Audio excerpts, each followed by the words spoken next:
Fortunately for Ois, Caloric has found success. Flash drive goes down. Well, nicely dodged. In the little matchup of darn near smoke and mirrors. Smoke and mirror -1. Again is so good with his placement. He turns around at every right opportune moment. Dude, what? On the most clean 3 sequential kills. That fire was so good, dude. Coming up from the back end, it seems, looking for some information. Chris, nice. What? Clean pick, dude. That timing good, and another for the 3-piece combination.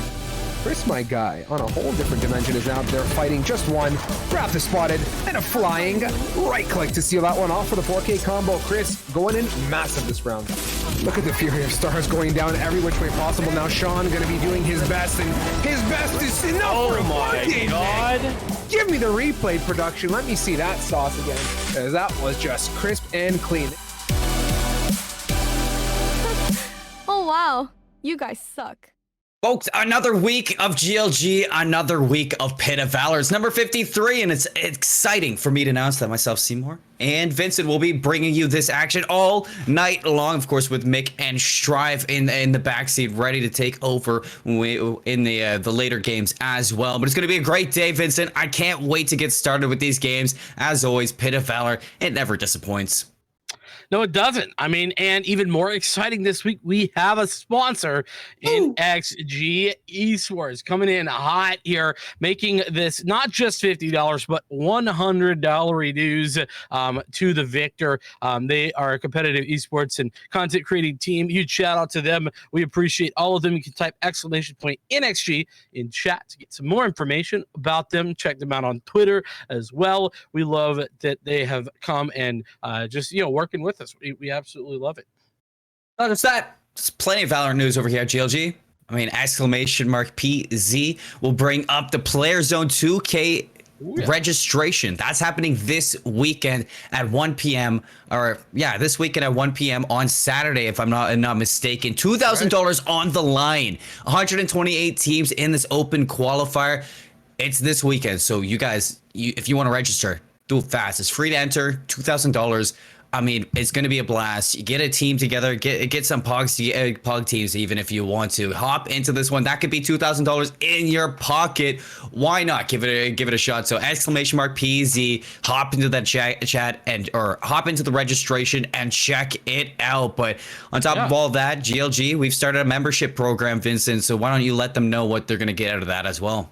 Yeah, I mean, the good news is that, let's just say you want to make sure that you get in to that Player Zone qualifier. Well, good news being, if you are a GLG Club member, then you are going to be able to get into and have first access to our events, getting on that wait list, making sure that you have priority. And on top of that, it's just one player on your team or one teammate needs to be a member. That's just $10 a month. So definitely something you want to be interested in. All the Pit of Valors you see, it's filling up really fast these days. Even the Pit of Valors, I mean, like we got to turn teams away because so many people sign up. So if you want to guarantee your spot every single week, definitely get involved with that. It's a great value, as well as some of those larger tournaments. Like I said, that $2,000 Player Zone qualifier, definitely want to make sure that you are getting involved. That's capped 128 teams, and those are going fast. Get in, get involved. Don't miss out. Over here at GLG, we value our players and our teams, and we want you to get the best experience that you can get. So go check that out. Don't waste any time, but further ado more, let's get in with it. Pit of Valor number 53. We got some familiar faces here today, and if I'm checking out, we got Hyperspace Dark plus the other hyperspace dark, from what I understand.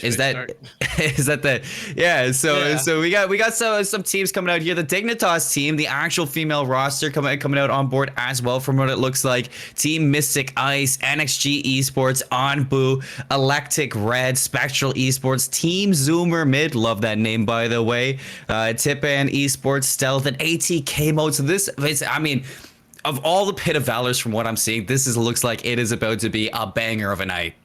Oh yeah, it's gonna be a lot of fun. I'm excited. I'm especially excited to see that Dignitas roster. I want to see what they can do in a tournament like this one. And of course, I'm always a fan of watching both the new Hyperspace Dark, who I've seen a couple times now. They made it to a finals a couple weeks ago, as well as the Watched Hyperspace Dark roster, because I mean those are just old familiar faces, you know, people that we know and love, coming back for more, and it's just great to see them pull up and get involved. But otherwise, I've been on the lookout here for this Taipan squad. I think they have had they've had some good runs. They haven't quite been able to make it all the way just yet, but I think that there's a time in the near future where they could be making that run too. So I'm always on the lookout for these up and coming squads, and that's exactly what this Pit of Valor is about, Seymour. It's about figuring out who's the best of these like tier 3 up and comers, and who's going to be able to take the cake and move up into that more tier 2 scene. But it seems that we have our first matchup. Seymour, why don't you take us through it? Well, I'm so glad you asked, because our presenting sponsor, NXG, they're going to be in our first matchup against Team Mystic Ice. Love to see it. And going through what I'm looking at right now, Team Mystic Ice, they win the coin toss, so it does look like they are going to get to pick the map when it comes down to it, or if I'm not mistaken, or sides. And so it's going to be NXG. They ban Split. Breeze is banned, Bind is banned, Icebox is banned as well. So if I kind of go down the list and kind of figure out what's less, Haven, Ascend, which one would you like to see out of the two? Well, it doesn't matter what I want, because they have picked Ascent as NXG. So I don't mind that. You know, it is what it is. We gotta get it out of the way. I've actually been having really good luck the last couple of weeks with not getting like back to back Ascent. So I'm not even too bothered. I haven't even seen it that much the last few weeks. So I'm not mad. Not at all. So we'll get involved there. It is going to be the defense here for Team Mystic Ice. And honestly, I'm kind of up in the air here, Seymour. I don't really know who has the advantage here. NXG, they're a team that I haven't personally seen before, and I don't have any like data on. So for that reason, I can't like say, oh yeah, I've seen these players or those players or whatnot. And the same more or less can be said for this Team Mystic Ice side. I think that the Ice roster played in one of the Radiant Arenas a couple of last month, but I'm not even sure. I'm not sure they did, and if they did, I think they got knocked out fairly quickly. So it's a lot of question marks for me initially. Well, a lot of questions shall be answered here on Ascent for you, Vincent. So we get to see that. I mean, Team Mystic Ice, I'm sure I've seen them before. Their name, it does kind of reside in my head. Like I've heard of this squad before. Not too familiar of how they placed either, but NXG, if you're new to GLG, NXG, they've been around for quite a while. They've even helped host, I think, a past event for us here at GLG. As actually, I did cast that. I was a part of that. They did do that. So we've gone through a lot here in GLG, but NXG, they've been with us for the ride, and here they are again now in our Pit of Valor to make sure that they kind of take it above. But I mean, you say you don't know defense or attack what favors. I can't really put my kind of pin on it either for this. I mean, Ascent, it kind of goes both ways, but in my eyes, a map like this, a map that's been around for quite a while, I do tend to see that it depends on the practice from these squads and what they feel more comfortable in from the practice that they see. So Team Mystic Ice, they win the coin toss, and I mean, picking defense, I have to imagine that they just feel like their late game, it's going to be a lot stronger on the attacking side. So when I'm looking at them in the agent pick, I'm expecting them to lock down some an attacking squad, really, something that can transition from defense to attack and still thrive. Yeah, I mean, that's certainly a part of the game. You have to figure out a good way to do that, and just get involved as quickly as you can. But well, I mean, for me, I'm definitely on the lookout for those individual plays. Of course, that's where I love to see it. On top of that, I think that the good news is that we are almost getting everybody ready and in here, so it shouldn't be too awful long before we get involved and get going. But if I had to throw some random guesses down, I think I'm taking NXG to win this one. Just no bias here. No bias here, even though there's, love them that they're sponsoring this event, but I don't know a whole lot, so pick a name out the hat. NXG it is. NXG scoreline. Come on, don't do that to me there, Seymour. If you're gonna put it on NXG, come on. You say that NXG is gonna take it. I stopped picking it out of the hat, okay? Okay, you picked it out of the hat. Well, you know, I'll play devil's advocate to you, and I'll say that Team Mystic. You know, they've been here before. I recognize them, and I wouldn't mind to see them. Even though NXG is a sponsor, and I love them to death. You know, a big thank you to you as well for not just this week, but next week sponsoring us as well for $100 on the line for these squads. But I mean, Team Mystic Ice. I would like to see him bring it out, right? Like, bring it out, make it a good one to open up this Pit of Valor, and just show that they have what it takes to run through this bracket. Because yes, I know I've heard of them before, but just like you said earlier, is that I'm not sure that they've made these deep runs into the Pit of Valor. And when we're looking through these teams that we're familiar with, that we've seen throughout the Pit of Valor, coming into this week, it's going to be a dangerous one. It is going to be a grind to make it all the way through. So, I mean, if Team Mystic Ice are going to make it, I mean, I need them to show up against NXG. Both of these teams, I really need them to show up and show very convincing games that they can hang with everybody. So with that being said, I mean, it looks like we finally got all 5 players into the lobby to get into this game. So they will be starting very momentarily. But Vincent, when we're looking at the Agent Select getting into this, what do you want to see out of these squads?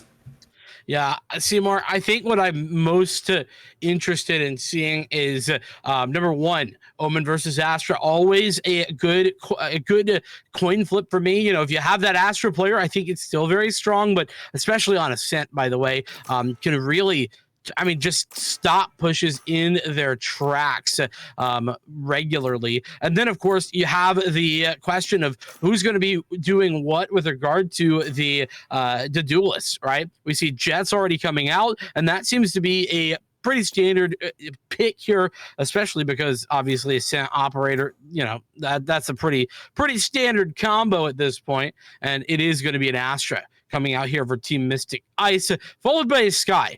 So that Sky, another interesting differentiator potentially, because the Sky has been so powerful as of late. But let's take a look at this. Killjoy, Omen gets locked in, Sky, Jet, and Reyna over for the side of NXG.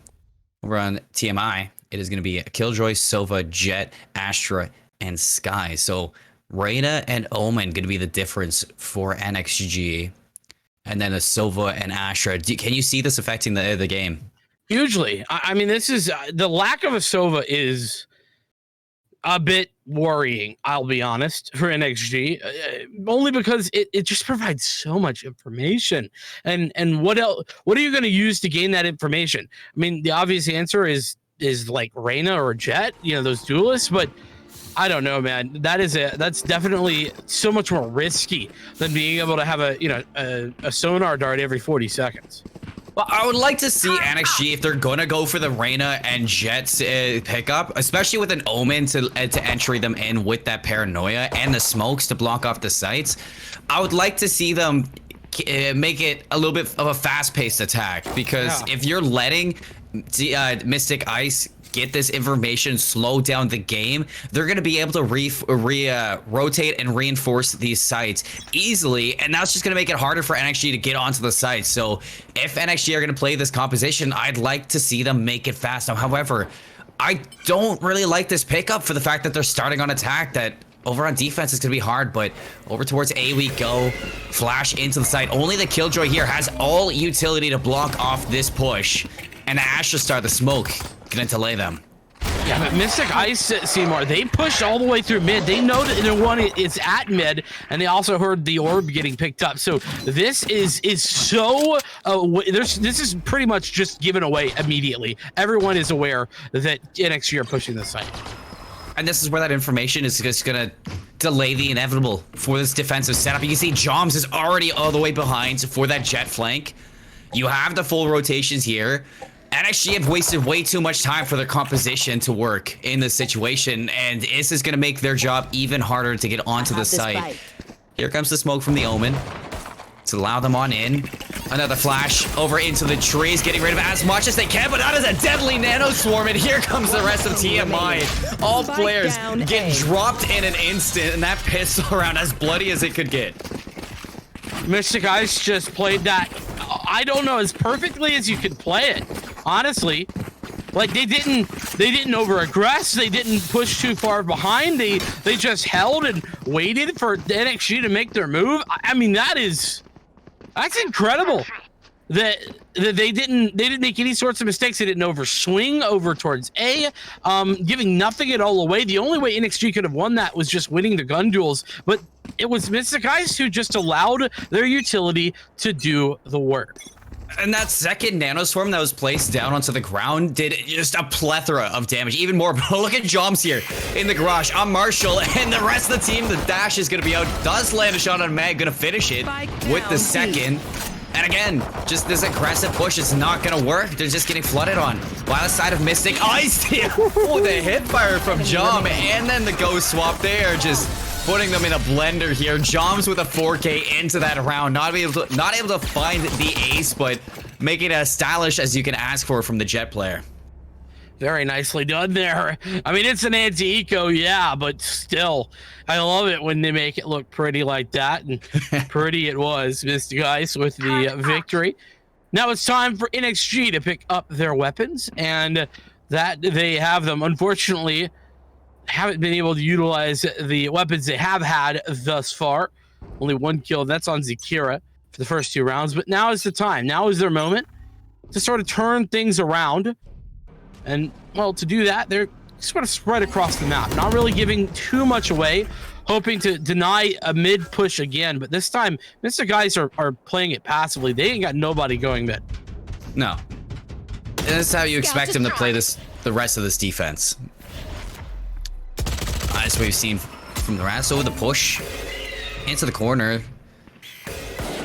Is the double flash and the Marshall. Look at this flank coming up from Team Mystic Ice. They are trapping the likes of NXG in this courtyard. The Spectre's gonna swing. Shots a little bit shaky from Joshi. Meg's able to convert it with 2, even a sub, but still the Spectre finding another now. Oh, if Nebs was able to land that next one, that would have been insane. But you do see NXG, they put a round onto the board, but it's Team Mystic Ice. I mean, they played that as well as I could ask for. They have the opening for the flank. They take the map control that they can.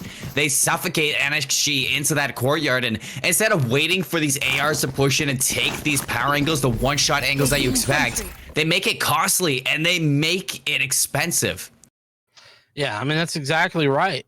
They, you know, they put Team Mystic Ice, or Team Mystic Ice rather, put NXG into a position where they simply couldn't contend. You know, they did finally win that round, but I mean, it's realistically off the back of the fact that there wasn't ideal weaponry. You know, just a sheriff in that final player's hand, give the man a rifle, and that's a 50-50 at the very best, or at the very least, rather. You know, in essence, that's a very winnable fight, and we could have been looking at a TMI, you know, 3-0 toward the scoreline. But the good news for NXG is they do pick it up, but unfortunately, their economy is going to be pretty rough in the next couple rounds because of it. That said, we are in a bit of a weird situation where our observer has crashed out of the game. We're working towards getting him back in. Just going to restart the game. You know, sometimes things like that things like this happen, but hey, what can you do? We love it, and hey, look at that, we're right back in this thing. No time at all. We only missed 1 round too, and Mystic Ice getting their weaponry back. They are taking the fight to them. John's the second one with this operator. Can he make it 3? Nobody on the opposite side to end it, and they are collapsing on NXG once more. Spike is down inside checkers. No map control for Catillo or Kalito and J-Dog, and I mean, Mystic Ice, they're playing their game right now. NXG, it's not like they look uncomfortable. It's not like they look scared at all. It's just the simple fact that Team Mystic Ice right now are they're just not giving NXG anything to work with.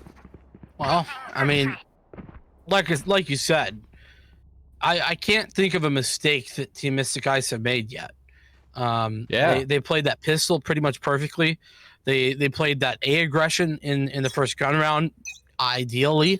You know, they played aggressive on the second round as well, and that worked very well. Like, if you're not making mistakes, it's really hard to punish. You should run. And even the round that they did lose to NXG, I mean, like you said before, you even put a Spectre in the hands of Nebs, and that's a questionable round that might be a 5-0 at this point. So you get the lockdown to push onto the B site, waiting to clear them out. The Seekers as well has given up the full site, but here comes the pushback now from TMI, already finding Kalito. The Blade Storm has been popped open.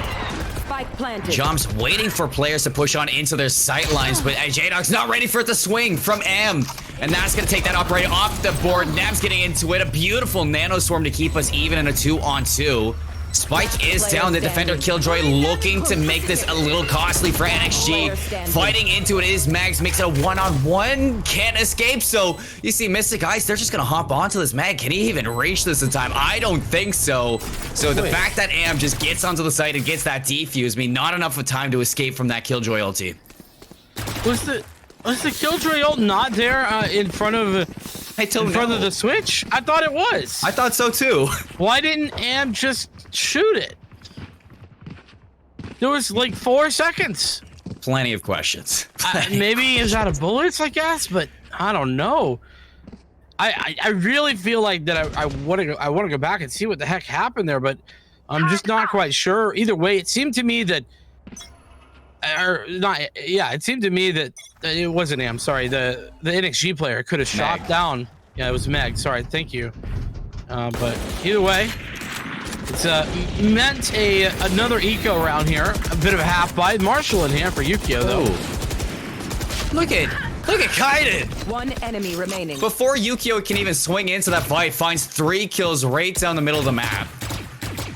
Zakira, a sheriff and a dream. 1v4. There's a Yu-Gi-Oh reference in there somewhere. I'm absolutely convinced. Absolutely convinced. I just can't find it. Has to be. I mean,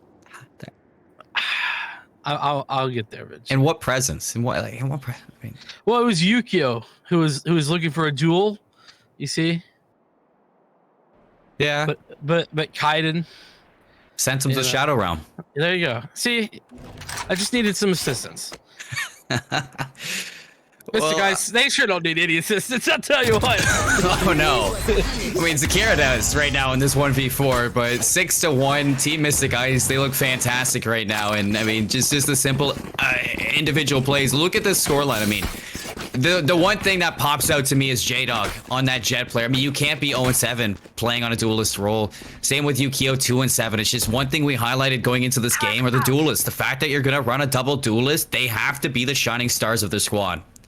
Yeah, I mean, listen, it's cool to be James Bond, but yeah, not ideal to be on that scoreline as the duelist, like you're saying. And good news is there is a Blade Storm as the Lear comes out.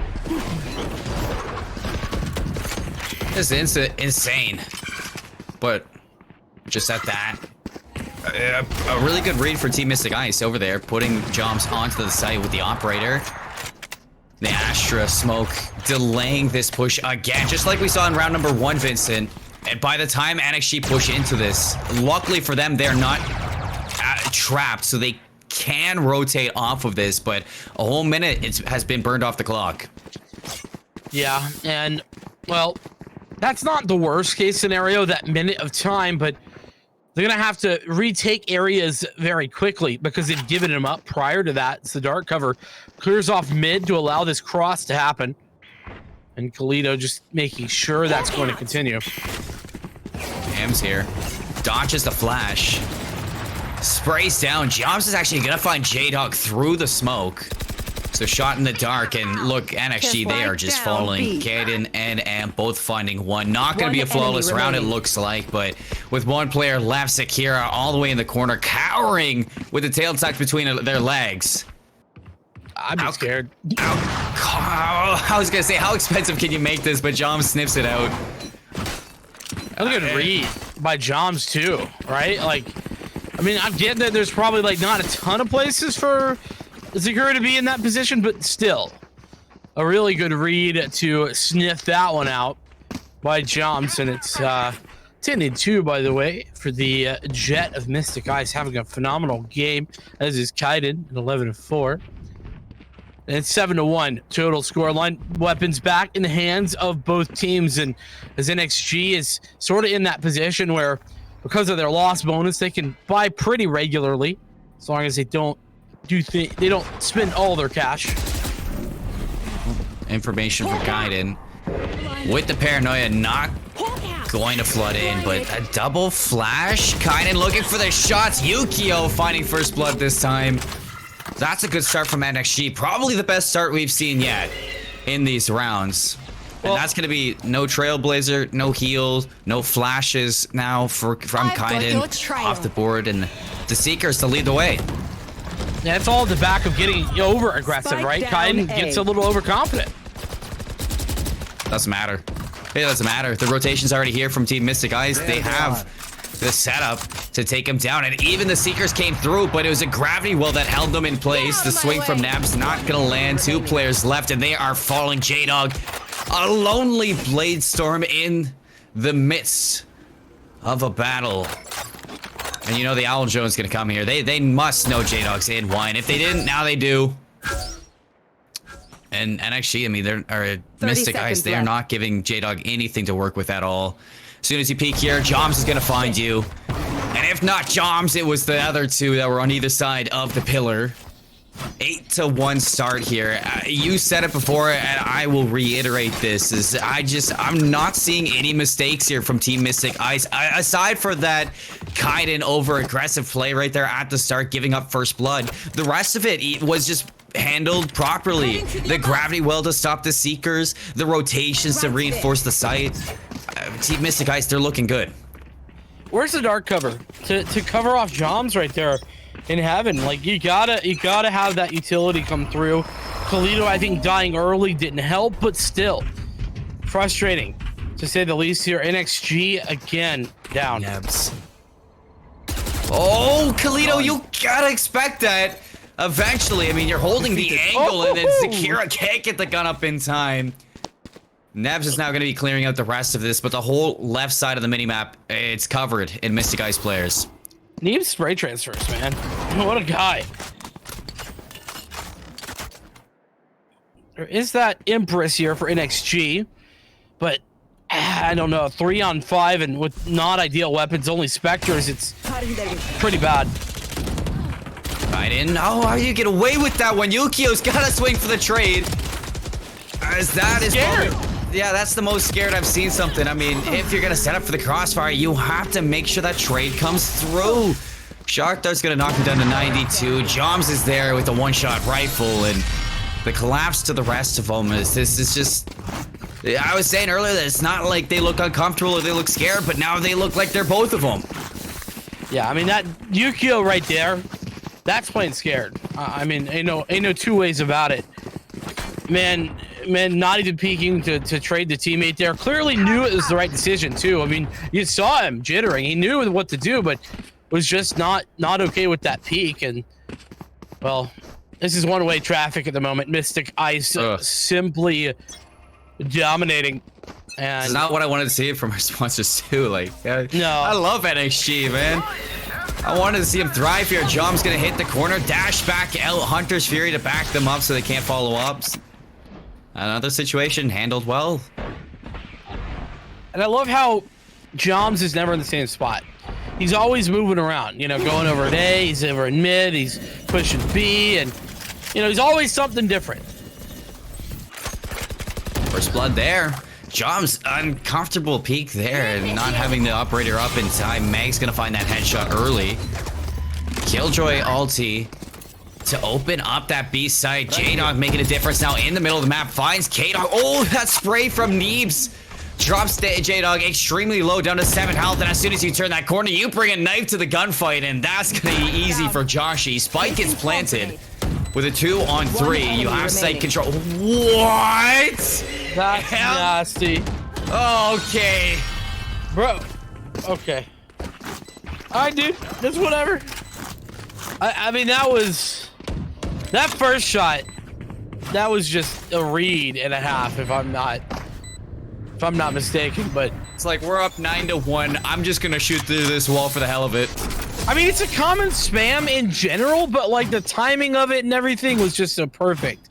And of course, the low Last HP round didn't in the help. But here it is.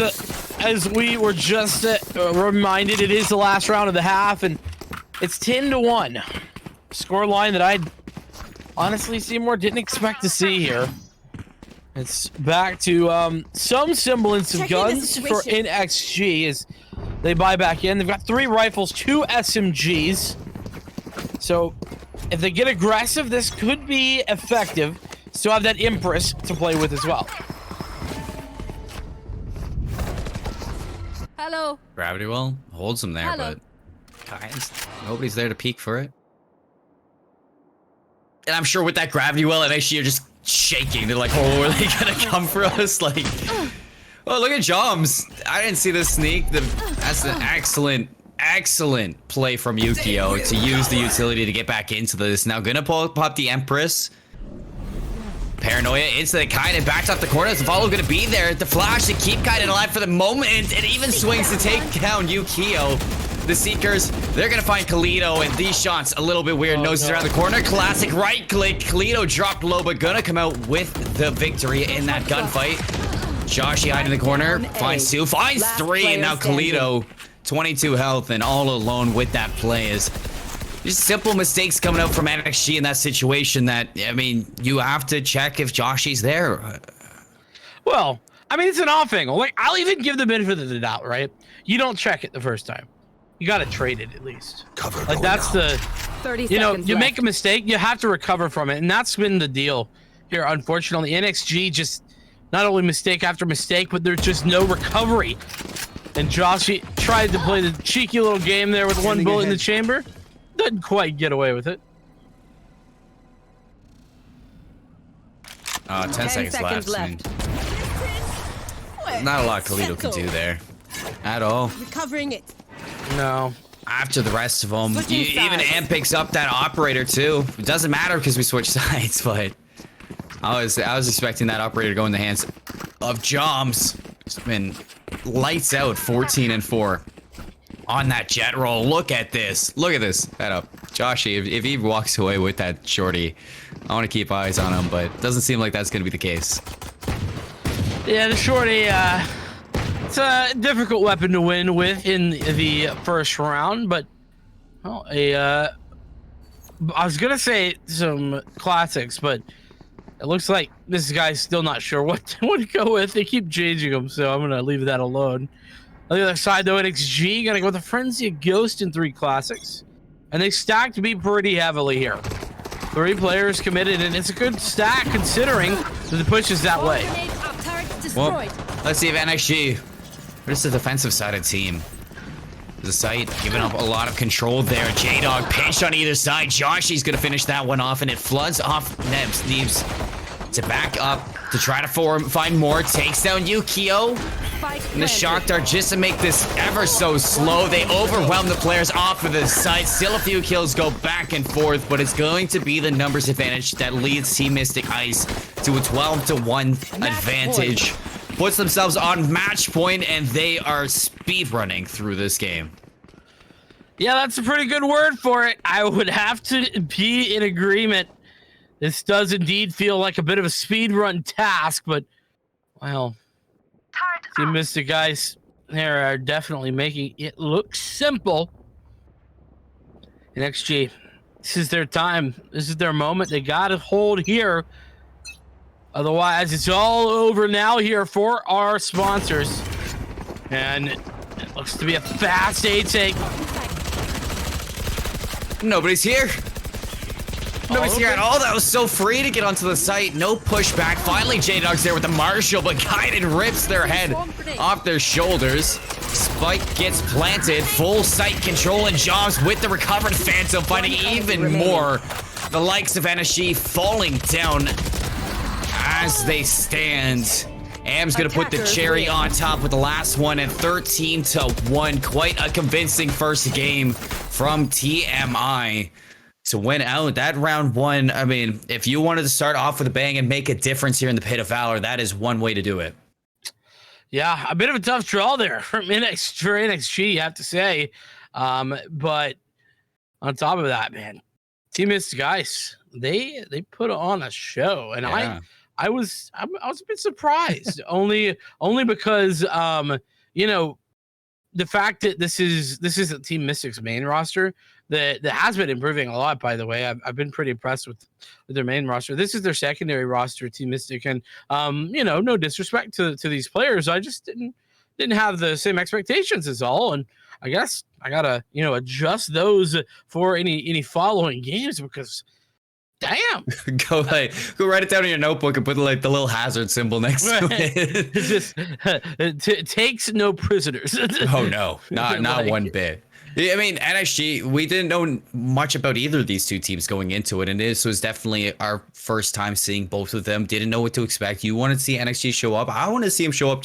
I mean, they're sponsoring the event. I wanted to see them have a good run, but I mean, Team Mystic Guys, they didn't come to play. I mean, we get to look at the scoreboard now and run over this. I mean, the difference is I will definitely note this because this is something that you just can't have happen in a tournament, is that if you're going to run a double duelist composition, you have to make sure that those duelists are thriving, are feeling okay, feeling comfortable into the map, and then you have a plan for why you're picking those two duelists, because at some points I saw that the duelists were behind their team, and that's just not something that you like to see in the situation. They looked really uncomfortable and like they didn't have strategies for ascent.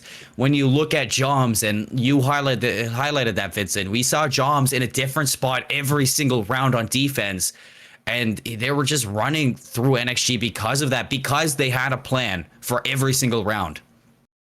Yeah, and that's exactly right. The plan was executed to perfection, and I mean, you can see on the likes of those more supportive players, just they didn't even die. 3 deaths for Neebs, 3 deaths for AM. You know, 5 for Joms, 4 for Joshi. Kaiden was the most aggressive of the players on the server. He had up at 10, but still, it's just, it's an interesting situation, a tough situation. Like I said, for NXG, I have to give big credit as well, though, to that Astra. I really thought that Astra did a lot of work. He talked about some gravity wells, very key positions. Yeah. It shut down pushes before they could even begin. And even on that pistol round, it did a good job of really just holding the push, or holding the attack in place whilst rotations came out. So all things considered, a bit of a tough loss there for NXG as Team Mystic Ice move along here in the pit of Valor. That is going to be it for this matchup, but don't go anywhere. We're going to be back with more Valorant action in our next matchup in just a few minutes.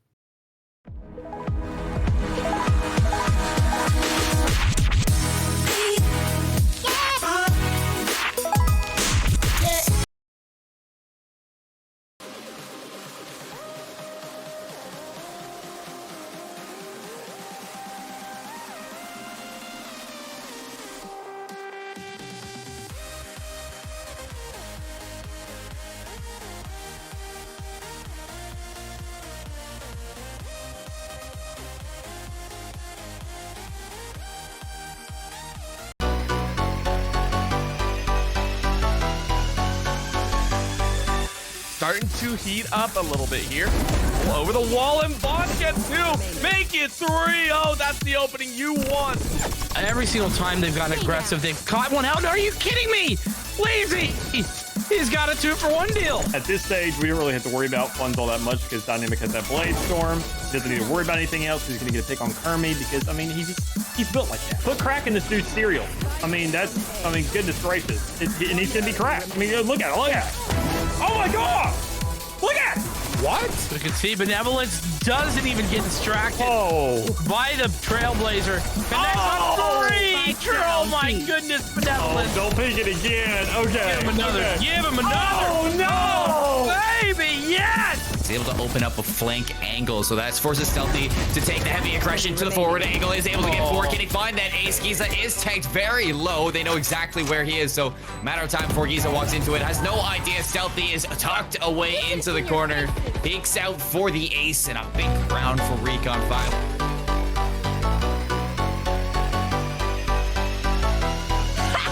I didn't expect that.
go.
Invincible.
Feel free, and I just wanna be me. Yeah, I just wanna go so crazy. I just wanna be a freak. Yeah, I just wanna rise to the top.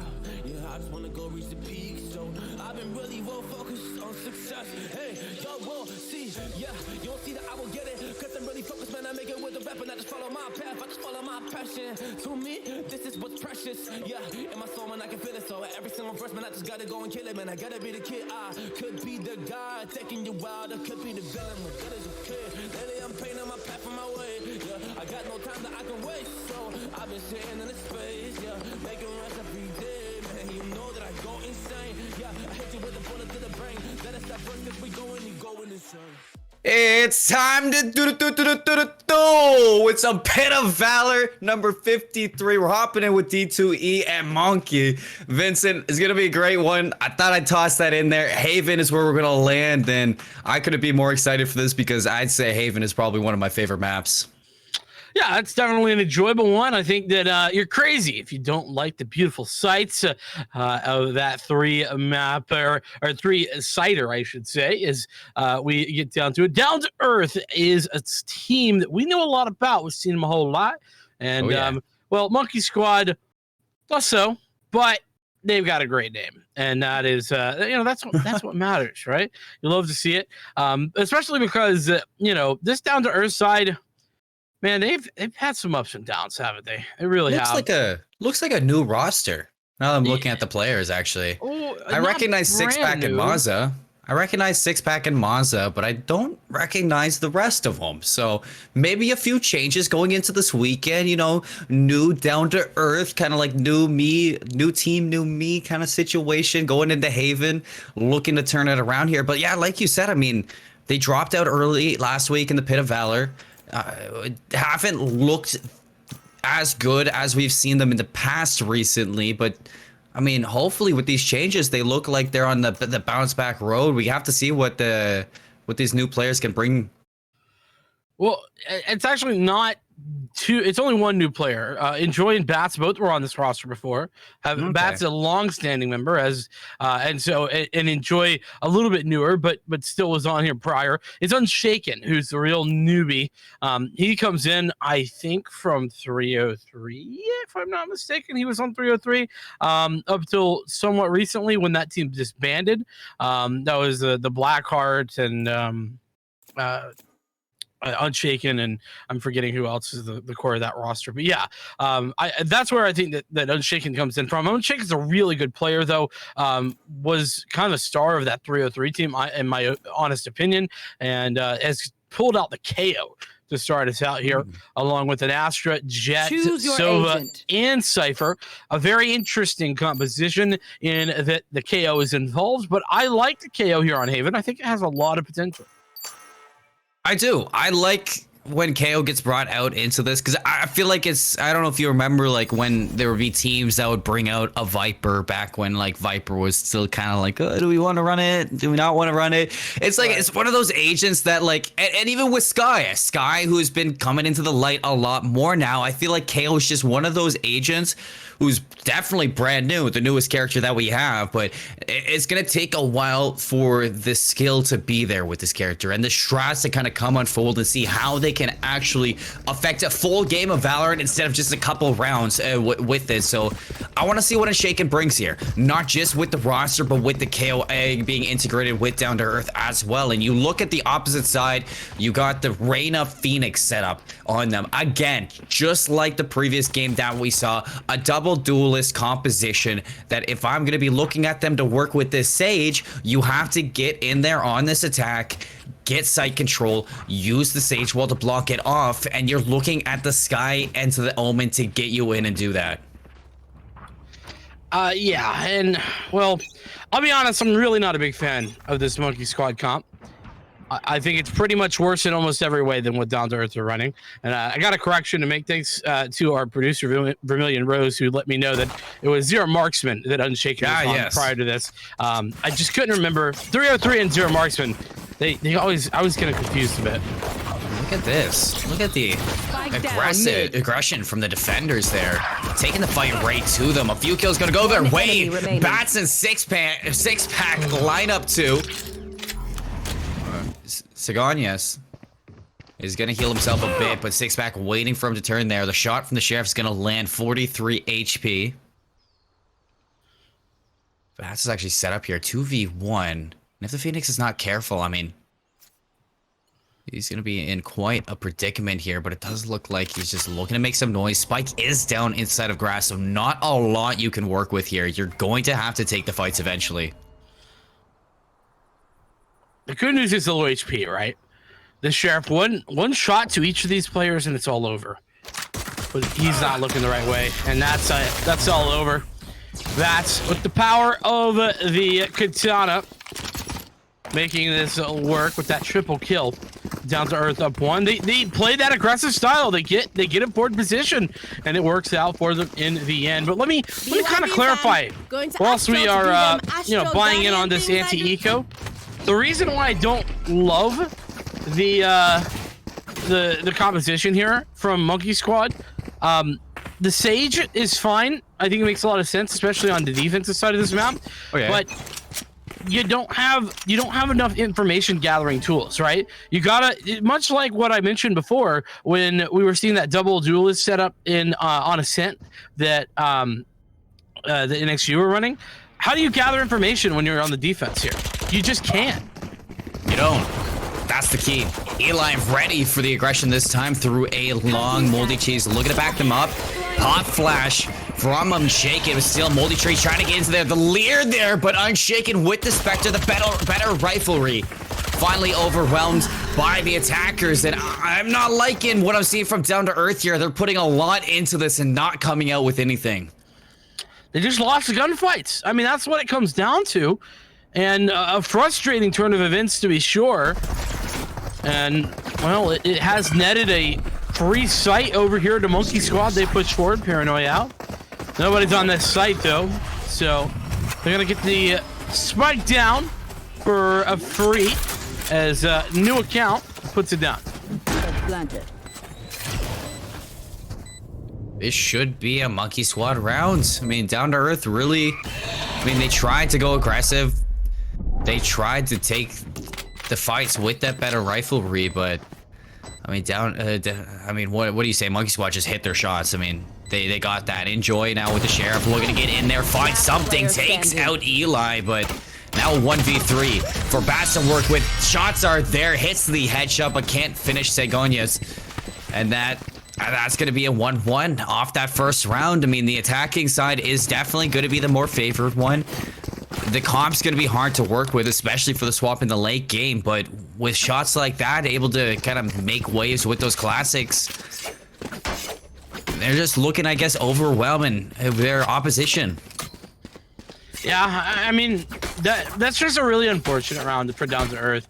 They took a gamble, and that's sort of why gambling like that in the second round's not ideal, especially playing those close angles. But hey, you took the gamble, and it didn't work out. So enjoy with the hero rifle. Maybe this is the gamble that they were looking for that is going to work out. Long range, he connects the shot. So already giving a player advantage over here to Down to Earth, though you can't recover that rifle, which would have been nice. Reaction from that one. Very slow now for Monkey Squad. You can see them going for this mid-map control, and this is going to be a tough one as well. It does look like Eli's going to be running into Garage with this Spectre. Enjoy. Swings on out, but the Spectre lands the headshot. Eli's able to finish off that jet and even up the player count for these squads. So that's a big answer back. Now getting onto the site. Will they be ready for the Cypher to be tucked away into this corner if they're going to go for C? Quiet as a mouse. But Six-Pack waiting for them to come through, and the camera to watch as well. Oh, that would have been big if he was able to get one, but Unshaken picks up where Enjoy left off, able to take that numbers advantage back. Six-Pack's going to get a little bit too far in, and now an opening into this game. Everyone getting far too aggressive there for Down to Earth. They all made plays at the same time, and only 1 out of 3 worked. And that's the problem for Down to Earth. The spike gets planted. One enemy remaining. Going down, Mazza gets in with the Sheriff. Headshot on Eli, drops the spike, and now run, my friend. Mazza's gonna win that round. A clutch with the Sheriff. He's gonna fall, but who cares? I mean, nobody survives for Down to Earth, but they have the round. And, well, you know, I say one of my favorite things, favorite sayings here, Seymour, you know it. You've heard me say it a million times before. It's rounds win games. Yeah. And kills don't. So, exactly. Down to Earth, they may have lost all of their players, but they won the round, and that's all that matters. Is Monkey Squad does have a better buy than them, but honestly, it's pretty. The difference is pretty negligible, especially considering that Bladestorm is going to come out quickly as it does. Empress, though, in from the shadows online for Monkey Squad. Should they look to utilize it? Like, where would you utilize it? The Empress would be good if you find that opening pick, but aside from that, it's hard to find situations where the Empress is really going to stand out. You just kind of let it rip. Well, you could send it in as, you know, the entry onto a site. That's also a good possibility. And the rotation definitely going to be coming out here. Maza's going to be holding far into a long. Can he come up with the kill? He can. Oh, Eli shuts him down. Ships that Amazon Prime delivery right to his noggin. And there's the Empress too. Like you said, after that opening pick, you're going to pull the Empress. You're going to make sure that you can maintain this aggression with that Reyna. Get that spike down and really cover all angles. It's all about the retake now. The Blade Storm still is available. And Enjoy has that up top. It's really going to be crucial on the entry. I mean, he's had it since round 1. Really, you'll see it. Is it going to be the Blade Storm or the Empress that takes this round? Here we go. Blade Storm into it. Gravity Well to hold him nice and still, but Sigonius is going to take down Enjoy after finding Eli. The Collapse is going to be out, but a 1-for-1 trade. Keeping the numbers is going to be Monkey Squad and make it 4 for the Phoenix main. As he shuts down the retake. Excellent hold from Monkey Squad. Keeps us even. Steven in a 2-2 game. Sigonius. Yeah. My man. Absolutely fragging out of control there on the site. Now has that run it back as well. I talked about a lack of initiating tools here, right? How it's a little bit rough, and especially on the defense, you don't have a lot of easy information gathering. Well, the good news here for the Monkey Squad is that now they have that run it back, and that's certainly a great way to get aggressive. Bats here with the Sheriff. Looking to do the deed, but instead, it is going to be the Sage that takes that one. That is going to give up the C site. Sage walls down, give him a spike plant, and it looks like Monkey Squad are going to be in a really good position, even after the Seekers now, and a second kill onto the 6-pack. They have full site control and a 2-life advantage. Can Enjoy find this. Hitfire does land, goes for seconds. With the escape artist of the Sage. Moldy Cheese not ready for the Rave reach out. And Enjoy all alone, 1v3. Marshall letting these shots rip right into the chest of the players, but 12 health, not a lot you're gonna do. Going for the kill onto that. Eli now from beyond, pinched between a rock and a hard place, and it's gonna be Monkey Squad that takes the lead. Couple of nice kills there for Enjoy on the back end, but hey. Down to Earth is certainly down now, as they are 3-2 the scoreline. Monkey Squad doing well to take a couple in a row, but that was just an eco. Down to Earth now have guns themselves after what has been pretty much a 3 to 4 round stretch of dicey buys on their part. They really haven't had everything they wanted. And this time, not even going to have everything. They do have a Bulldog, but an Operator and an Odin to follow up. So, you win some, you lose some. I haven't seen too much out of Unshaken on the KO roll. Yeah, it's been fragging out a little bit, but maybe utility hasn't really been coming out for a lot. The flashes, the shutdown. Hot Touch Fury from Maza going to make some waves out here. Do a little bit of damage to Eli, but that's about it. And even Eli, with both the Sky and the Sage, the double healings out, he's going to be right back up to full health. Well, but that's not it. That actually gives away the information. That's the biggest deal of the Hot Touch Fury.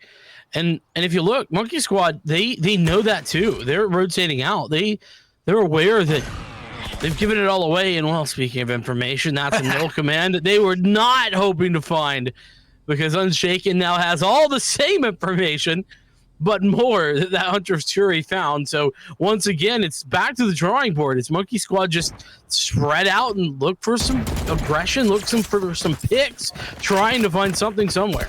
Come on, gang, spread out and look for clues. 30 seconds. Ruh-roh. This is going to be the wrong call, technically, for Monkey Squad, but let's see if they can make it work right onto the C-side. Gravity Well going to hold him still for Bats to take this shell. Takes down 2 into it. Segonius down to 6 HP. Walks in to the slaughterhouse of down-to-earth players. And now 2v5 going flawless here is the likes of Down to Earth. They got it all situated. They even us back up in a big round back. And I was saying, Unshaken, not a lot going on with that KO, but that null commands to get the information was huge. Well, the 0 point rather for the information, but the null command at the end, that ultimate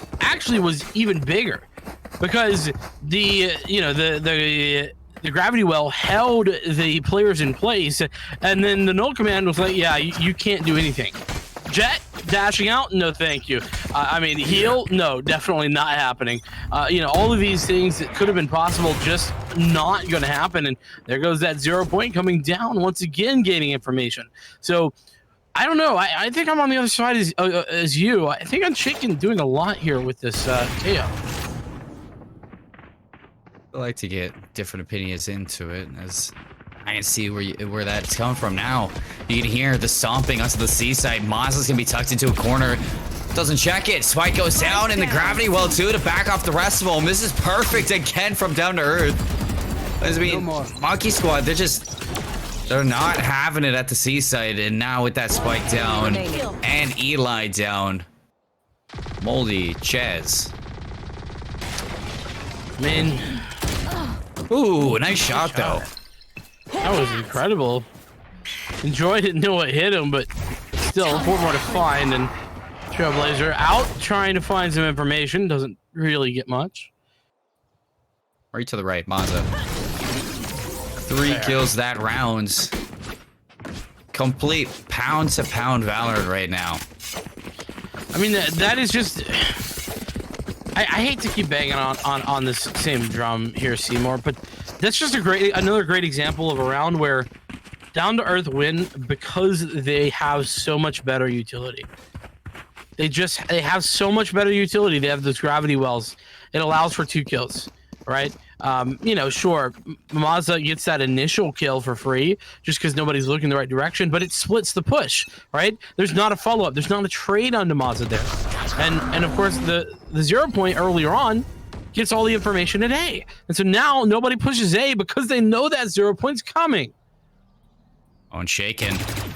Shoulder Peak and Segonius, they both get information onto each other, and that's going to call for the Astra smoke to block the B side off from entry. Look at the setup here. I mean, what do you do if you're Monkey Squad? Do you just wait for it, take another swing at the C side? Because if you go to A, I mean, that's an operator waiting for you. So it does look like they're going to roll through Garage again, and you got a big setup here from Down to Earth to wait. I mean, the right play is actually to split, but that's so hard. I mean, they're not getting it. They're not finding themselves onto the sites as well as they want to, but they're gonna force themselves onto the site with that. Enjoy. Can you get there in time? Spike planted. Not quite. It's all a matter of timing here. Enjoy come through this dark cover at the wrong time. Oh, new account looking at it. Oh. Maybe. Tragic. Truly tragic there. His new account looking the right way at the right time. This is still a tied game after a couple of rounds going the way of Down to Earth. Monkey Squad answered back. I hate to say this though, but it kind of felt like a little bit lucky on that win for Monkey Squad. They were really fortunate. The player on site there on the logs missed some shots, didn't get the double, should have probably gotten the double in all honesty.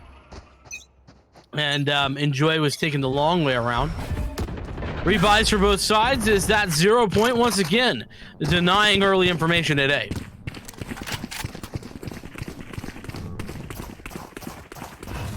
I mean, Monkey Squad, it seems like they have one gear, and it's forward in this situation. Trailblazers onto the site. The smoke is gonna block this Odin off, but I mean, if he opens his camera and he gets got your trail. Somebody clipped, it is gonna be okay for that Odin. But with the Seekers, all 3 of them going to the A site, it's gonna be the call for a fast wrap. Well, I mean, it seems like a pretty decent call because of those quick rotations that Down to Earth had through. Only one player going to be here, and, well, that's bad. Recovering it. Gravity well, not really doing a whole lot to stop this team. Run it back into the rest of it. This is an interesting alt usage. Can Sigonius get it? He can. He walks right into a Joy's off, so it's going to be a 5-on-5 retake. Eli getting healed up, so everybody's going to be nice and healthy for this fight. The Cosmic Divide is going to be brought out, too. It's going to split the site diagonally in half for this retake. The big pop flash going to slow this again. Eli peeks out, 1-for-1 trade. The pinch is going to be here. Can we see some kills go the opposite way? Maza forces himself in with 2. Enjoy on a third one. You see down to earth 2v1. Sigonia's behind the wall. Shots aren't there originally with the blade storm, but Enjoy is going to finish it off with a nice one right onto the noggin. And get the defuse. Yeah, he's got a lot of time for this one. So down to earth, they're going to bring one back, put them back into the lead, Vincent, 5-4. But we have yet to see a team take a 2-round lead into this game. What do you need to see from down to earth now to convert? You know, I just need to see a couple of these rounds, right? It's just been a little sloppy. And that is the thing that needs to stop. But regardless, down to earth in a good position now with the lead once again. 3 out of the last 4 rounds were theirs. Now they have the Hunter's Fury and a Neural Theft should they want to utilize it, but the Resurrection and Empress, both very difficult ults to use, are online for Monkey Squad, and well, Enjoy's operator is online and shooting because it has already found one player out. Oh, he's gonna be fishing for a second though. New count, setting up for the Leer. It's gonna be on, but Enjoy's close enough to take in the dash on out right into Unshaken's bait and switch. Looking for the full house now. They know exactly where Moldy Ches is. And they finish it off. A full house across the board for Unshaken and Enjoy. And that is a brilliant round to put them 2 ahead now. 6-4 down to earth. The first 2-point lead of the game. I mean, that's just impressive stuff. I mean, they continue to take it up a notch, and actually, I think we have had a 2-point lead. We haven't had a 3-point lead. No, we haven't, because it went 1-1, 2-1, 2-2. Yeah. 3-2. It's been even the whole time. Was it? Either way. Monkey Squad, they have guns. They need to pull this up. I like the switch up there from that 0 point, but Enjoy once again aggressive, once again fragging. It's like Joms. It's like Joms in the opposite one. The near side trying to get a little bit of an angle on it. New account's gonna get back in, but Enjoy has relocated and retaken a 2-point lead. Trying to go for another one, but that over-aggression is gonna pay finally. Take a look at your mini-map though. The rotation has been here, and going to the A side, you still got 2 players to push through. That's a good call for Rez, evens us back up. Look, Unshaken. I'm just flabbergasted. I just don't know why when you're Reyna, you like re-peek that after you see the op there. But I guess, you know, hey, whatever, it ends well, so can't be too mad. No command, Neural Theft online here, down to earth.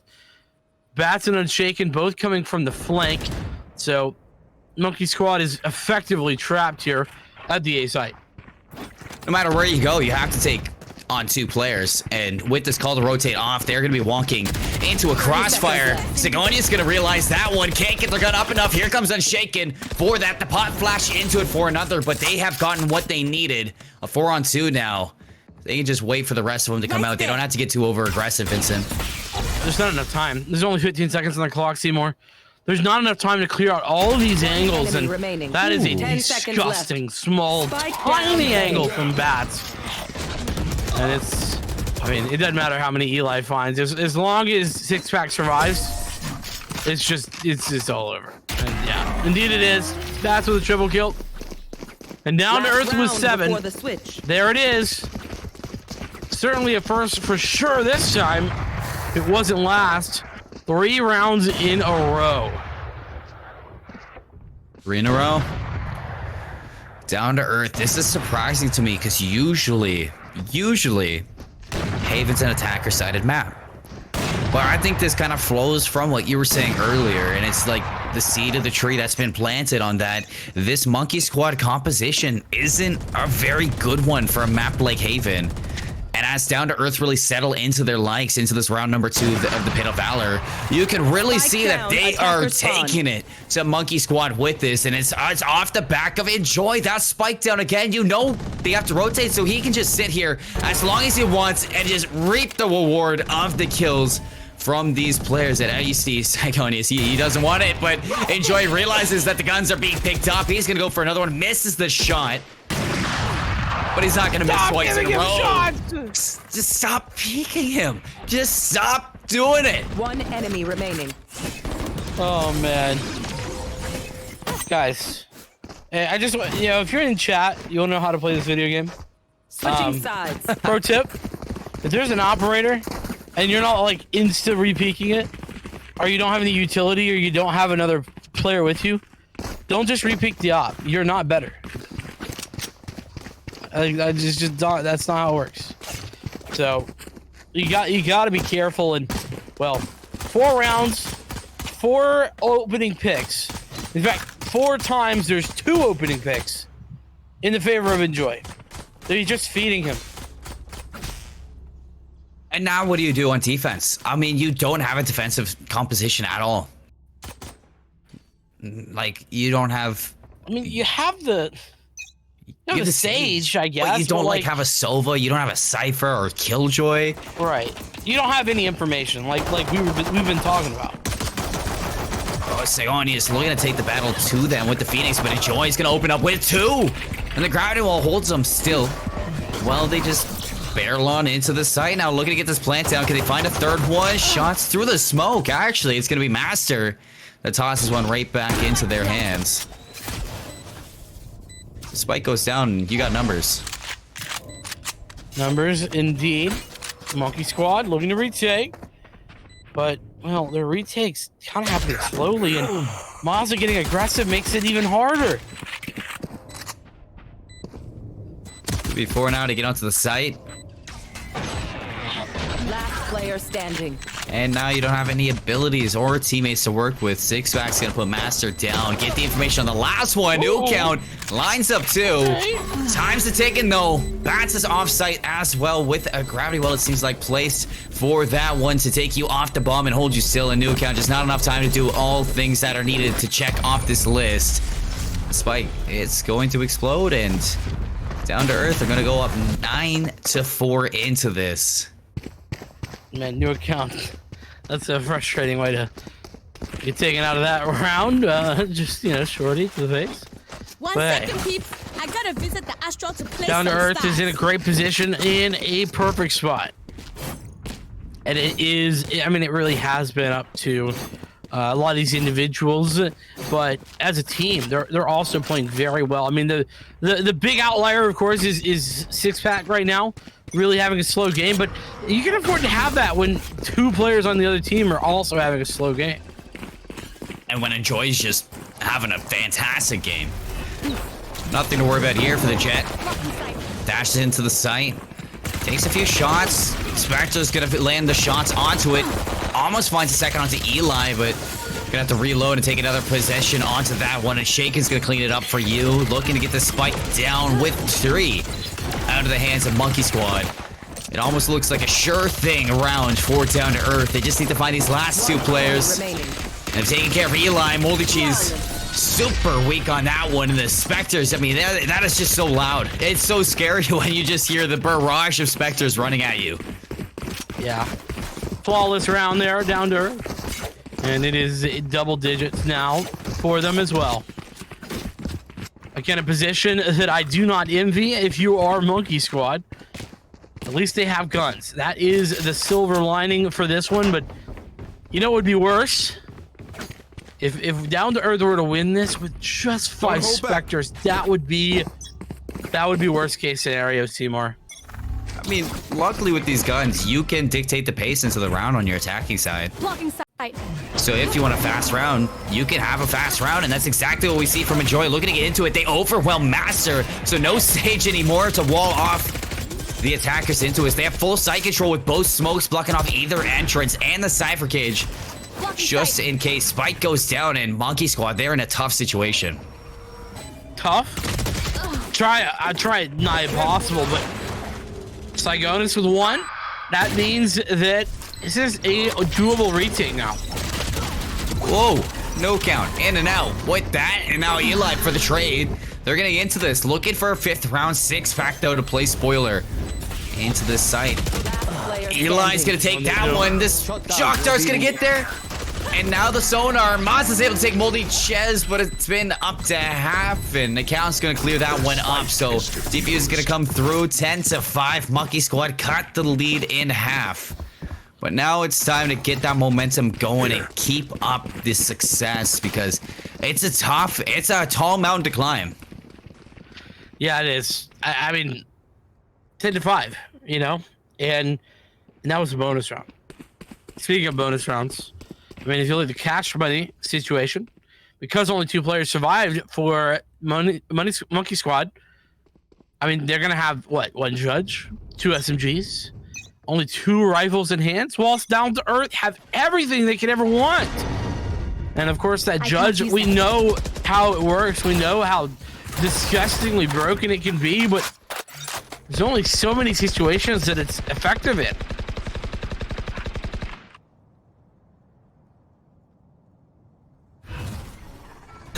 This rotation from Monkey Squad is going to be here, so all 5 players looking to get here fast. Hunter's Fury to open this one up. You know where the Sage is? Deal with them immediately. Unshaken transfers for a second one as well. Eli all alone on an island. This is actually a fantastic from the Omen, but forced into a gunfight. Unshaken's going to get there. Then Null now is going to take away the abilities of this Reyna in a 1v2.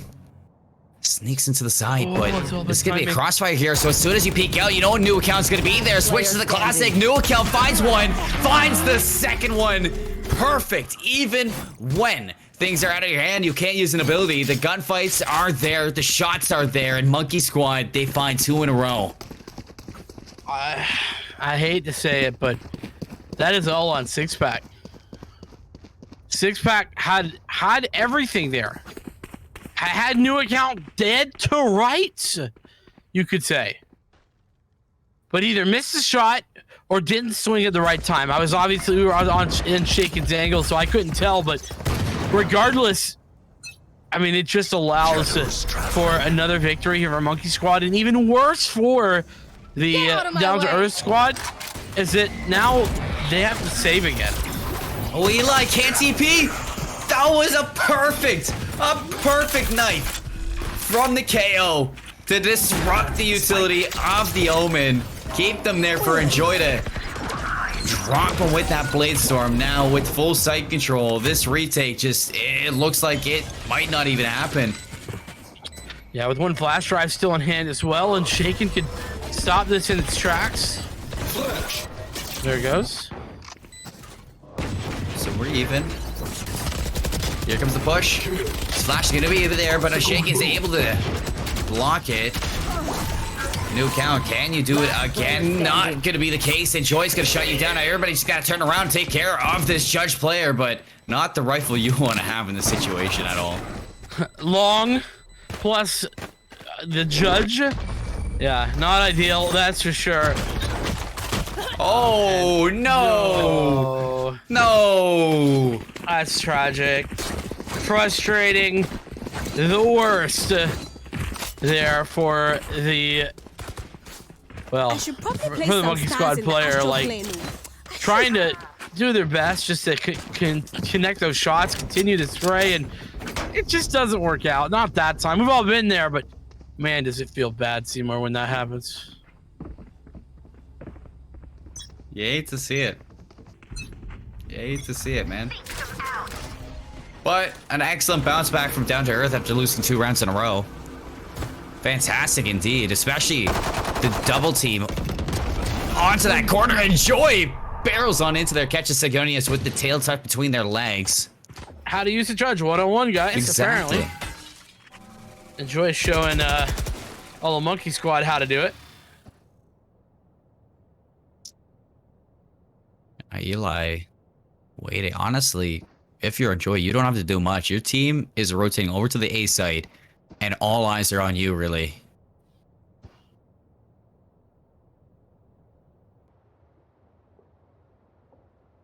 This is gonna be tough. This is gonna be tough for Monkey Chess on the opposite side. Yeah. With Enjoy in this position, I mean, this is just a nasty spot to be in. Cosmic Divide here from Down to Earth. Enjoy was down, but ooh, that gravity well couldn't have been any better. I mean, it was perfect, wasn't it? No charges. Spike planted. You know, with the Eli getting that kill off screen to Enjoy, really, Monkey Squad, they just have to take the fights ahead of them. They don't have to turn around, and he recovers the judge too to get into the site. The only thing is that the crossfire's there, and the rifles are just a lot better for the situation that is ahead of them. Match point for Down to Earth. Yeah, I've been talking about it, you know, the pregame and everything, about how I'm a big fan of Unshaken. Know what he can do. Showing that right now. Second here in the server on the frag department, and doing a great job indeed, as is Enjoy, who had a phenomenal first half especially. But now it's time. It's 12-6. Monkey Squad, they've got guns now. They were on a save last round, and the push is coming towards C. Only one player there. Dash on into the smoke. They know where new account is. Shots are good. Another perfect rotate flash. Enjoy able to avoid it and find Eli as well. So the run back not going to amount to anything. Not just one player off the board, but two. So this is going to be even harder to retake. Early GG's in the chat, and Monkey Squad, they might just be falling to it. That one's going to be Master. Oh, he is stuck between his own Sage wall. And Maz is going to pull that one out there. Down to Earth. Fantastic second half of the game. 13-6 on Haven. It was so close in the early rounds, but I mean, towards the end of it, just Down to Earth, they couldn't have looked any more comfortable. What I say at the beginning of the game, Seymour, I said that composition that Monkey Squad is running is horrific on defense. It's just, you have no information gathering materials whatsoever. And even on attack, whilst you can make it work on attack, it's still not ideal on attack. And we saw that as the attack side evolved, Down to Earth slowly figured out what was going on, and they slowly dealt with it. So finally, it ends 8-4 after an incredibly close, 10 or so rounds in the early stages. And, they win, 2 rounds after that? I mean, it really goes to show you that, once Down to Earth made some adjustments, that composition was straight booty cheeks. I mean, that's a perfect way to say it. I mean, there's just nothing at all. I mean, even into the last round there, when we saw Eli stuck into the corner, as soon as his abilities are there, you're just stuck. Enjoy hops up, Blazestorm reaps the kill.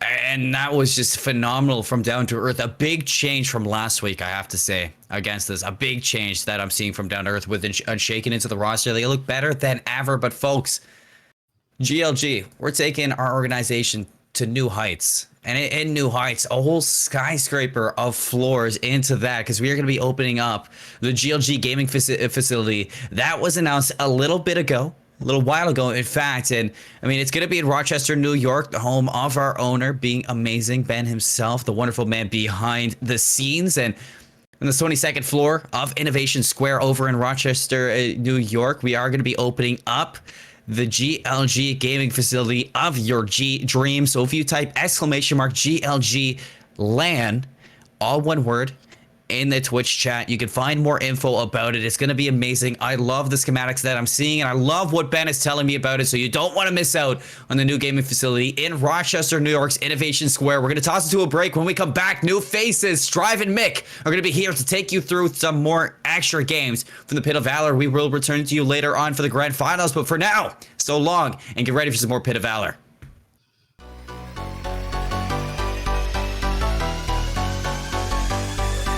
Starting to heat up a little bit here.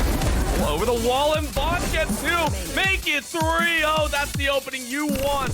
Every single time they've gotten aggressive, they've caught one out. Are you kidding me? Lazy! He's got a 2-for-1 deal. At this stage, we don't really have to worry about funds all that much because Dynamic has that Blade Storm. He doesn't need to worry about anything else. He's going to get a pick on Kermie because, I mean, he's built like that. Put crack in this dude's cereal. I mean, goodness gracious. It needs to be cracked. I mean, look at it. Oh my God! Look at it! What? You can see Benevolence doesn't even get distracted by the Trailblazer. Connects on 3! Oh my goodness, Benevolence. Oh, don't pick it again. Okay. Give him another. Okay. Give him another. Oh no! Baby, yes! able to open up a flank angle. So that's forces Stealthy to take the heavy aggression to the forward angle. Is able to get forward. Can he find that ace? Giza is tanked very low. They know exactly where he is. So matter of time before Giza walks into it. Has no idea. Stealthy is tucked away into the corner. Peeks out for the ace and a big round for Recon 5.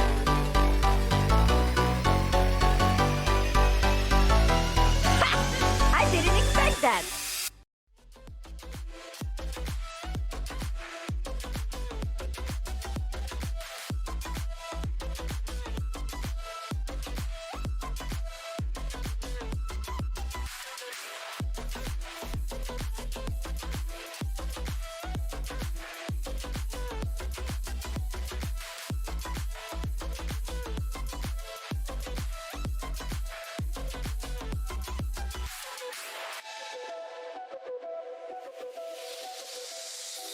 You don't know what I'm gonna do. You don't know what is next. And I'm loving the fact, truly it's making me blessed. Cause I work on my team, no snakes in the grass. And we have been trusting the wind because of the work that we did in the past. Because of the work that we did in the past. When we went to hours, we barely got breath. So I get the realm and we didn't finesse. So I got the feelings that we might be next. Cause when we go in, we win in the match. When we go in, we win in the match. So that's how we do, cause we be the best. We be the best, best. Yeah, we be the best. Whoa. Yeah, we be the best, best. We be the best. Hey.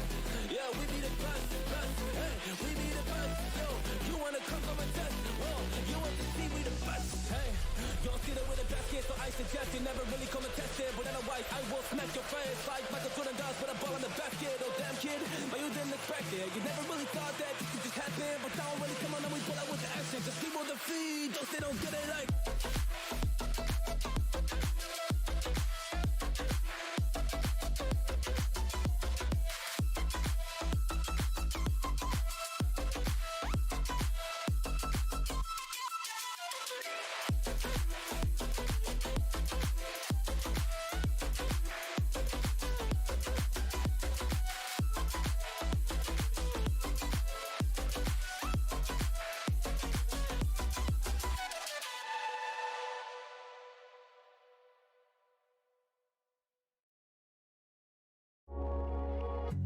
Midnight and city lights on the other side.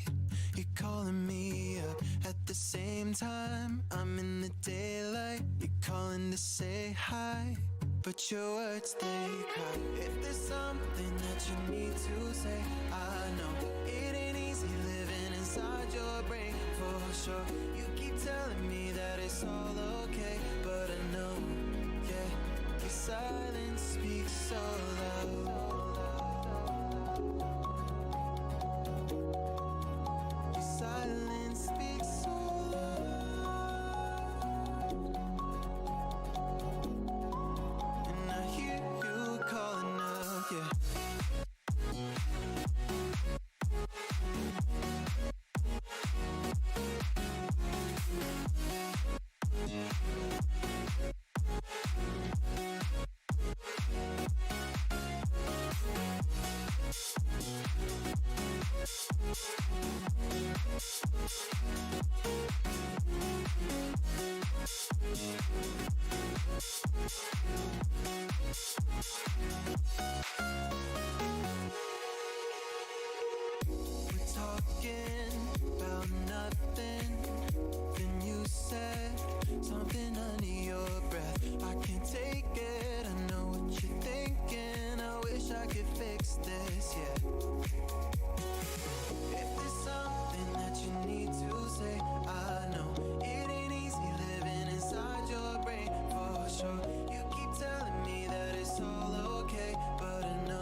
rising, and I've been cold for so long.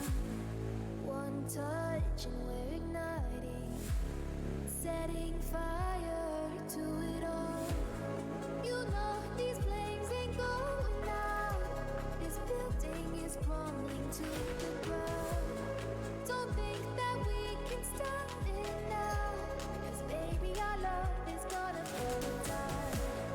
You know these flames ain't going out.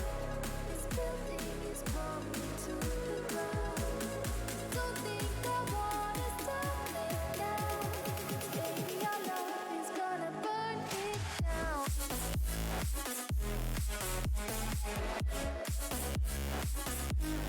Burn it down.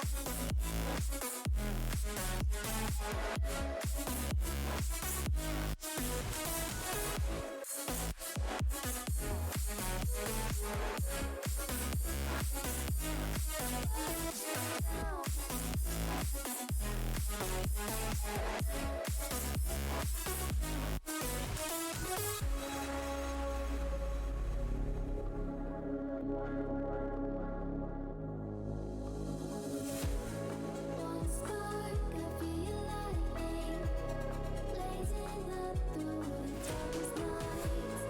Hold your breath, babe, the smoke is burning. You kiss me now, and I'll be alright. You know these flames ain't going out.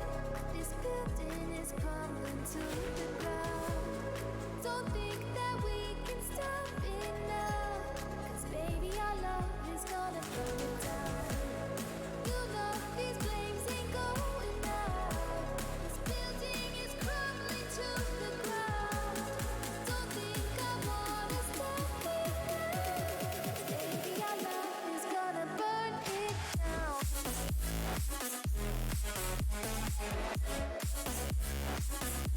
Burn it down.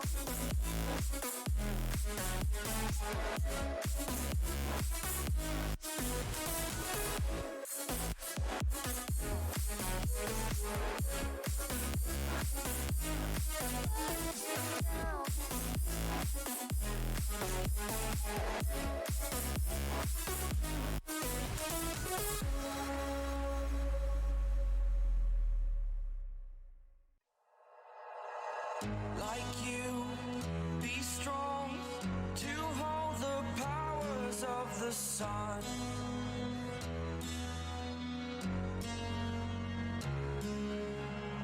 To dream, believe in strength. Now I'm the only one, only one.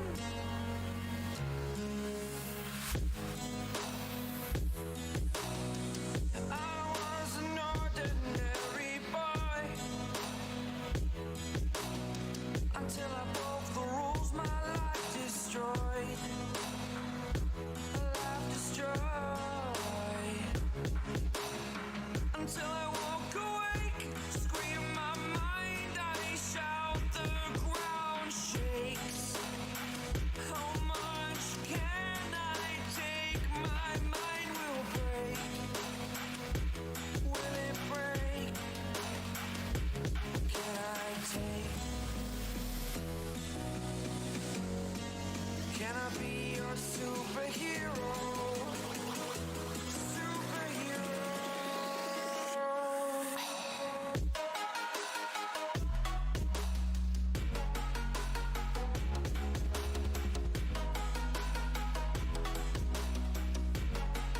Can I be your superhero?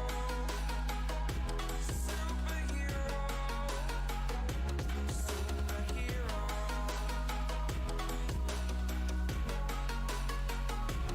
Superhero.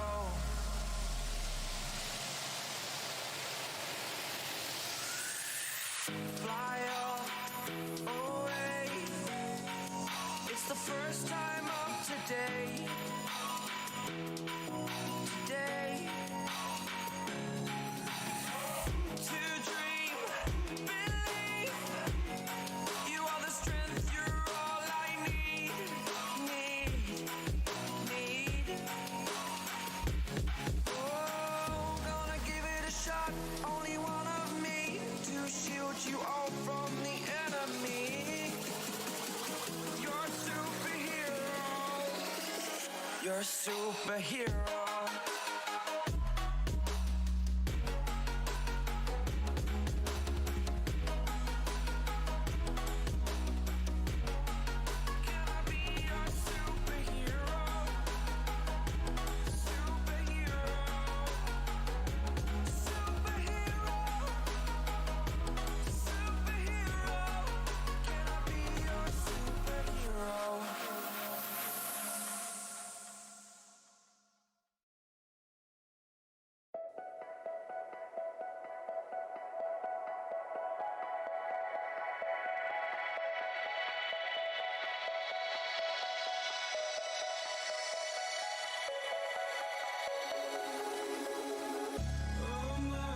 City, still so far from home.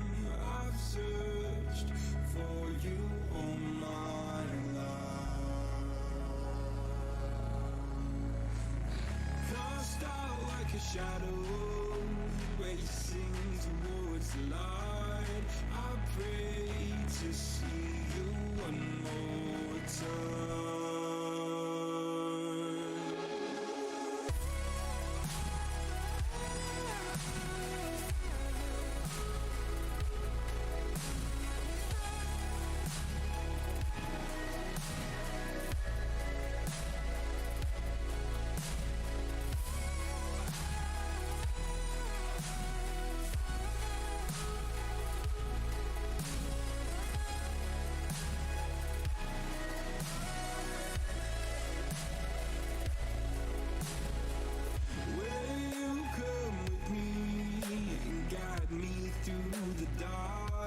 Stand by, watch me fall apart. I've always loved you more than you know. Father, don't you let me go.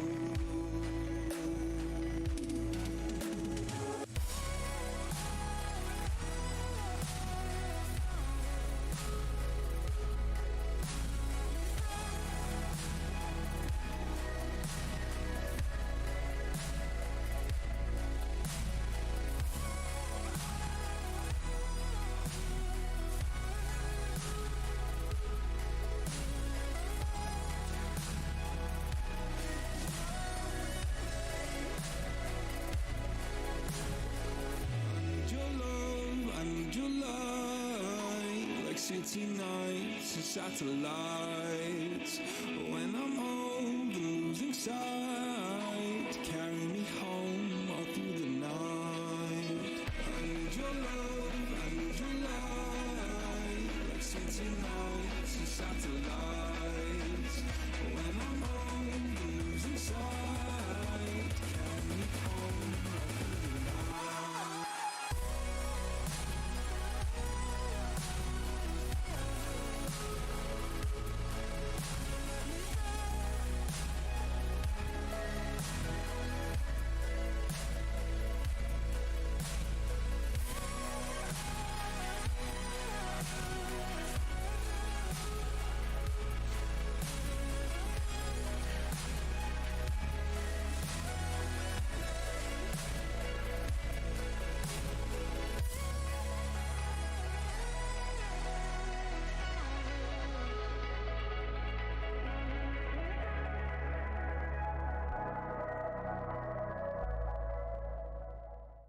Welcome back, everybody, to Pit of Valor number 53. Now you are joined by myself, Mick, and Strive as well over here to my left. How are you doing, Strive? Doing good, man. How is it going? I think things are a little bit barren in Mick land, it looks like. I think Mick is moving. Mick on the move, I think, right? Yeah, we are indeed moving. That's why the camera orientation is a little bit weird, but the camera's also a lot better now. We got a lot of moves going on generally, whether financially or physically. I like it. I like it. And we're coming to you guys live here. This is going to be a series of 3 matches that Mick and I are going to be with you before we send you guys off to the typical BO3 Grand Finals. But per the norm down below, you can see the cheat sheet, Akuma versus Hyperspace Dark, and we are heading to the good old comfy land of Ascent. We are indeed. And I'm super excited for this because I really haven't gotten to see Akuma yet. I mean, they're kind of a new kind of upcomer for me. I haven't really seen him perform too much. I really haven't seen him in these later rounds, and I haven't exactly seen them on the scoreboard too much. But Hyperspace, they're kind of a returning name. They've returning just generally as a team, but now also returning into Pit of Valor once again, kind of getting in these rounds, passing themselves by 2 now. So, I mean, they're definitely had themselves a standing. I'm excited to see what they can do, what they can bring to the table, and especially with having all these players in this lobby, what can be brought in terms of comps as well. Let's see as we get into it. I mean, we can kind of expect some familiar picks all around the board here, Mick. You know how it goes on Ascent. And as you can see, coming out on top right away, yeah, you got your Sova, you got your Jet, the Sky, Omen, and KJ lock like it's nobody's business, while Hyperspace Dark doing a little bit more deliberation, a bit of a mirror image, but I do like the Astra pick here, Mick. A little bit of a shake and bake, and hey, the Astra's name is Mick Shack, so I think you might have a buddy. Hey, that's just how it is, man. There's mix all over the place, and some of us were cracked, some of us are stuck in bronze 3 the rest of our life, but it is what it is.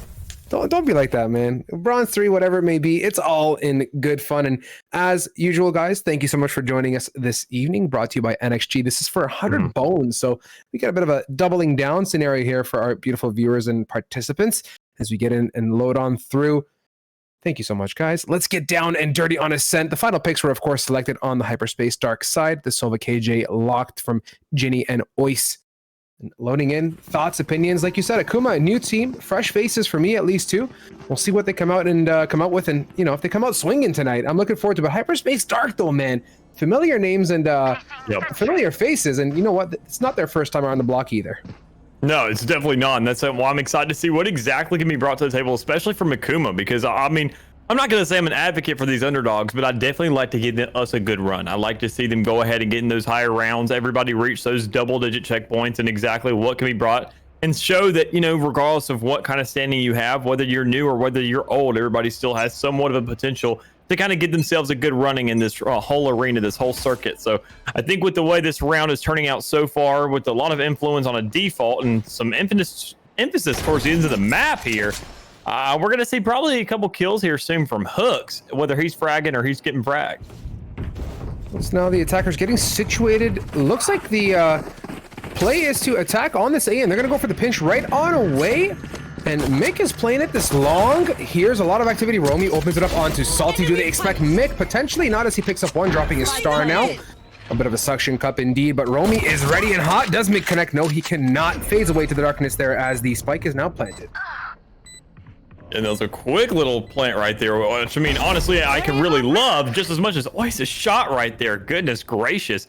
I mean, but the way this situation is kind of really panning out to go ahead and be here on this A site, trying to create some little pinch here for the likes of Hyperspace Dark. It's going to be a real tough situation, especially with Killjoy sitting fairly low.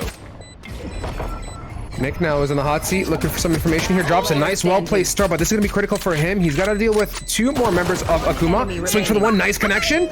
Looking for more. Nice patience from Romy. He's got 1 hit to his death, and he's going to shake and bake it. And that's the attackers coming out on top, so really good patience from that Sky, delivering the first dub of this matchup. Yeah, great little start right there, just kind of letting that spike run out. And that's the rounds I really love to see personally, especially in these pistol rounds where everything really feels as even as it's going to get.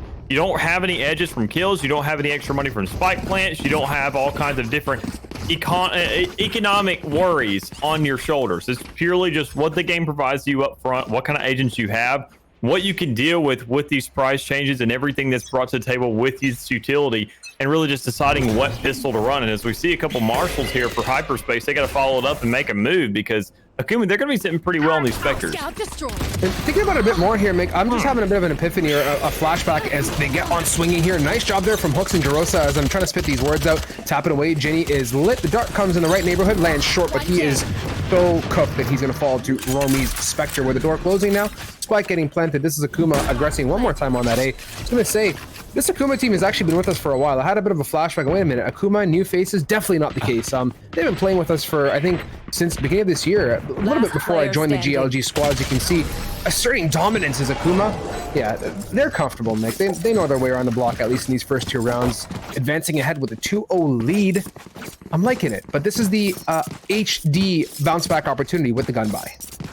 Yeah, especially, I mean, this round 3, this is super influential. Really, when you actually get that money, this is where the turn is supposed to take place for the likes of those defenders who are on that side where they haven't had that much money to deal with. They didn't have that force on the second round, and they really couldn't dish out too much damage.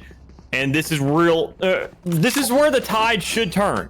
I mean, keyword is should. Because you have a lot of concerns there, because if you can go ahead, team up, find yourself, doubling up onto a man, going ahead and grabbing a Vandal or a Phantom, then just really creating some kind of domino effect to work off of, it can absolutely be catastrophic for the people who are really trying to go ahead and get their first round on the board. And Hyperspace Dark having one good holdover towards that B side, grabbing a couple little bit of damage all over on the guys of Akuma, but they got to make sure to follow it up. They had to at least grab one so they had that numbers advantage.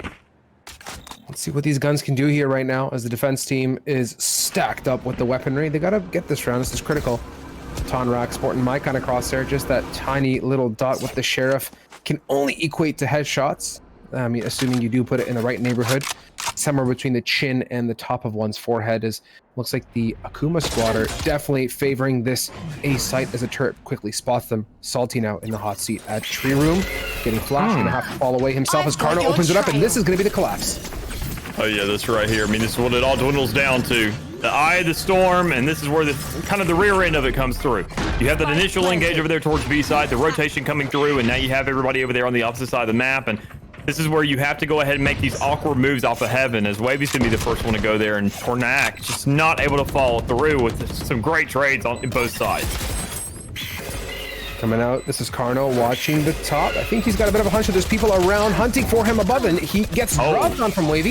Looks though, opens it up. Nice shock dart to tickle Sadie a little bit there, but not for Romy and Jarosa, man. These guys are fierce on this A and are setting a really good precedent so far in this match, and they're going to take that eco, the light buy. 3-0 is your scoreline here so far. And that is really concerning, man. I mean, that's why earlier I said should. You usually find yourself winning those rounds knowing you have the better weaponry, knowing you have a little bit more gun power on your side. But to go ahead and lose those rounds knowing that you've also been set back, you give all the players who were alive at the end of that round and that post-round situation enough time to really pick up these rifles and go ahead and save themselves a butt ton of money. As we can see, for the guys on the side of Akuma, they have 4,000 and they have these rifles to play with, giving themselves a little safety net. Now this is the almighty Sheriff buy round as they're looking for something, and that something is basically much of nothing at this point here, Mick. They went aggressive on mid, only to quickly give it up there. Meanwhile, though, as we watch closely, Ginny is in a bit of a hot seat, gets tagged 70 and a swing. Really good job and good use of utility. Sadie trades it out with the Sheriff, so that's a good buy, or good frag up now. Up close. Okay. Just sitting on his control key like it's nobody's business. Just another follow-up, man. I mean, all these guys having just superior weaponry right now, always only having a Marshal to play with. I mean, he can maneuver himself around the map, find a rifle if need be, but with right there, having to run into Carno, that's going to be a real rough diggings, because you have to go ahead and counter the spike as well, which is on the opposite side of the map. Now, yet again, it seems like history repeats itself day in and day out thus far, Mick. It's down to Ois sitting on short and now falling on short, actually, as he gets picked off there by Tonrak hunting away. With that bomb at B, it looks like Akuma has no fear looking for the frags. 4-0 is your scoreline, and the HD squad is now in a bit of a tight spot, to say the least. 2 ultimates available. You have the Cosmic Divide and the Epic Sky Cauliflower of Doom to make some magic happen, and they're going to buy all the way down. This is massive, considering how the finances are really not looking that great. Yeah, and it's a great little redemption spot for them if they can go ahead and find something. They're not exactly slacking too much in the kills department, depending on which player we really want to highlight in that situation. But, I mean, everything across the board, they definitely have enough to bring to the table. They just have to find those right angles to play off of. With the Blade Storm coming out, that could be exactly what they need.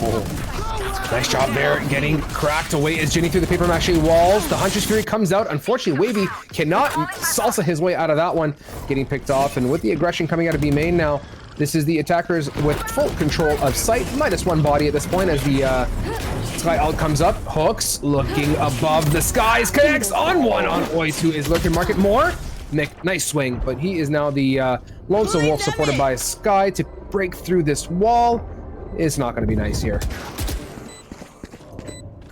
Oh. Okay. Okay. Jerosa. You know what? I'm feeling this, man. I like it. I mean, usually you have somebody outplays. People are trying to rotate, get different angles, and then just trying to rotate off that intel that's given to the other side of the field, saying, okay, he's there. I mean, you obviously want to check that, but you also had that subconscious thought saying, okay, he may move. He knows he wants to get out of the way. That intel's coming through. You're really scared whether or not you're going to go ahead and get that picked right off the rip. But I mean, Jerosa absolutely holding every single corner, just literally being a cornerstone to some extent over there in that boathouse. And I mean, it's a great statement for what they need. It's a period of that round. It's punctuation just overall, so we can really look at how these teams are set up. And with Wavy seemingly get really comfortable over there in that spawn. Oh, there he is. My guy just needed a bite of his pizza, a sip of his booster juice. Now getting aggressive. Tonrak on mid. Gonna tickle Ginny down to basically 25 hit points now. Sadie from the back end after 4 bullets of Sheriff activity. He gets off that pick. So all things considered, a little bit of health for the frag is not a bad predicament to be in, as this is HD now in the driving seat. And yes, you gotta love the Sky heals, Mick. Oh, you gotta love those Sky heals. You gotta love Sky just generally. Everything she brings to the table. But I mean, I feel like Hyperspace right now, they're definitely loving the fact they actually have a rifle in their hands now. Going ahead, winning one of those trades, buffing out the damage and the health as much as you can, and now you have somewhat of an upper hand as long as you can play into Wavy a little bit more so. And I mean, with this emphasis over towards the A side and with the push from offense and Akuma going towards B, this is got to be a really quick reaction. Watching for now, Ginny opens it up onto Carno, and this is really good aggression coming out from the side of Akuma. My goodness, Romy took a little bit more of that magazine than I had hoped for, but nonetheless picks up the frag, takes it down to a 4 versus 3 opportunity, and a lit Sky who unfortunately cannot self-heal as Wavy gets whiffled. And now with the lockdown, this is it. This is a big retake opportunity, or is it? As Jerosa has a different opinion so far, Meg. Yeah, and it's got to have some kind of follow through with Romy getting spotted out. I mean, there's a little bit of a concern here because Wavy is actually going off, and he does have another man he's got to concern himself with. Player standing. Wavy did not have the gun out at the most opportune time. This just went on its head now. Hooks. Tower. Oh my God. That's so unfortunate. I hope we can get a replay of that one. Wavy went to quick switch, and he had the crosser in more or less the right neighborhood. Had he pulled out the weapon, Mick, that would have been it. That's a troubling one. And yeah, not the best scenario. Got to be a little bit flushed over that one, Mick. I'm shattered after that round. Yeah, and he actually got his hands off the spike. I mean, he had a knife come out in his hand. It wasn't the rifle though, and that was really what he wanted in that situation.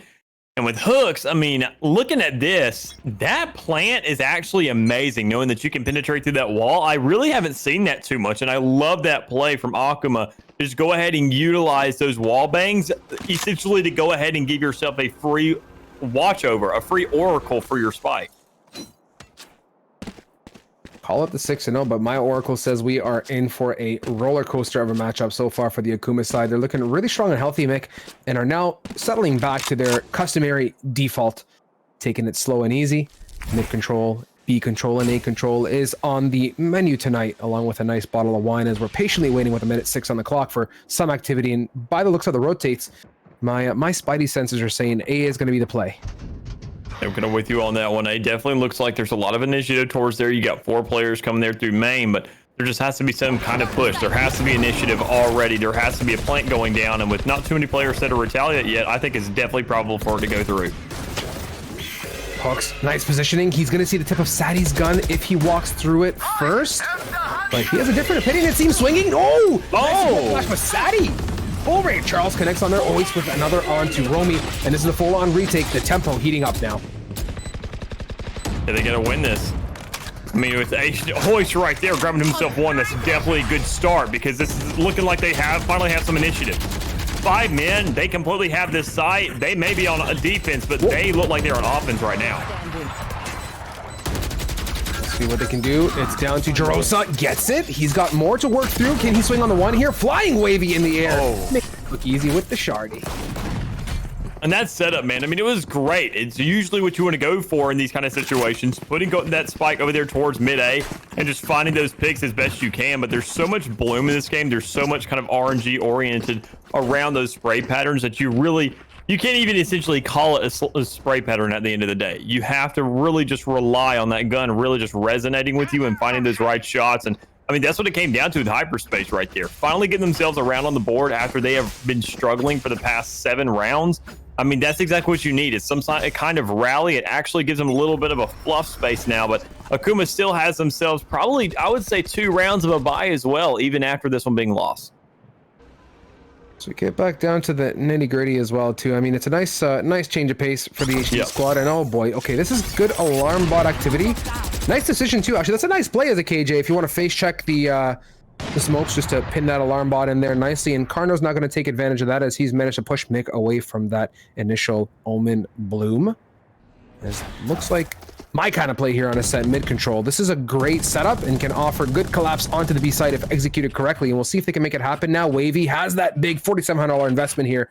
Mick, he doesn't want to lose that. That's going to be critical in this matchup.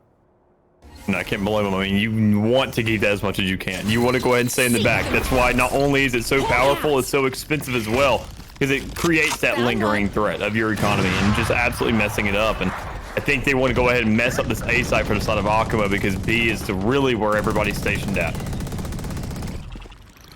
Sadie opens it up here as we're not really watching the better part of that frag now. Romy taking it down to the last bit of the ultimate before he takes that away. And with 30 to go, this is it. This is do or die. But they're going to collapse right around through spawn. Look at this shake and bake through, man. Talk about going deep. Now it's a good pinch opportunity, I was going to say, as Oyce does just that. Leaves it down to Carno and 25 hit points. And 12 seconds left on the clock. That's super concerning for Akuma. They have to make a move right now, and there's only Carno left, and he's pinched. And that alone is going to be, you know, squeezing every little last bit of breath out of them as they kind of bring that round to a close.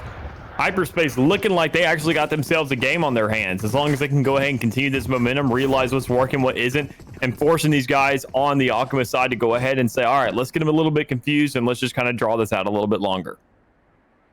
This is pivotal now off this point here. We got 4 rounds to go before we switch it up here, Mick. And if we can get HD gassing it up, I think we're in for a really good matchup proceeding to second half. And you and I have casted together now what I believe is multiple matches in POV in a row. And it's been Ascent on the Switch has just been a big shakeup time and time again. So I'm looking forward to half 2, but you know, we still got a plenty bit more to work through here as the Akuma team is going for what I believe has been their strong point on this A take. Oh, you cannot check that, Chief. Oh. Well, there is enough going on, though, to really back it up, because actually there is going to be a detain on the field because Hyperspace, they had to find a retaliation because this is the first round really between those last 2 where we've actually seen an early plant, a solid plant from the likes of Akuma where they found that momentum early in the game. So this right here, this is looking like old Akuma. This is looking like first 6 rounds, but they really have to go ahead and finish it out first. Look at the strong chokehold they have on A, though. Like, they just got the bomb planted, holding so strong. Look at the aggression from Carno jumping up. And with that spam from down below, this is the Akuma squad really doing what they do best, man. If they're going to do one thing, I mean, stick to this A. It's been a really, really strong suit for them. Yeah, and I'm kind of with you. Even then, just stick to his side. I mean, what choked him up in the one before that was saying, you know, they weren't very decisive of where they wanted to go. They were kind of back and forth. They wanted to go ahead and go through mid, and they wanted to switch it up, go towards B. They felt a little bit too much presence there, then go back through mid. There was just way too many decisions being made to choke up your team. And I feel like right here where you see that all these guys are, I wouldn't say getting cocky, they're just feeling confident, knowing that they should be winning these gunfights. So they're going to engage in. As we can see, Carno grabbing a double right there, closing out the round. It just really follows up and just adds complete punctuation and a little bit more emphasis to what this squad can bring to the table. Oh my God. Oh, massive. He denies the ult from Wavy too. And with that, that's 2 free picks. You can see the rotates lacing up the Jordans, getting on over to that A site. Now, Sadie is the man in the driving seat in a flash and swing. Really good job there capitalizing on that Bird of Doom. Picks up the critical frag on Carno with the spike planted. Now this is Akuma doing what I love to see, man, getting back on A yet again. Yeah, I mean, A is the name of the game for these guys. I mean, their team name starts with A, so they're only going to feel at home of where it is. And I mean, I can't blame them. It's a great spot, especially here on Ascent. It's a great little split. Having to force that enemy team, that defending team, to come back through heaven 90% of the time. It's a great little spot, and it's a little bit too readable for this Hunter's Fury coming through. This lockdown is going to be big now. They got to play it smart. It's taken away, and it is now destroyed as I'm speaking those words. Nice! Sadie with the crosshair placement of the gods, but you can count on Tonrak from the behind to send him packing. That's really one of the differentiating factors of a seasoned team there, Mick, is crosshair placement is so critical, and you can see they have it on lock, but Akuma is just one step ahead of the game when it comes to the shake and bake. Yeah, they're just so far ahead, just generally in their thought process too. I mean, just everything leading up to it, as Hyperspace finds himself a timeout, which is well needed right now, especially with what they've been dealing with. They just haven't slowed the game down enough. Akuma, you can see that they're definitely feeling themselves. They are rushing onto these sites. They are getting these kills. I mean, look at Carno last round saying, you know what? I win this. I go ahead and ego peek this A main, and I find myself 2 kills. You know what? That's the trigger right there. Rush this site. This is a 5v3, and I'm already feeling on fire. So, I mean, they can't touch me unless they want to get fried, and they go ahead and find themselves a site with it. You know, Mick, if you've casted some CSGO, you'll know, or ESC matches, you'll see at the end, they'll tell you, you know, a number of unused flashes as a stat, right? I'd be very curious to see right now with the Hyperspace Dark Squad, what is the unused utility at the end of each rounds, right? You talked about tempo, and they might be getting a little bit too far ahead of themselves, almost, you know, putting the left foot, you know, before the right to take a step kind of thing. And it's not really working out in their favor. And the question here remains, are they utilizing that utility and kit they have on the retakes? Are they being a bit too quick to the punch when it comes to using the util, if that is the case? It just seems like they can't find the tempo on the retake, and Akuma is really good at taking it slow, and then all of a sudden they just put the gas down, and before you know it, they're on site and they have full control and they can't get any chokehold on it. Yeah, and I think that really comes down to their KJ. I mean, that's really where all your tempo really comes into, is those Sentinels. I mean, Sage with the wall. You have, I mean, even the controllers as well, which we don't really see too much out of an Omen because Astra has a gravity well, so physically slow these players down. You have Sage walls, which can actually stop these guys in their tracks. You have Cyphers, which have trip wires. KJ is really just more intel. And I think the team has to be a lot more reactionary if you're going to make that sacrifice for the extra damage on top of things. And we just don't see Hyperspace really manipulating that. Look at this full-on exposed middle as Tonrak has taken control of barrels now.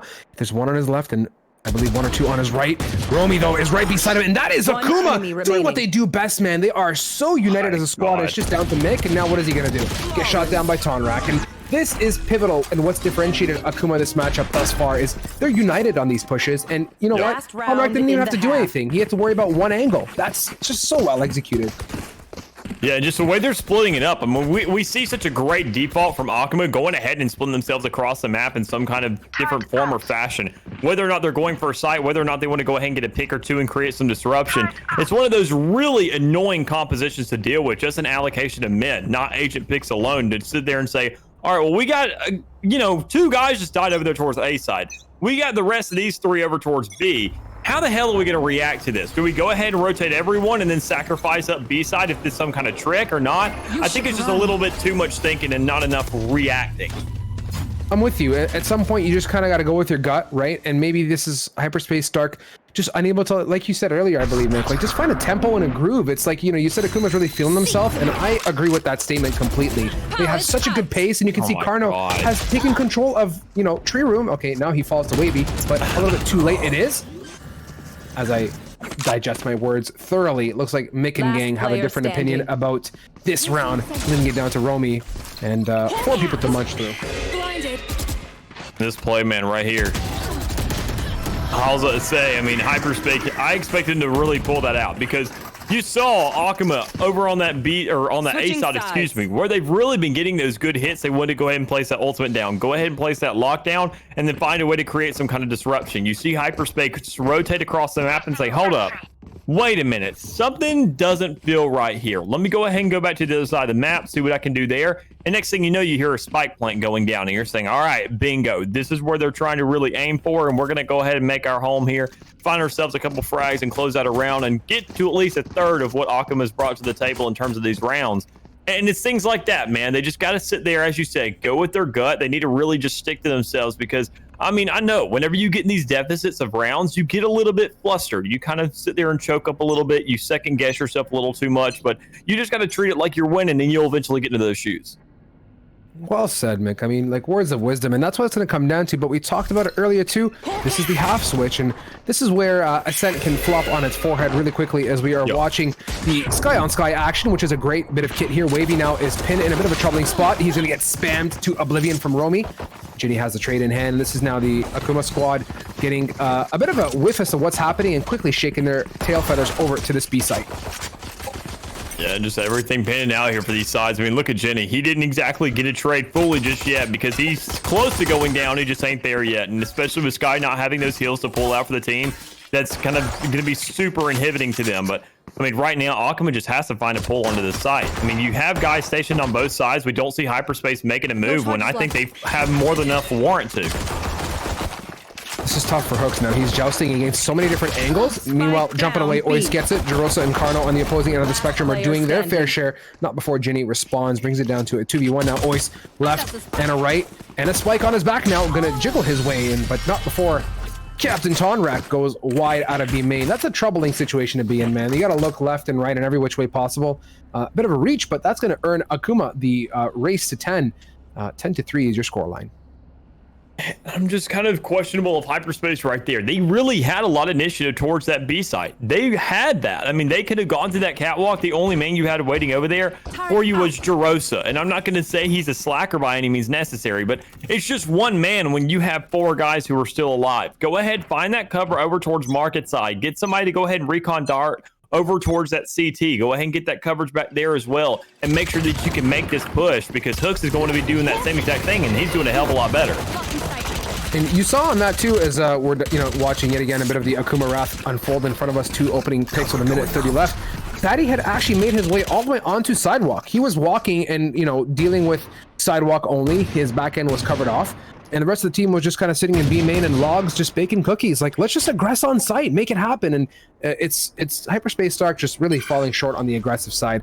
We'll see though with this change of tempo if they can bounce back with only 3 members left on the board. But this is, I mean, who am I kidding?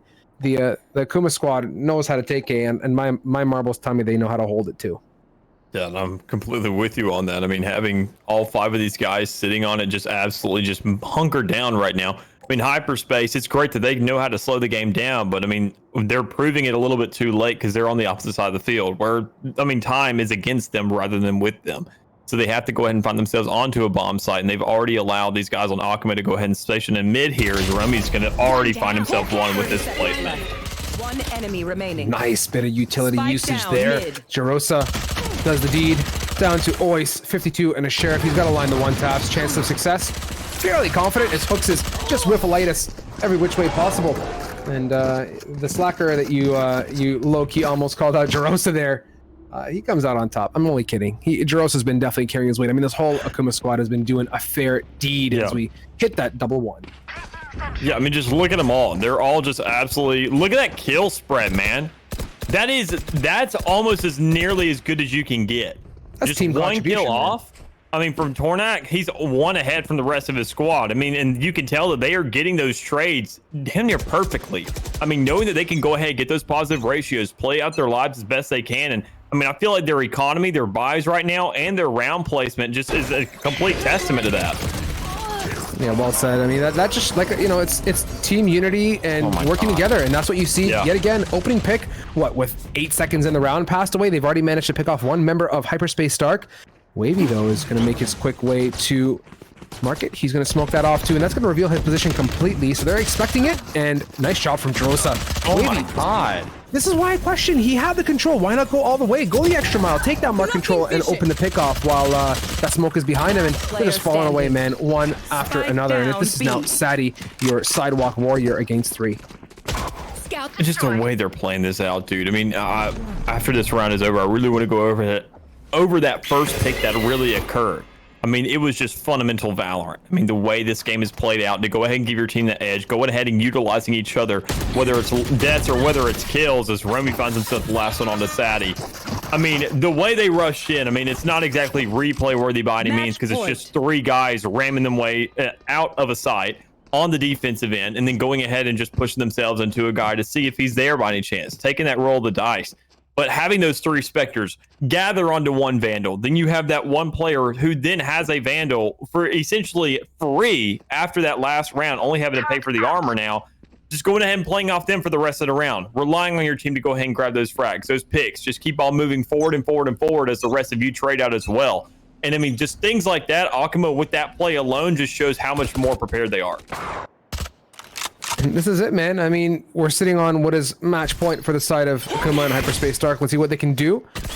Hooks believes like he's got a plan coming out of Wine. Nice job there with the support of Carno, and that's called team unity, my friend. And before we even hit the 1-minute timer, we're sitting on Mick, a dream, and a swing and a transfer. But it's not enough to close it off here as this match rounds out 13-3. Akuma takes it home in a steady.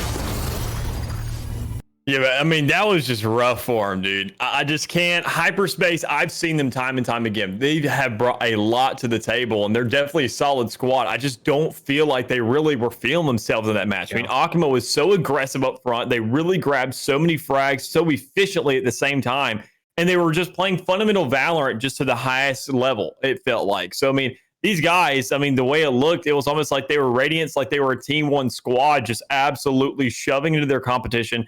Just almost ego peaking it, but when you win it, you know, it's not a stupid idea if it works at the end of the day. No, call it ego peak. I mean, they had the shots, they had the synergy, they had the team play, more than anything, their crosshair placement. And I'll say, like, out of all the matches that I've seen, not all the matches, majority of the matches that I've seen recently, one of the very few teams that really felt united. They swung together, they made plays together. Everything was just really well-rounded and well executed. I mean, with $100 on the line from NXG Esports, ain't nobody complaining here, Mick. Before we get into the next one, of course, per the norm, guys, if you have not already, get yourself a membership to the GLG Country Club, right? $10, one of your team members, you guys get entry into all the goodness, and only one of your members has to pay that 10 to get you priority entrance into all the good stuff that happens here on GLG. So if you haven't done that already, this break time is an opportune moment to do it. And shout out to NXG. Thank you so much for covering us and bringing the $100 to the table for this final. So it's going to be a good one, man. Let's send the viewers off to a quick break. Come back for more, and next matchup is not too far away. To everyone that's watching, by the way, do me a solid, just get your boys on here. Let's pump up the chat, gas it up, and I want to hit that 50. That's what I want to see from the chat this weekend, or this Wednesday. So off to a break, coming right back. Sit tight.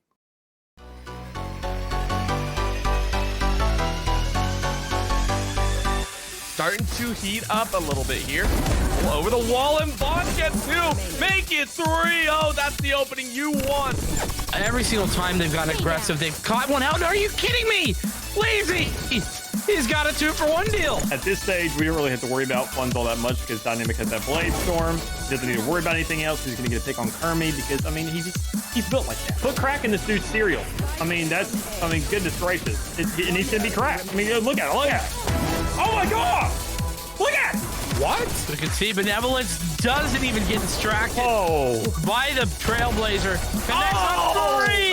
Oh my goodness, Benevolence. Don't pick it again. Okay. Give him another. Okay. Give him another. Oh no! Baby, yes! Is able to open up a flank angle, so that's forces Stealthy to take the heavy aggression to the forward angle. Is able to get forward. Can he find that ace? Giza is tagged very low. They know exactly where he is, so matter of time before Giza walks into it. Has no idea. Stealthy is tucked away into the corner. Peeks out for the ace, and a big round for Recon 5.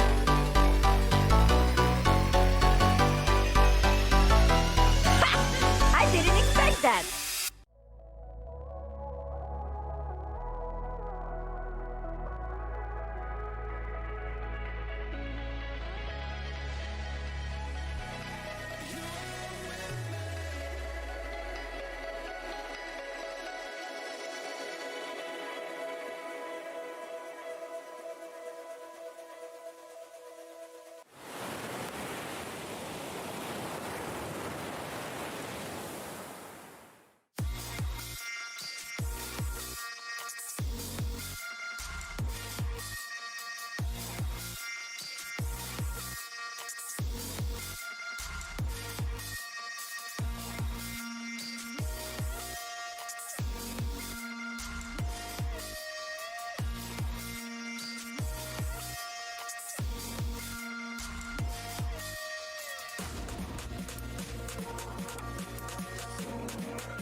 Welcome back, everybody, to Pit of Valor number 53, here presented by NXG Gaming this week, putting on the $100 prize pool for everybody to enjoy and love.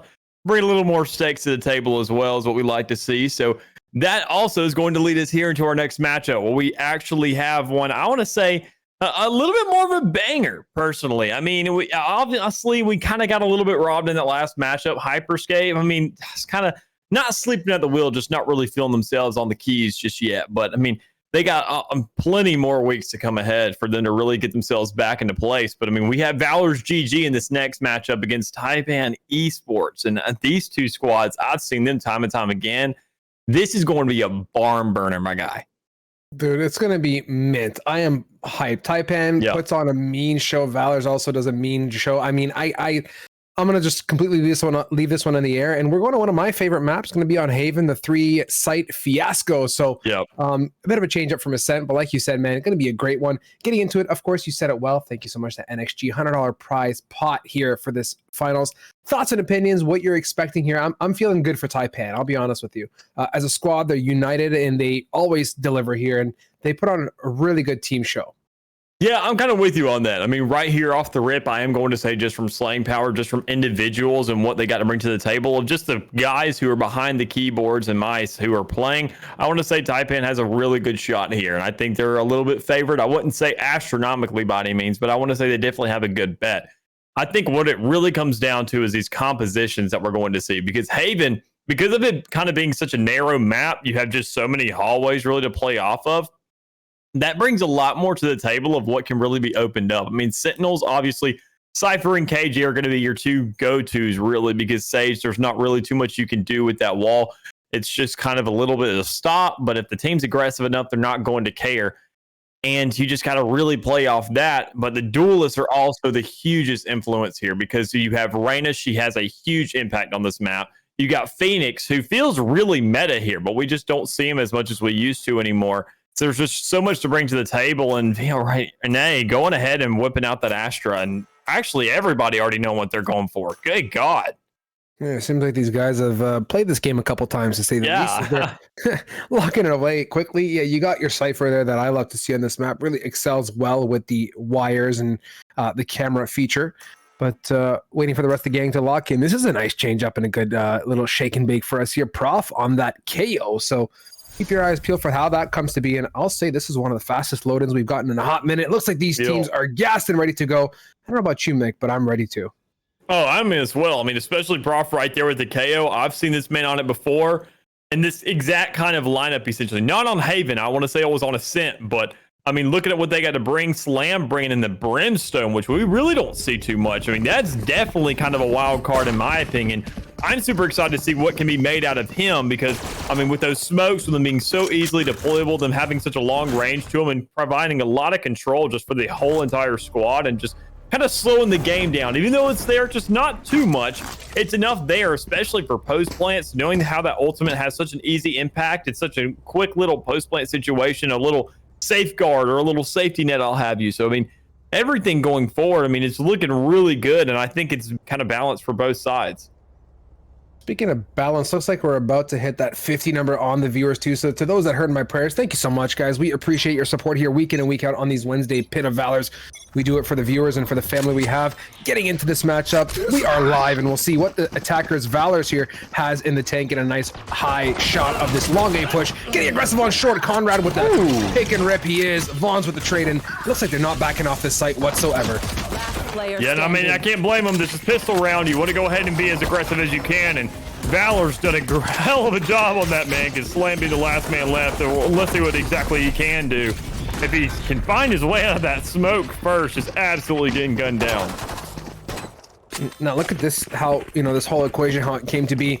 The Valor's GG is kind of repeating what we saw Akuma do in their last matchup, just full on commitments on these sites, and they went all the way through to A without any fear whatsoever. And I think this is a really good way to excel on these early rounds. I mean, just pick a site and just rip it, Mick. Yeah, and that's all you really can do. I mean, you can try and outplay your team and try and outplay the other side as much as you want to. But I mean, on pistol rounds, there's not really too much gun power to really back it up. I mean, you can't really get too many one-shots unless you're running that Ghost, or if you have a Reyna. to have that extra help to play with as well. But yeah, I mean, that's not really the case too much because, I mean, looking at it again, they're just going to repeat. And I mean, they're just going to rinse and repeat as they're going to go ahead and on for the E side or C side. E side, everything kind of rhyming with itself. But a great little opener here, and for Fonder especially. Love that bit of Sky utility to clear out Garage. They are able to pick off the one, make that another for Vons. He's going to tickle Prof's toes through the Astra Smoke as we leave it down to just 2 members of Taipan, the KJ and the Jet. Dream now in the hot seat, gets flash. He's full blind as Sogo swings off that good use of utility. Good trust in his teammate as well now as Conrad's just waiting for a pick if possible. But with the people storming Garage, it's not going to be an easy one. Yeah, I mean, I can't blame him. Just once again, 1 man left. Conrad able to find 1, albeit, but that's not exactly going to be enough to shut down for the likes of VALOR GG. I mean, 4 Spectres still sitting on the field. Actually, one of those guys bought themselves a Bulldog as well last round. So that was actually the one that was lost there in the mix. But with Taipan finally getting some rifles onto the field, maybe that last stance they have, if they do get down to that 1-man situation again, with those rifles in hand, I mean, you have that one-shot capability. You have that outplay potential if it comes around to it, but they just have to have the utility to back it up, and it really comes down to who is going to be that man if they get themselves into those shoes again. As we now sit for round 3, are we going to get a bit of an Akuma pace where that round gets turned over and the unfortunate Taipan squad can't pick up the dub with the big guns in their hand, or will the tides change? I will say Haven does excel well given the range. Oh, I eat my words. Mix Sogo getting aggressive. He jumps up and quickly bounces away. Now Conrad is going to go for the big flank. Does he know? Oh, he knows, but that cage is so strong. Swinging his Vons for the 1 and the 2. Conrad though with the 4K. Okay. Big. Isu! Let's go! Comes in on top. I mean, that alone, man, that's what you need. You need one player, like I said, that 1-man outplay potential. It wasn't exactly whenever everybody else got gunned down yet, which is exactly what you want, because you want a couple of your players to still have those rifles in hand. And as you can see, Dream is still rocking a Vandal himself as well, but Conrad right now absolutely just looking like he's carrying the squad, only man on the team with any kills to his name, and 5 of them in that last round.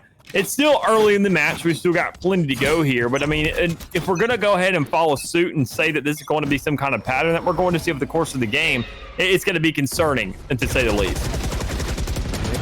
Easy, breathe. Conrad, oh my God, he is on the gabagoo tonight. Sends Sogo packing, the man who absolutely excelled the following round that just passed here with the Vandal in hand, is now picking up another opening pick. Minute 20 on the clock now. Valors must be wondering, what did I do to deserve that ace, and also to get spanked here so quickly? Yeah, I mean, it's definitely concerning for the likes of those guys. Knowing that Conrad is going to constantly kind of be a threat here in this game. He's going to be alive, and he's going to be alive and well at that, to make sure to keep on grabbing these frags. But I mean, this A-site push coming through is definitely looking promising for him. It could definitely shut him down if need be. Meanwhile, though, a bit of a Taipan barrage opening up here with Exotic actually responding nicely on that last frag that passed away. Now with the plant now, we'll see if Valors can hold off the retake. Unfortunately, there is no Conrad in the equation, so that's 1 monster to keep away. I don't know, though. The 3v3, it's anyone's retake. That most definitely is. And it also comes down to guns here. And yeah, right there.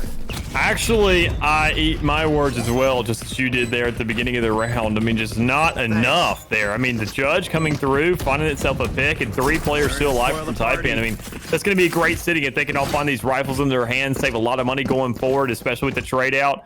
I mean, not exactly too much health in the pool for any of those players besides Sova, but I mean, there was definitely enough there to give themselves some kind of initiative, and staying alive, that's all you really need. You can play the objective, you can do literally anything. You can go ahead and throw that util. You can have some kind of impact, even if it's with 1 health left.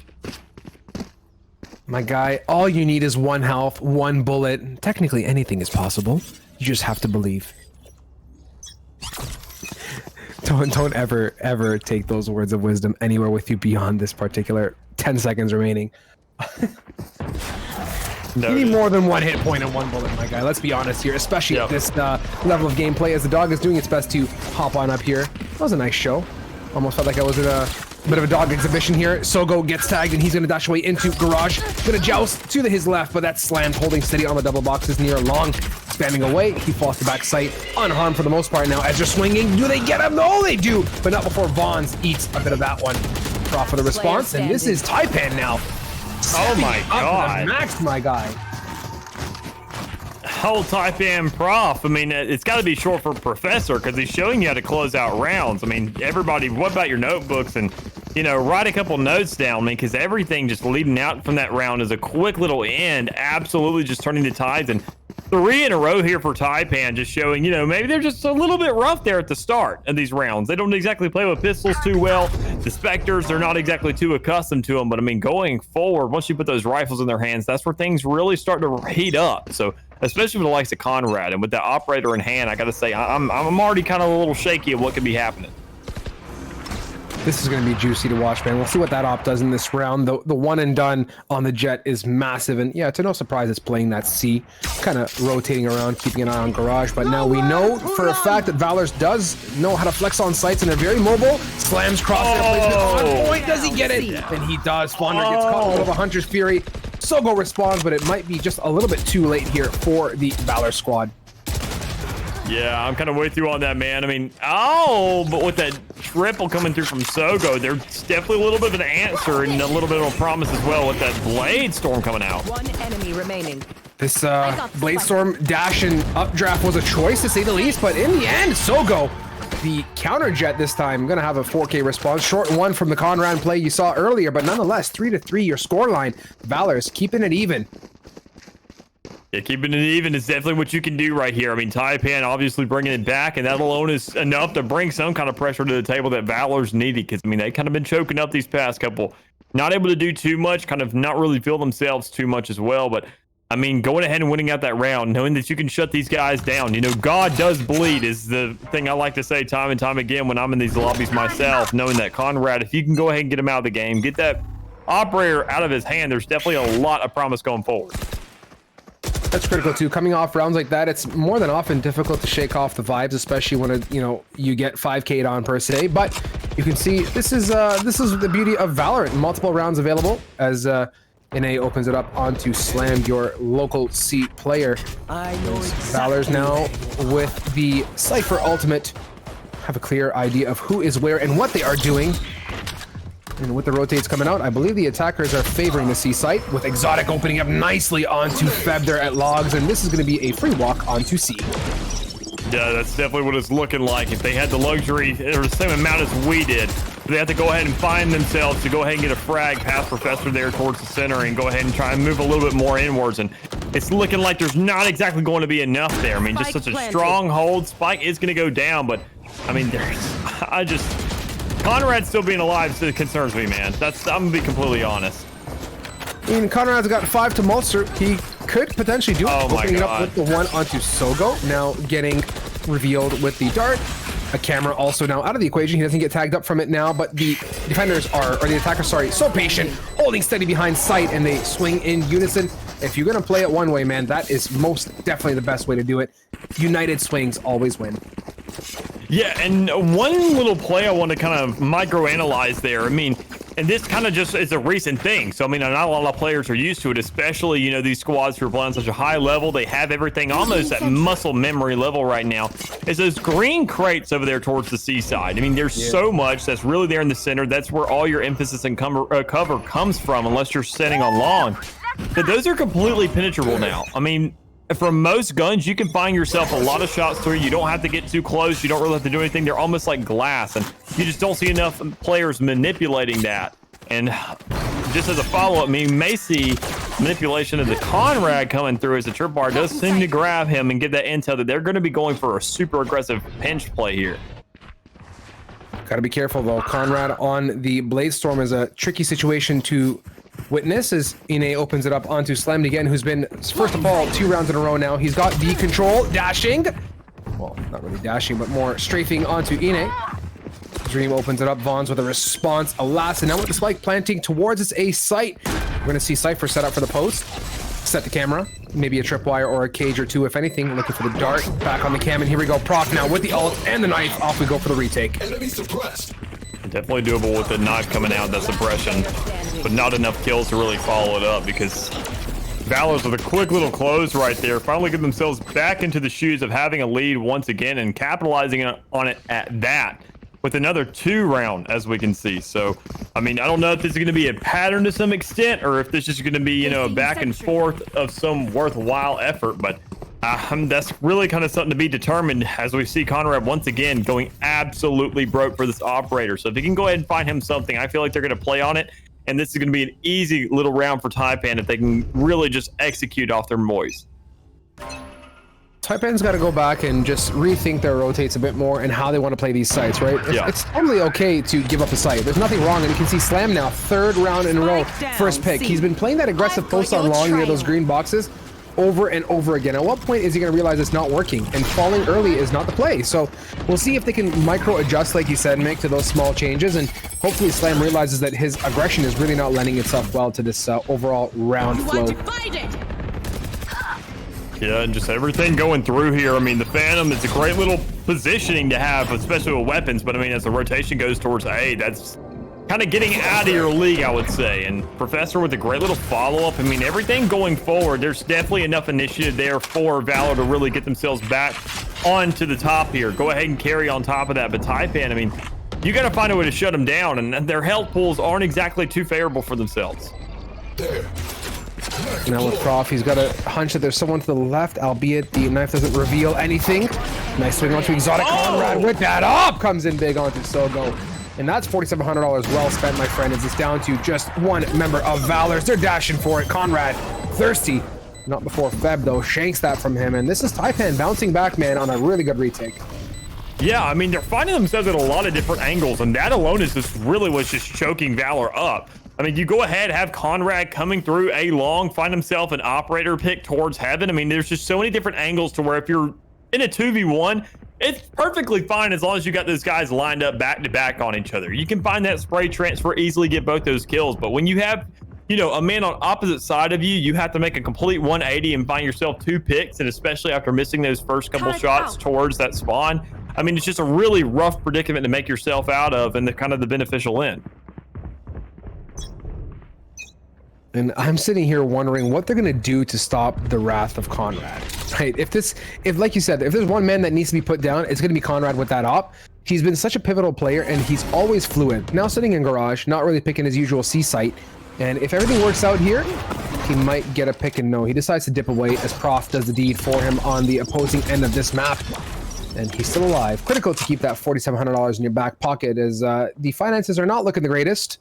Any bit of lost money would result in, well, to say the least, not the best buying scenario for the rounds to come. No.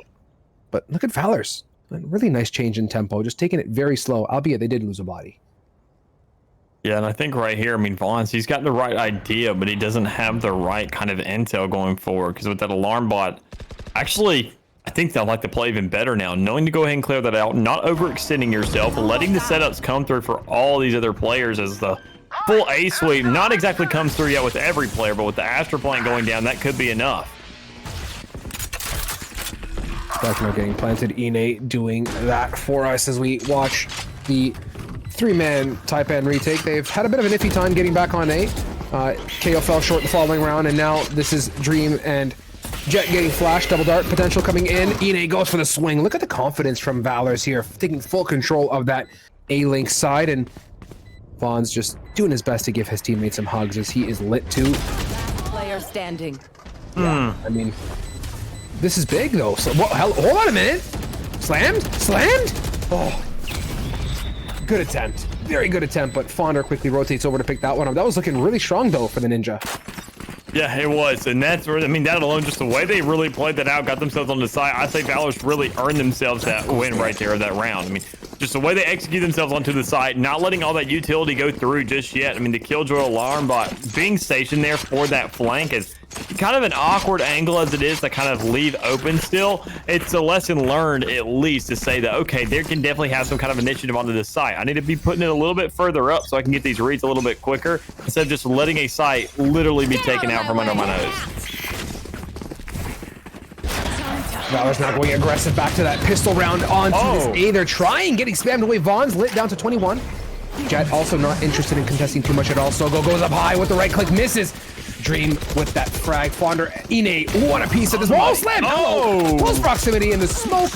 Gets swung on, but look at this shake and bake every which way from these two teams. Dream picks up the 3K with that third pick of the round, and now Exotic is your man in the hot seat.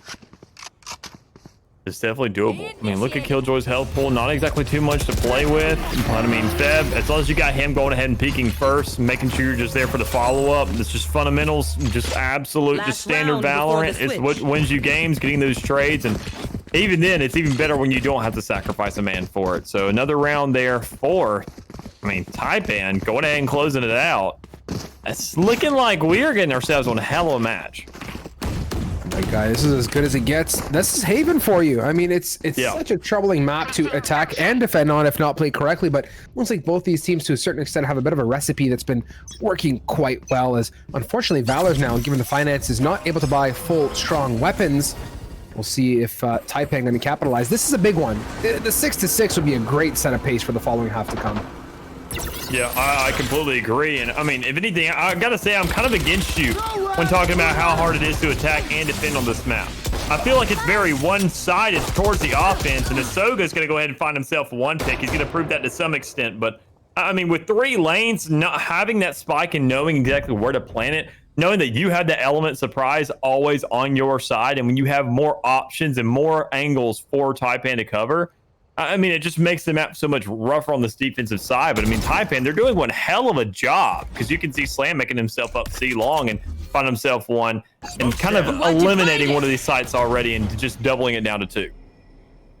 And now with the Cosmic Divide active, this is the 4v3 scenario. Taipan is in the driving seat. They just got to be united as a squad.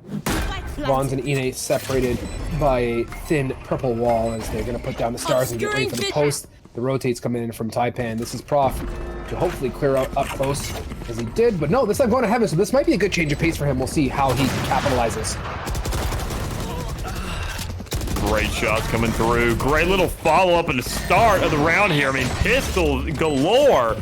Taipan closing it out with the shorty. I mean, I'm sorry, what?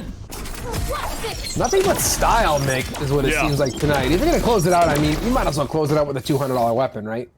Yeah, that's fair. I mean, honestly, as long as you get yourself to those finals, you win that out, you make half that money back. So, I mean, hell, I say go for it. That's one way to look at it. Is we proceed ahead, 6-6 your score line.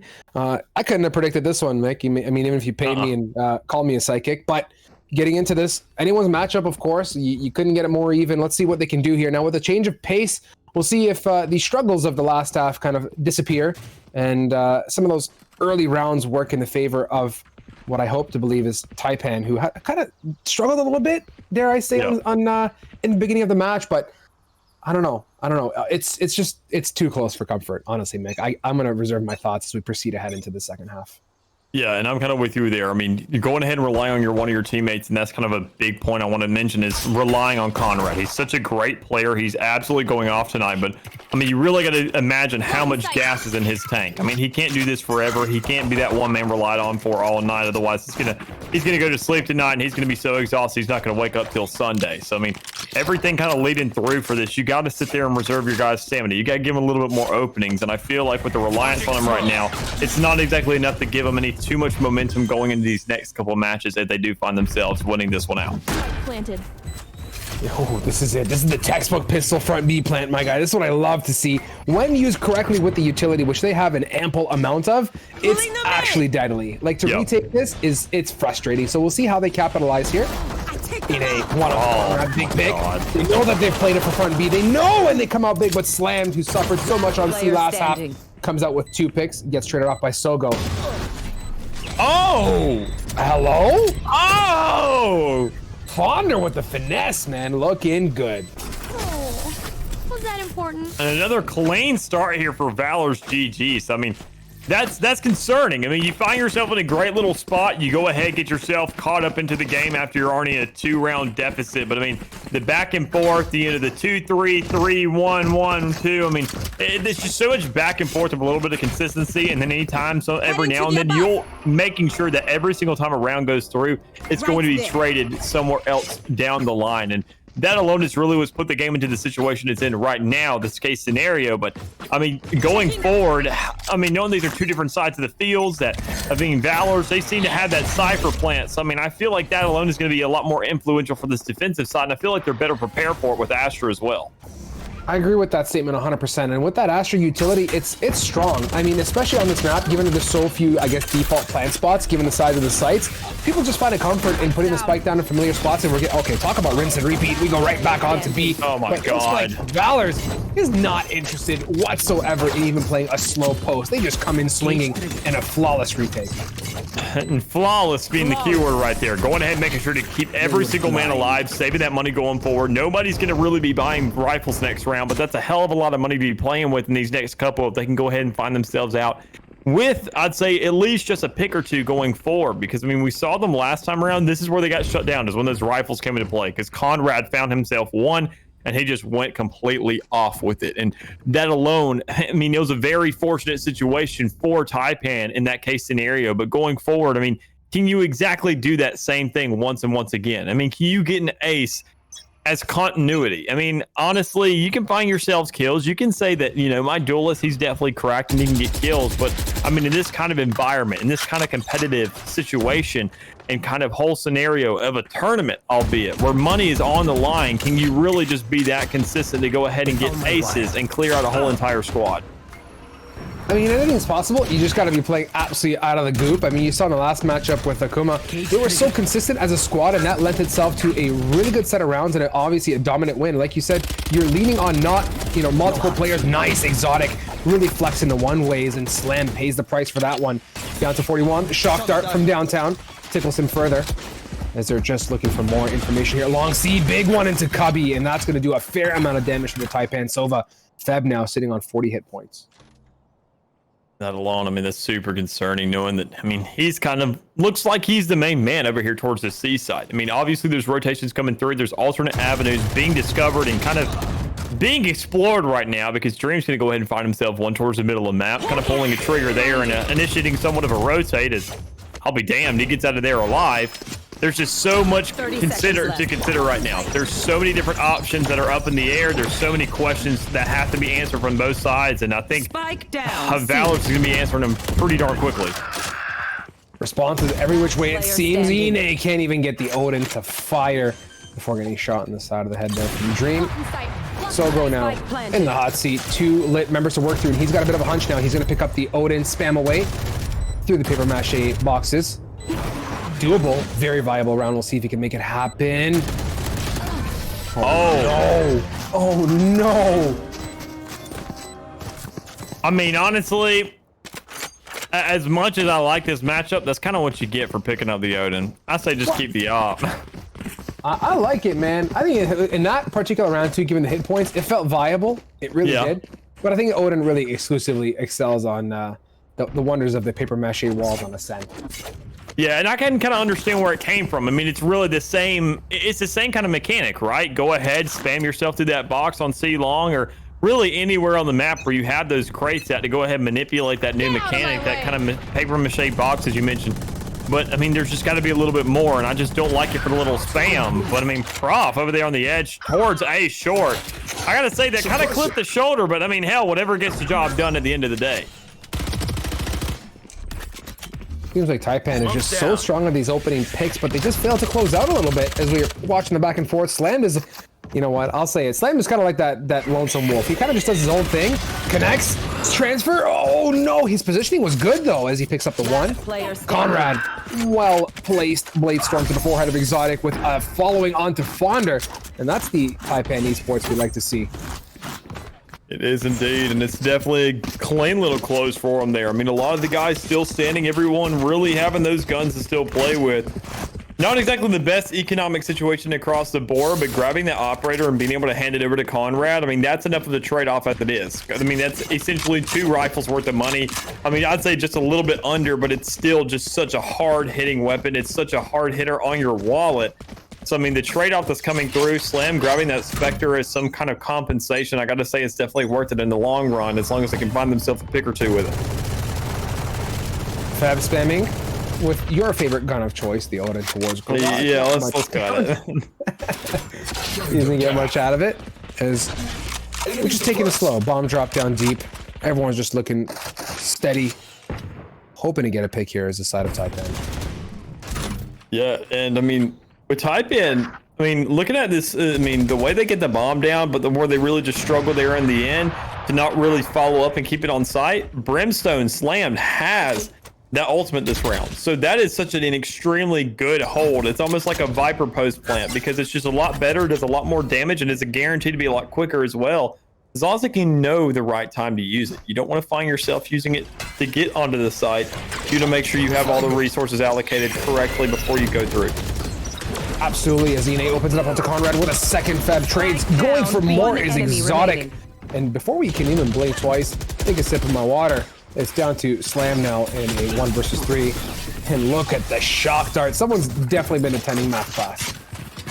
Yeah, I'm kind of with you on that. Great little response there for Valor's going ahead and closing things out.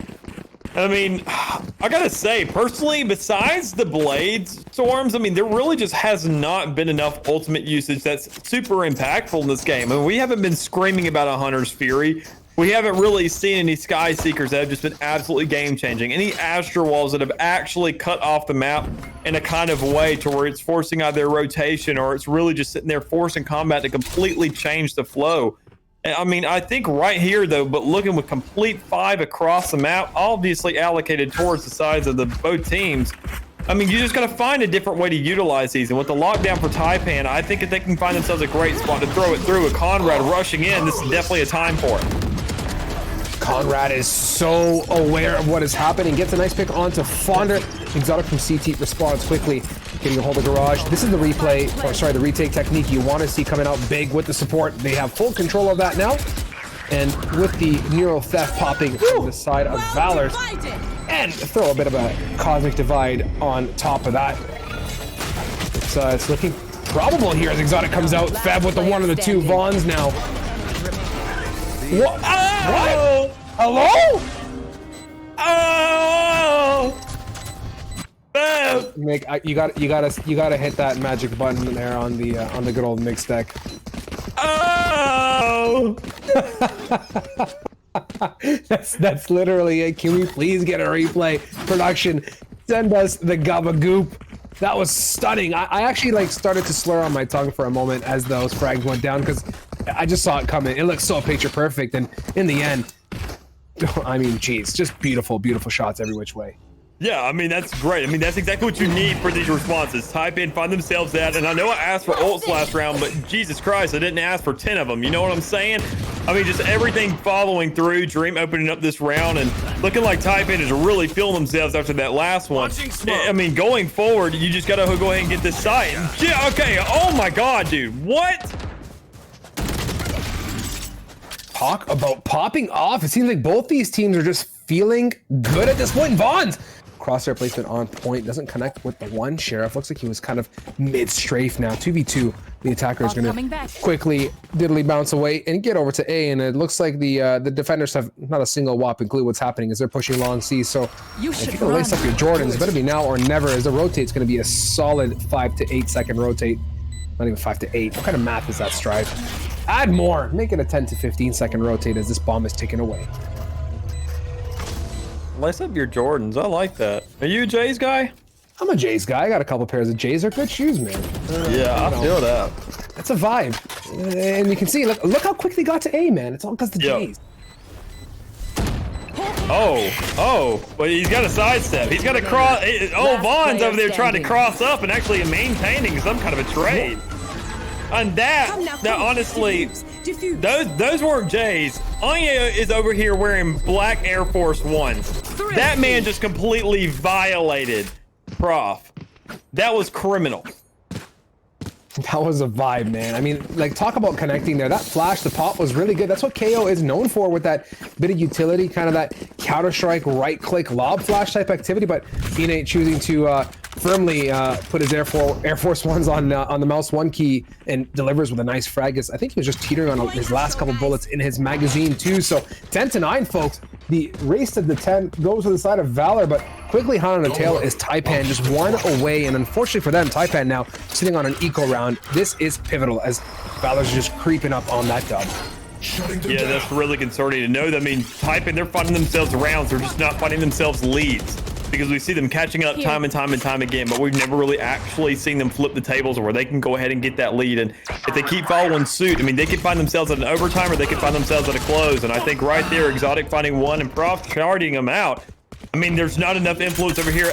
He's all by himself. No real backup just yet as the rest of these Valor's guys are kind of trying to rush him as much as they can. And that alone, dude, I mean, that's scary. One enemy remaining. Whoa. Sogo? Nice job. The shake and the bait via the smoke. He jumped away. I honestly thought for a second that he was going to be dead kaput, but worked out in the end. It was a 4-man coming out on top. We said it was a critical round, and that's going to be the 1-1 going to the side of Valor's GG. Now, Taipan off that save. We're going to be looking to buy as we're, oh boy, getting to that, dare I say, uncomfortable time for me. Yeah, and I'm kind of with you. I mean, Prof right there, I like going ahead and getting that free 300 just for getting the plant down. But you had no backup there, dude. You have no friends. You had no teammates there to go ahead and back you up, to go ahead and maintain a trade and keep that control on the bomb site. Everybody was really allocated across the map. Nobody had that potential. And it was just almost, it fell apart way too quickly, and it was never there in the first place. And I don't know why it was executed. And you can tell a little bit of the Taipan squad is, I think, feeling a bit of the pressure, right? They've kind of shifted gears, right? We're sitting in 6th now. Just taking our time. And you wanted a nice 100 Fury. We're not getting much of it now as we see now Feb catching the tail end of that nice. Oh, and okay. that's what we want. And the counter hunter comes out. But just as Feb finishes his, he's able to dip away from that, escape the charges with the advantage and the pick onto Valor's now. Spike picked up and off they go to A, but there's a Cypher who probably has cams and utility waiting. He's excelled well on the one and dones almost, but he just hasn't been quick to connect on the frags and look away. He gets the one consistently, he's Exotic, but we'll see now as he is getting aggressive heavily, getting the one. This time Fonder is there to pick off Slammed.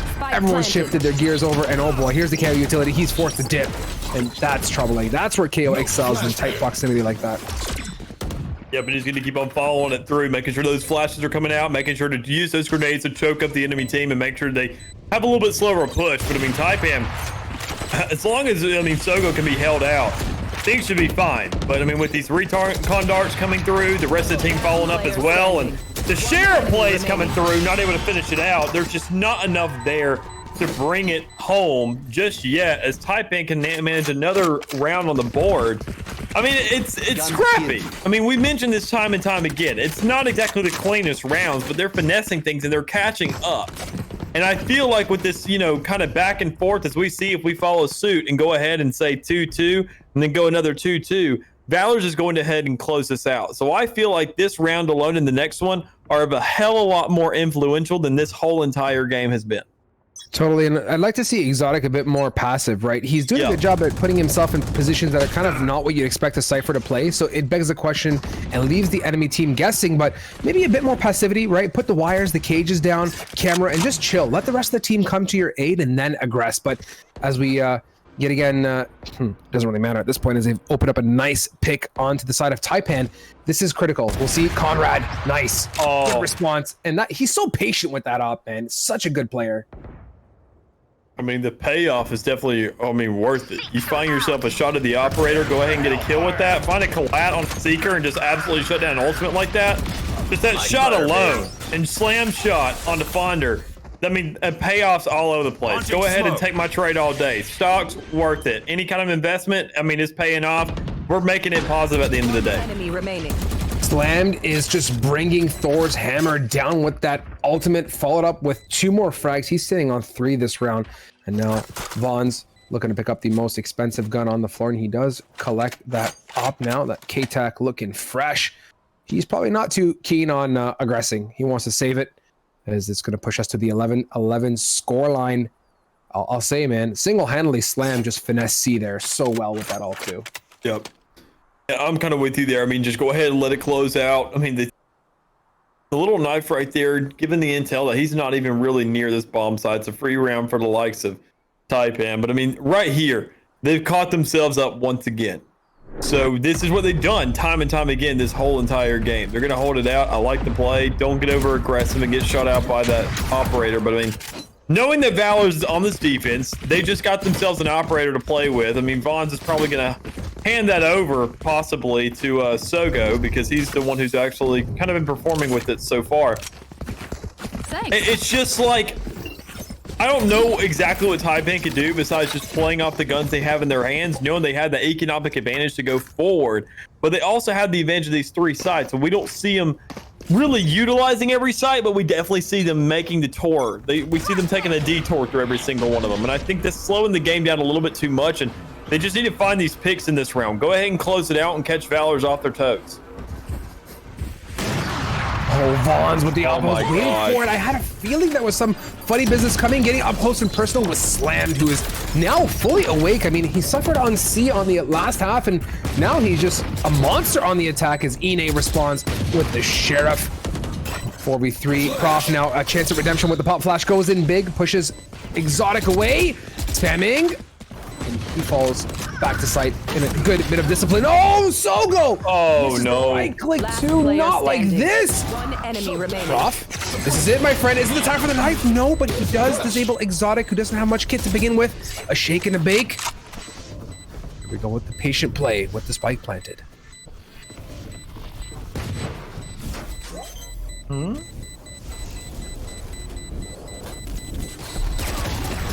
Oh.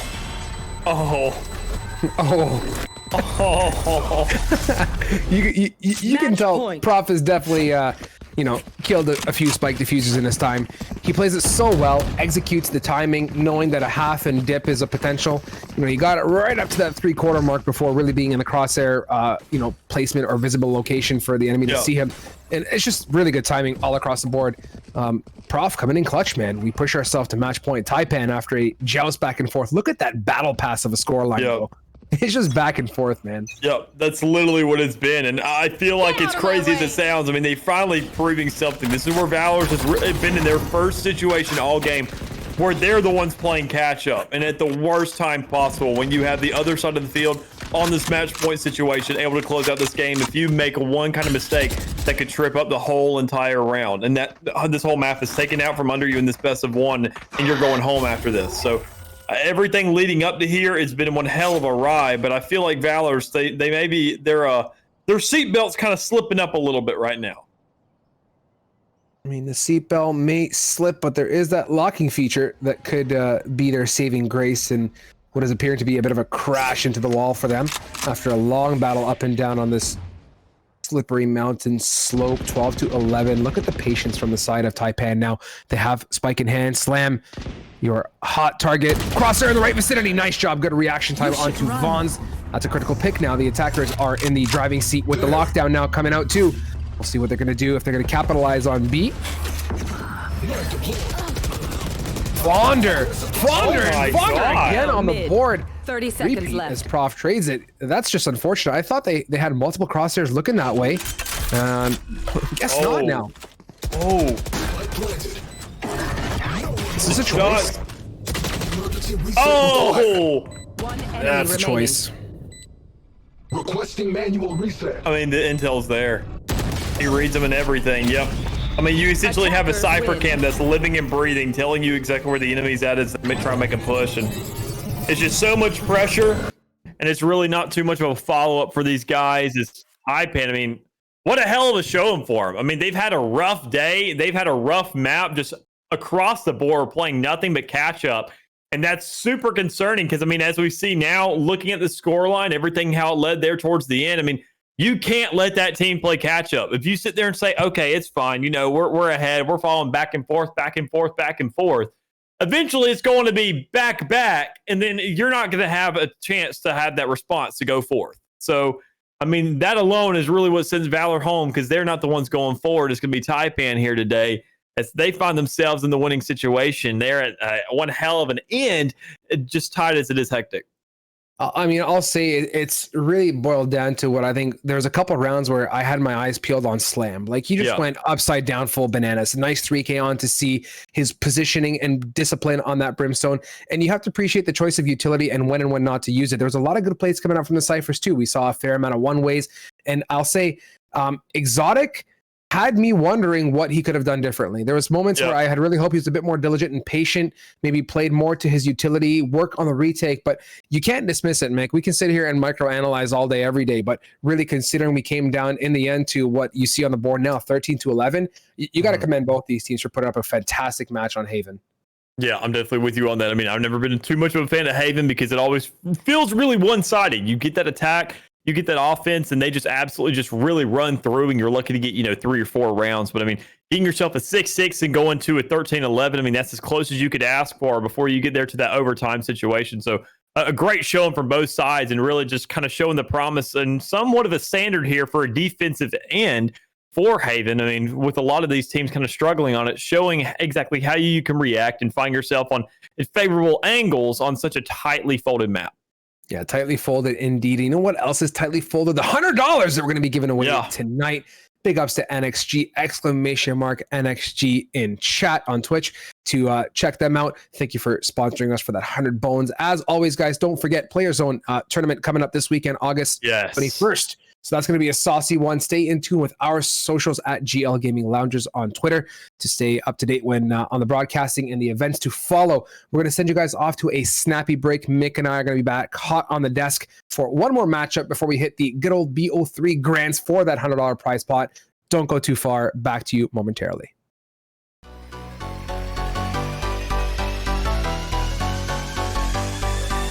Starting to heat up a little bit here. Over the wall, and Bond gets 2. Make it 3. Oh, that's the opening you want. Every single time they've gotten aggressive, they've caught one out. Are you kidding me? Lazy. He's got a 2-for-1 deal. At this stage, we don't really have to worry about funds all that much because Dynamic has that Blade Storm. He doesn't need to worry about anything else. He's going to get a pick on Kermie because, I mean, he's built like that. Put crack in this dude's cereal. I mean, goodness gracious. It needs to be cracked. I mean, look at it. Look at it. Oh, my God. Look at it. What? You can see Benevolence doesn't even get distracted by the Trailblazer. Connects on 3. Oh my goodness, Benevolence. Don't pick it again. Okay. Give him another. Okay. Give him another. Oh, no. Baby, yes. He's able to open up a flank angle, so that forces Stealthy to take the heavy aggression to the forward angle. Is able to get forward. Can he find that ace? Giza is tanked very low. They know exactly where he is, so matter of time before Giza walks into it. Has no idea Stealthy is tucked away into the corner. Peeks out for the ace, and a big round for Recon 5.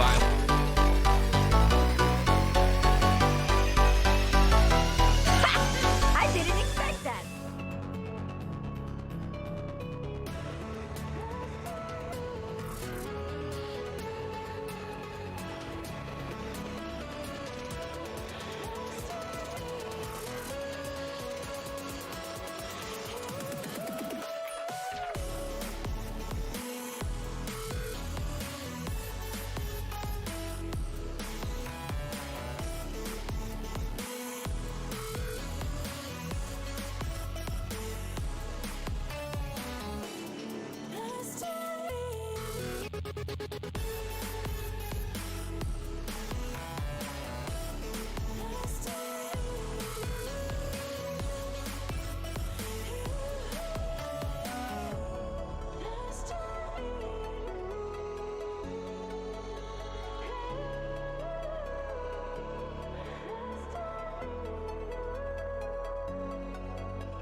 So we light the day we met. I don't wanna leave your side. Have me by your side when the sun sets. Let's leave for an eternity. We'll sail across the lights beyond the sky. I'll be with you eternally. I'm an addict for your love. It keeps me hot, hot, hot, hot, hot, hot. Tell them what your name is. Qualify for the small house.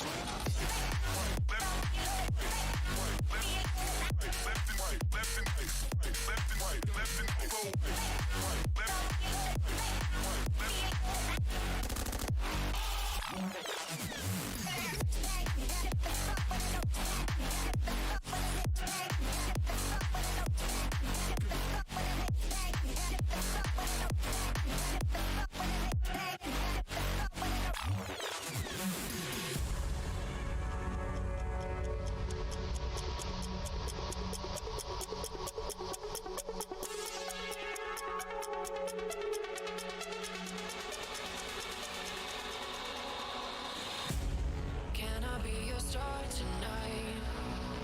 You fill my soul with light the day we met. I don't wanna leave your side. Have me by your side when the sun sets. Let's leave for an eternity. We'll sail across the lights beyond the sky. I'll be with you eternally. I'm an addict for your love, it keeps me high.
All right, people, we are back and we are following the lovely Taipan Esports, as you can see down below the cheat sheet, going against attack mode. And Nick, I think it's a first for me. 2 Havens in a row. So that's a lot of Haven to digest. It's a trickier map to appreciate and really get your head around. I would have liked a bit of a change up personally, maybe some Icebox or Breeze, but I ain't getting that anytime soon. Getting back into it, Taipan coming off of a great match, and you and I kind of talked about it with the gang, and I more listened than I did speak, but Conrad went absolutely bananas there. So you beg the question of, how much weight can Conrad's Jansport backpack hold before it completely bursts? He went off that matchup. The rest of the team did a good job, though. Don't get me wrong. Prof had his moments. We saw Slam do really well on that Brimstone, getting that C control time in and time out when they were attacking. Question is that momentum going to carry through, considering how close that matchup was, or is attack mode just gassed up on Haven here? And that's really this is a question I would love to answer, and I don't want to be too brutally honest, because I'm not sitting here. This is not a Comedy Central roast of Taipan by any means, but I mean, I feel like the way these guys played out that last game, they really have to tighten up here. I mean, they have to absolutely bring everything to the table, and I feel like they're going to be a little bit burnt out by that second half if it comes around to it, because I mean, their early game was not that good. I mean, we can be completely honest with that. They lost 2-0, every single time you started up a half. They found themselves to come back once again by a tight spread with those rifles once they got them in their hands. But it was never really a landslide where they just showed they were the absolute better team. And I feel like after such a close matchup, running 24 rounds like that with such a close race, I feel like that sits there and tolls on somebody a lot, especially a whole entire team. And Conrad as well, who is that huge differential factor when it came around to them being on defense, which is exactly where they're starting on this time around as well. See, but look, at the same time, I mean, Attack Mode is a familiar face along with the side of Taipan. They've been a part of the GLG family and a set of events for a long time being. So, these two teams familiar not only to the game and the variety of maps and the pressure that comes with it, but familiar faces for me too.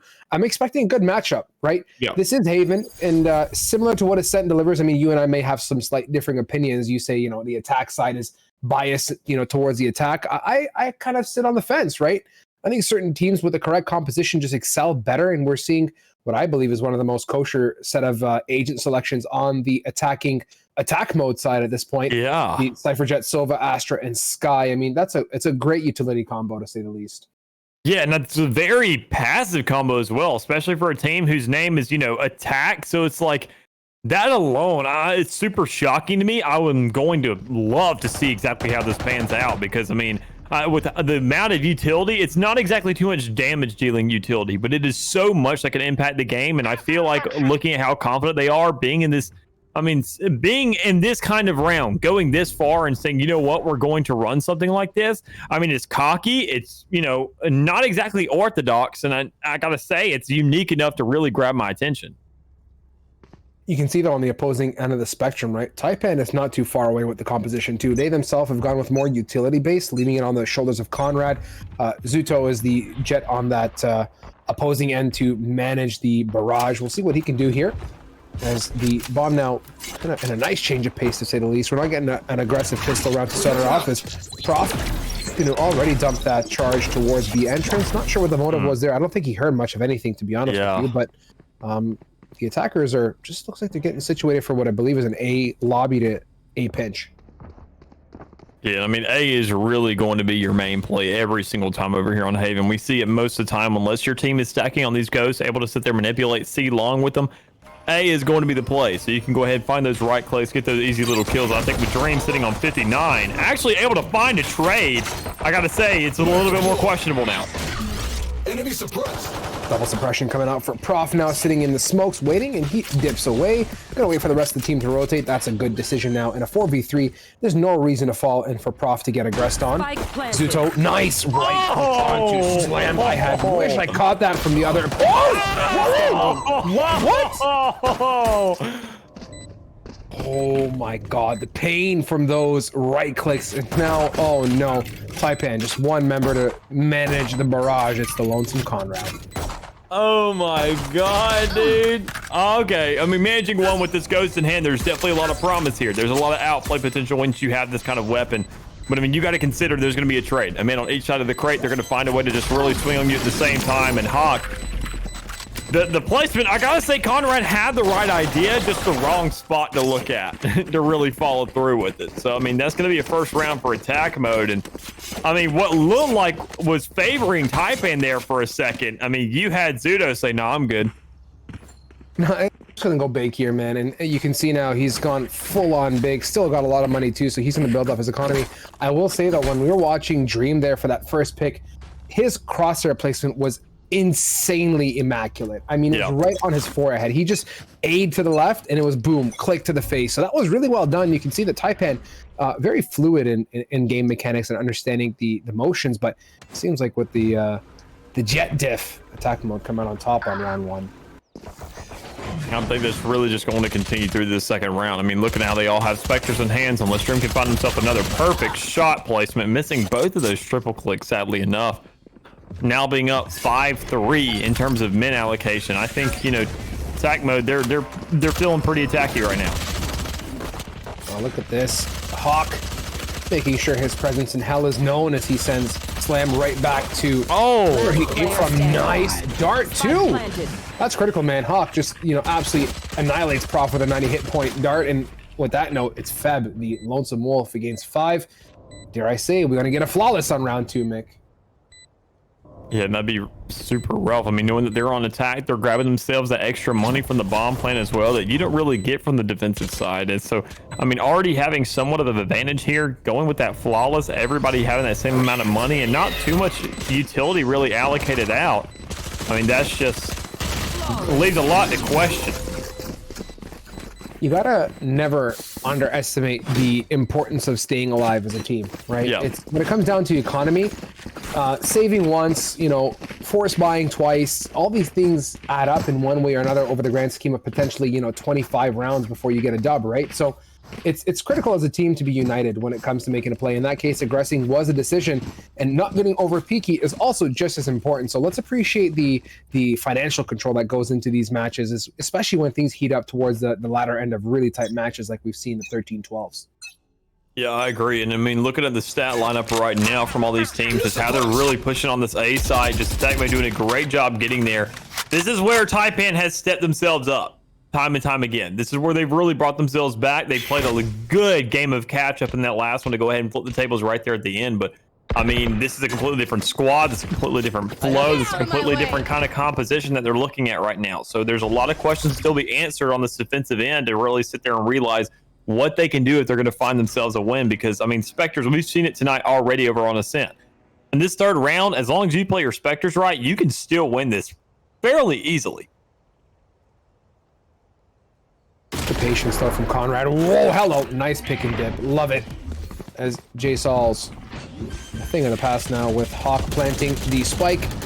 There is utility available. That's the front B plant you want, but Slammed is making sure no one is doing anything out of the ordinary on that pick.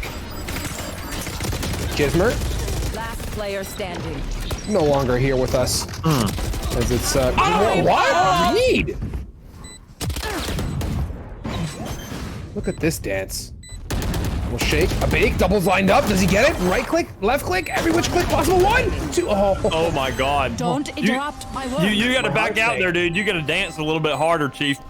I mean, that was a great attempt. Everything leading up right there. I mean, just the dance around that site, making sure to go ahead and keep peeking. But if you don't hear that defuse going down, you can sit there and feel completely comfortable knowing that you sit there and see that defuse come off. You have to listen for it again. And I mean, maybe we saw Greed kind of getting a little bit too greedy, or whether or not it was just a little bit shaken up from that 1v2 situation, actually being that close to managing it out. But there's definitely better calls that could be made. But I mean, being up 2-1 still is not too much of a dent in the likes for the attack mode. See, this is the thing too, right? In those scenarios, you think you're executing the clutch to the best of your ability, but you're so caught up in the moment that, you know, in retrospect, you just wish you did something different. Whether it's one or two things, and comes with, I guess, time and experience. Definitely could have been played differently, Mick, but 2-1 is your score line. Taipan, doing what Taipan does best. Bouncing back in moments of desperation and need. We'll see how this match proceeds. If one thing's taught us right here, Mick, is 13-12 is definitely not a far reach. I know it's definitely not. It just comes really forward of how they can play the rest of this game out. I mean, they have to go ahead and catch up once again. We've seen them do it to where they go to that 2-2 timeline. Then they sit there and start stepping it up, or they go ahead and get traded out. And I think Conrad going ahead and finding his Blaze Fury, then going ahead and grinding himself another set of free knives. I think that's going to be a damn good message to say that they're going to grab the second one. Enemy suppressed. Pressure comes out now. Prof. Spot the one at me. He gets away more or less with nothing to his name, despite getting planted front sight. This is now attack mode. Chance at redemption on this front B. Azuto with the 1, with the 2, getting full control of sight with style. Last player standing. I'm impressed. That's done. Oh, whoa, whoa, whoa, whoa, whoa, whoa, whoa, whoa.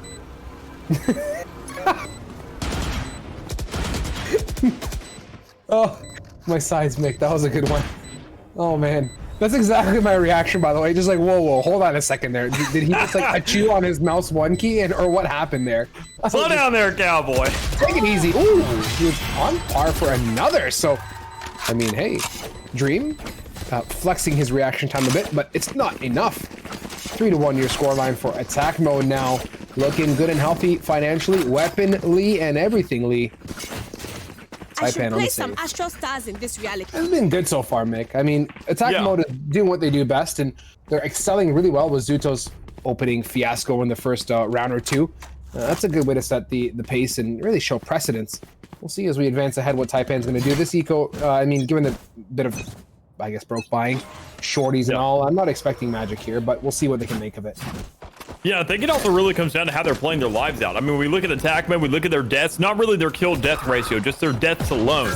And we see Zudo going off just as well as Concrab, but we see Greep following it up as well. And Dream, good God, dude, what a great pistol player. But, I mean, going through, they're just playing everything out a lot better, a lot slower, and making sure that even though they don't have the most impactful utility, they want to make sure that they stay alive to combine it. And you have to have all the pieces of the puzzle to create that clear picture and execute off of it.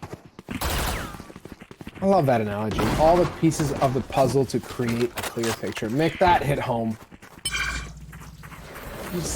Where do you get these from, Mick? You gotta tell me, man. Like, you're so witty with words. Well, you spend enough years of your life saying really bad analogies, you eventually learn how to say good ones. Preach.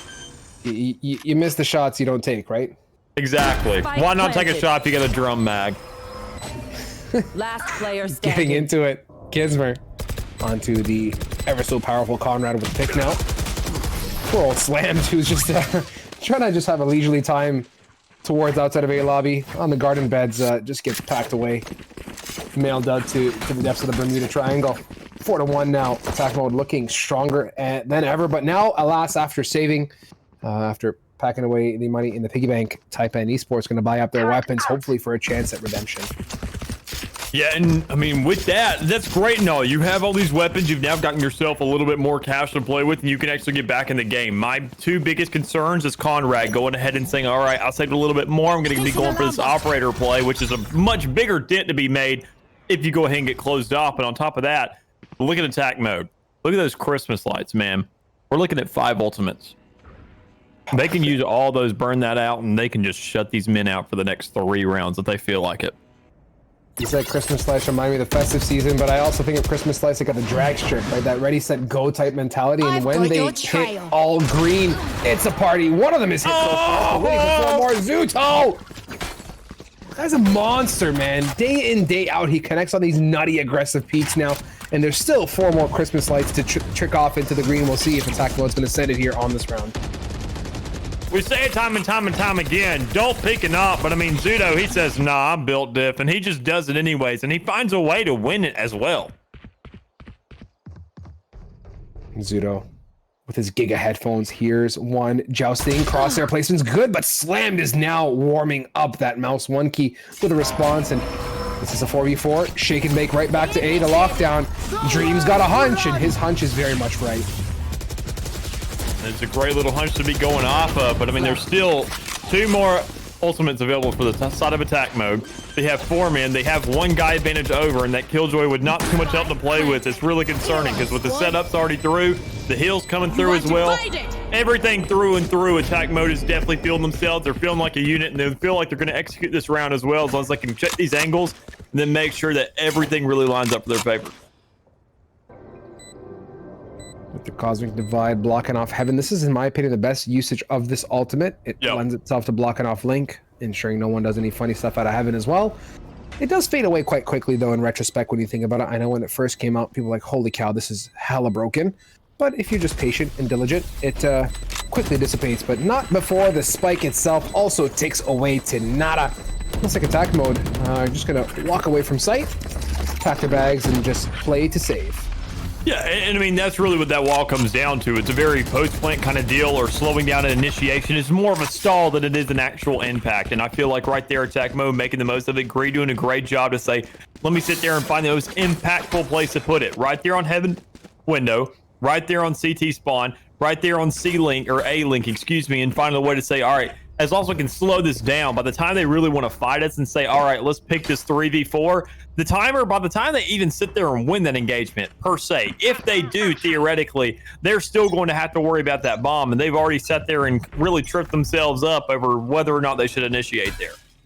Time waster ultimates are just big, right? When used correctly, they're just, it's a problem. Like Hunter's Fury can also be used in that sense, right? It can be used as a delayer. You kind of use it as a wall to block off the pushes. So there's viability and usage to everybody kit. It just depends on, you know, the way you want to flex it, to say the least, Mick. I mean, you explain it well yourself. And 5-1 now, attack mode looking even better.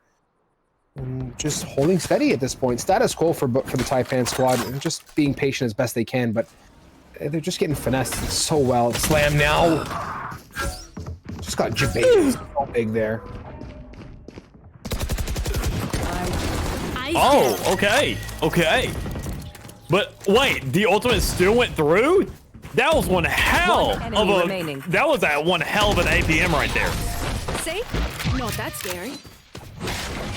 I just gotta beg the question, Nick. Are you kind of just taking this entire scenario in? Because I'm just kind of sitting here wondering where these rounds are even going. Like, it just feels like it's so disconnected. There's no fluidity from the Taipan squad on the whole. It's just that they get picked off 1, 2, and the round's over before I can even blink and understand how it fell out. And, you know, you can see now, back to Sheriff save, light armor.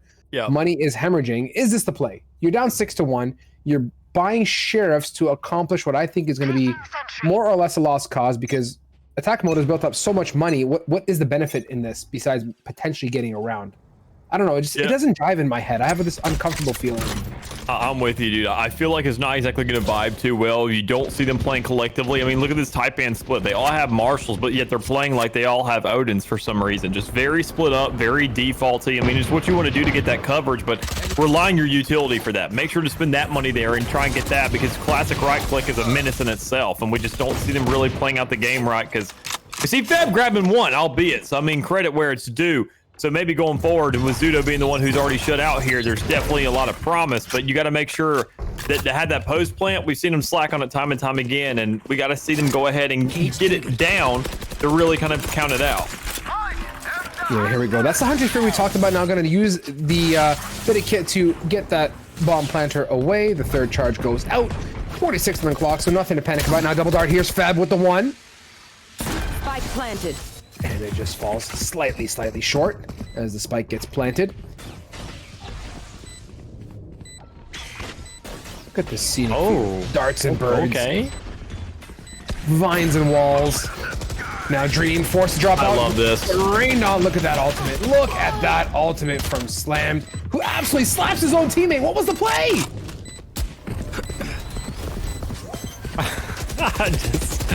I think they're a little bit lost, and Feb actually being able to find one it will be somewhat of an influence, but albeit as scrappy as that shit was, Taipan found themselves another round on the board here to get to a 2-6. I mean, alone, everything kind of leading up here, I want to say they were a little bit lost, but I mean, this may be the rally that they need to kind of get this game back on track, because I'll admit, it was looking pretty one-sided here for a while. Everything kind of going up against their odds, very defaulty, very confusing plays from them, but I think that alone really just kind of played into their favor when you're on the side of attack mode, because you just don't know where it's coming from. You don't know how these guys are going to play it, and I think with that, hey, I mean, if it confuses them, it's going to be some kind of a stall. As long as it slows down that reaction speed, you got 1 more second to get a Marshal shot off.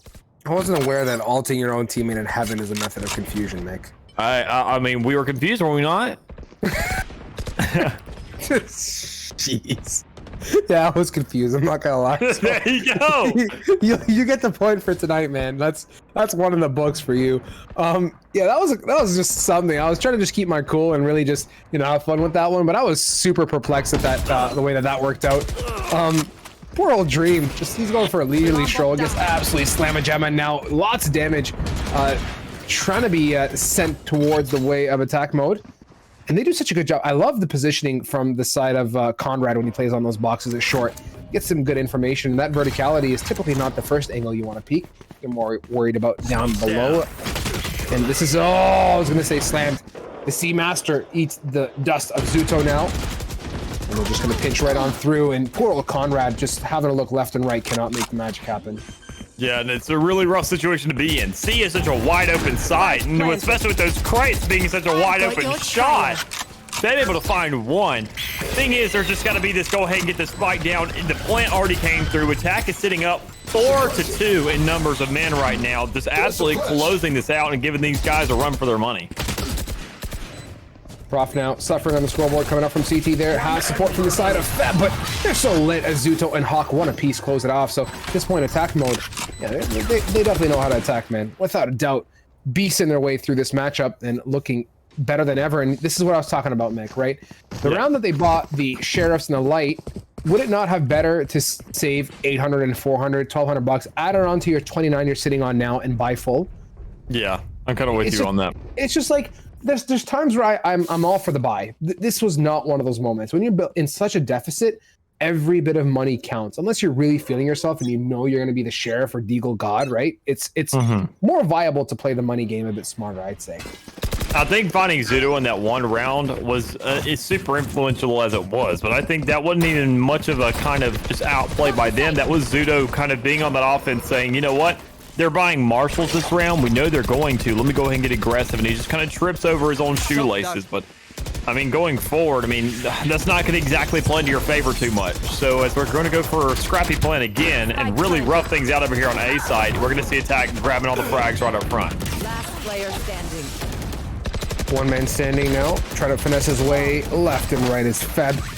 He hears him shooting, but he is just outnumbered by the masses. Flawless round for the side of attack mode, and this is the snowball. I think in full momentum, Mick. Yeah. It's at max size. It's just tumbling down a 90-degree gradient, full-blown drop in on the head of Taipan Esports. And as we proceed ahead, 2 more rounds to pick up. It's looking strong for them. This is the last desperation buy for this round from the side of Taipan 2. They lose this one, they're back to a light buy, if anything. Yeah, and it's just like, I mean, obviously we want to talk about the deficit that Taipan's in and how they're going to bring this back, but I just want to point out attack mode. I mean, look at these guys' money. They were all sitting, I mean, we saw right there, Feb had, I mean, not Feb, excuse me. I mean, over there on the other side of the field, you had their Silver rocking 9,000. Because of that flawless round, nobody had to buy anything. Nobody really had to sacrifice anything. They were just looking for utility and armor. And we just see them absolutely just riding that high right now, saying, okay, we're going to go ahead and get onto this site. And Zudo's going to push up into Conrad like that with the double updraft. And he's just going to run into their spawn, dude. What the hell?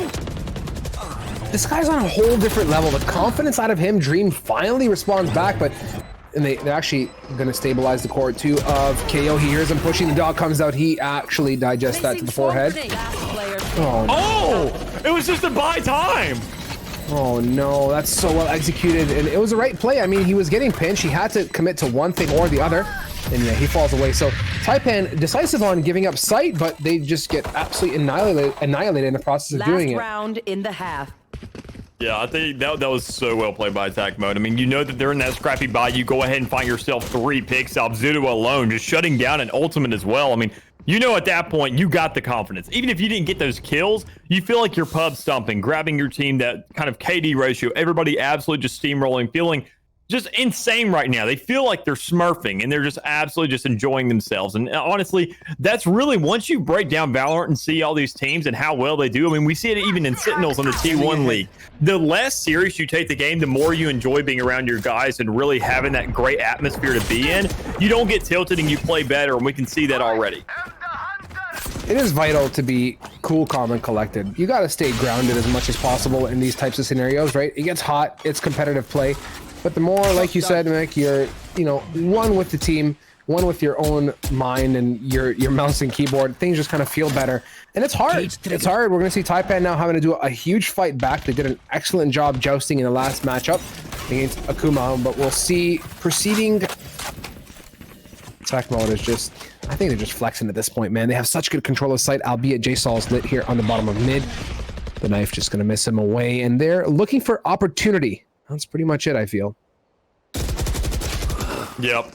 I mean, they're right there. That's a free. Listen to them. You can hear, so it's almost like a horse race going on right now. All the hooves just absolutely sprinting for this A side, saying, if it ain't broke, don't fix it. We've gone here time and time again. We've won it. And they just gave us a free kill to grab that initiative over towards this side. So we move right now. We ride at dawn kind of deal. Lockdown coming out now. They're going to go for it. The Sova Dart in the most unopportune time possible. And Taipan now against 2 lit members of attack mode. Fab is spamming. Surviving. JSol's. Whoa, hell, what? 1 enemy remaining.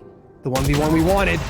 Oh, Drake Don't comes out big. my work. Thankfully, gonna get that clutch. 9-3, your favorite 33% ratio yet again here, Mick. I gotta say, I'm kind of shocked there. I mean, knowing that attack mode had 4 ultimates to deal with, you run the Astra and you run the Sova ult in that situation, and that was last round too. You want to burn all those regardless of whether you feel like it or not. It's going to give you that edge, whether or not it's just off pure intimidation. Hell, you could see Zudo, as long as he puts those blades out, he takes them out, that Q goes across the map. Get out of my way. Everybody's gonna get out of his way. I can guarantee you that. I mean, just hearing those knives come out, even if you run that Phantom all round, they're not going to know the difference until they really have to engage on you, and it's going to slow down their push. And I just kind of think that attack mode is really just playing with their food right now, unless we see Taipan absolutely step it up, win these next 2 rounds, and then go ahead and find a way to trick them up once they really buy those Vandals and those Phantoms. It's going to be a time game, Mick. They're just going to have to be patient and diligent and just really fight tooth and nail to stay in it, because this is, like you said, that 33% ratio is not a lot of breathing room, man. You're noosed up fully. It's going to be tough, but let's see what they can do. Nice slammed. Going to further his C barrage. He excelled so well on the Akuma matchup doing that, and he's already 3 kills deep, man, and has full control of C site now. Spike getting planted. This is the Taipan barrage you wanted. 1 enemy remaining. It's more just a slam barrage. I mean, Prof there for the follow-up. Obviously, a guy who didn't really show up too much in that first half. He was really struggling there, as we'll probably see the scoreboard come up here in a second. I mean, that was his first kill of the whole entire game. Guy has definitely not been feeling at his best this game around. And I mean, we saw it last time around. He was a lot more consistent across the board. Even Conrad going 6 and 12, as we just saw in that last matchup. He's a completely different man. And you see the rest of the team trying to scrap together whatever they can. But Slam, maybe he's that rally guy they need this time around, because we really saw him flip the table once it came around to, you know, once we saw Conrad grab that ace, everybody really sat there and had some light in their eyes at that point, saying, okay, this is definitely doable. We can bring this back and win this. And I think that alone, pistol rounds isn't too much to ride by, but as long as you can find yourself a flawless here, that's definitely a little bit more promising. Yeah, the flawless is going to be pivotal, man. The money they're going to need to proceed ahead and ensure they pad their stats as much as possible. And I love these front B plants on these pistol rounds, man. It works so well. I mean, I'm going to add it to my strat book. Zudo, bit of a team right click now. Jousting with Prof now in Cubby. Conrad comes around from the bend, though, with the Sheriff. And he says, not today, my friends. It is our turn for the flawless. They pick up their 5th. That alone, man, already closing that gap, sitting at a 3rd, now at a 5th, and they're really, you go ahead, they're not sitting at less than half of attack mode. They are more than halfway there, and that's all they really need to go ahead and play this catch-up game. We've seen them do it time and time again. They've really brought things back when it doesn't exactly look too promising, even on some rounds where they're really confused of what exactly they're going to do. But I mean, I say with everything kind of playing to their favor, with these rifles finally coming out where they don't exactly have the weapon advantage, it's concerning to know what attack mode can do. But on this defensive end, we haven't exactly seen this yet, so there could be something. This could be, you know, somewhat of a drawback for him, especially with Slam grabbing 1. I got the spike. So I was going to say, Slam, the burly man with a dream, going back to his favorite comfort zone of C. He gets shut down that time quickly by Zuto, who's been a pivotal agent in this match. They're going to give up that C push, retreat back to what I believe is going to be a front B take if they want to execute. They had good success on that on round number 2 of the second half. We'll see if they're going to proceed. Nice! J Sauls, though, with a different agenda. No, cannot connect on the flank. Kismer responds on the front end, though, onto Feb. Conrad going to dash into sight. He has full control, getting swung on, and Zuto makes that look easy. Poor Conrad just getting finessed, and that's going to push attack mode to the 10th round and the first to hit double digits.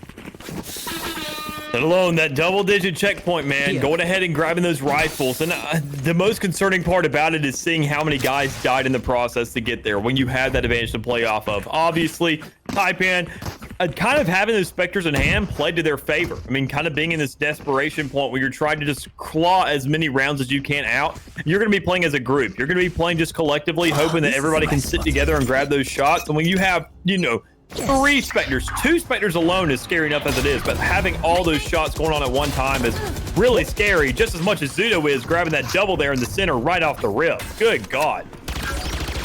Man's an animal with his crosshair placement. He just finesses those headshot dinks 2 in a row, like just so well executed all across the board. And you look at that, minute 21, 2 opening picks at mid, no trade response. And now with Hawk saying, yeah, I'm going to just keep the pressure on to Feb. It's down to 2 members of Taipan to fight against 5 of attack mode. It's going to be a mega uphill battle, man. Like I said, that snowball is just, it's going to be a tough one to stop. Yeah, I'm completely with you there. I mean, especially on these rifle rounds, knowing, I mean, I haven't exactly had the best showing defense. I haven't exactly seen too much out of it, but I mean, Zudo, as long as he keeps this momentum up, not even just them as a team, but him as a player, he's going to be able to at least carry 2 more, and I can bet my ass on that.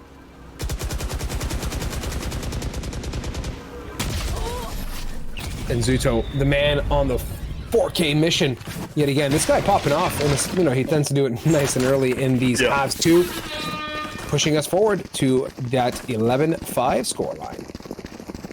Just, I mean, what they're doing. I mean, the way the man that popped off, I say here, I mean, they're not really in too tight of a squeeze for money, but I say right here, go ahead. Greed needs to get rid of that rifle. Zuda can give him his Phantom and say, all right, let's go ahead and continue forward with this. I'm just going to go with the Blade Storm this round. I'm just going to rush him and do what I do best because I have essentially a free weapon to play off of. I can just run this Frenzy and do what I need to do, but I mean, the way he's charging up, he's still going to do that regardless, whether or not it's with his blades. You are powerless. This is Zudo now going to rotate off quickly. They know that there's some funny action happening at C. Smoke's coming down. Conrad getting aggressive. I don't know how I feel about this, albeit he is rocking the Spectre. Looking for a swing in the smoke. Through the Brimstone smoke, not the most smart decision. So he's going to fall away back to site. And we'll see now on the retake, man. This is going to be critical. Let's see what attack mode does on a 5v5. Make that a 4. Conrad falling. It's really going to come through here clean. Taipan, get that bomb down, but they just got to have this post plan with how closely they're hugging this site. They don't have any long setups. They're just absolutely open themselves up to get fragged off quicker and quicker. But Slammed is the one who's alive, so that's concerning in itself. Enemy remaining. My boy Slammed. He does his best, albeit the best not enough. Yeah. Mick, attack mode. Gonna go gun hunting. Very keen on that specific skin is Greed. Going back to his half defuse spike, gonna bring it home. 12-5 is your scoreline here, guys. What a way for match point. Attack mode looking healthy. So, I mean, a great little interest there, great little in here, possibly, as long as this game kind of closes out with attack mode grabbing this last round. And I think having those 3 ultimates on their hands, Conrad being forced to have a Spectre in his right now, I think they're definitely set up for success, but there's definitely not any room for error of margin right now because, I mean, these guys, it's definitely possible for them to choke this up. They just had to make sure to follow through and say, we got to play this to the end because we've seen it. Well, I mean, my general rule of thumb is to say that you never win the 12th round. You always at least choke up once or twice. It's almost like Riot sits there and just completely I want to say vandalizes your crosshairs on the last round to make it a little bit more interesting. But I mean, I feel like attack mode with the way they've been playing, they're not really too concerned about it. No, not at all. I mean, dude, they've built up such a strong padding, 7 rounds to lean on, and just such confidence, right? This time we don't get the full 5 Christmas tree. We got the 3 available as Hawk opens it up onto Prof now. Ultimate's on the board too. Use it or lose it. It's match point. We can expect that 100 Fury to come out momentarily, I'd hope. The moment the plant goes, you can bet Sova's going to be hot on the rotate.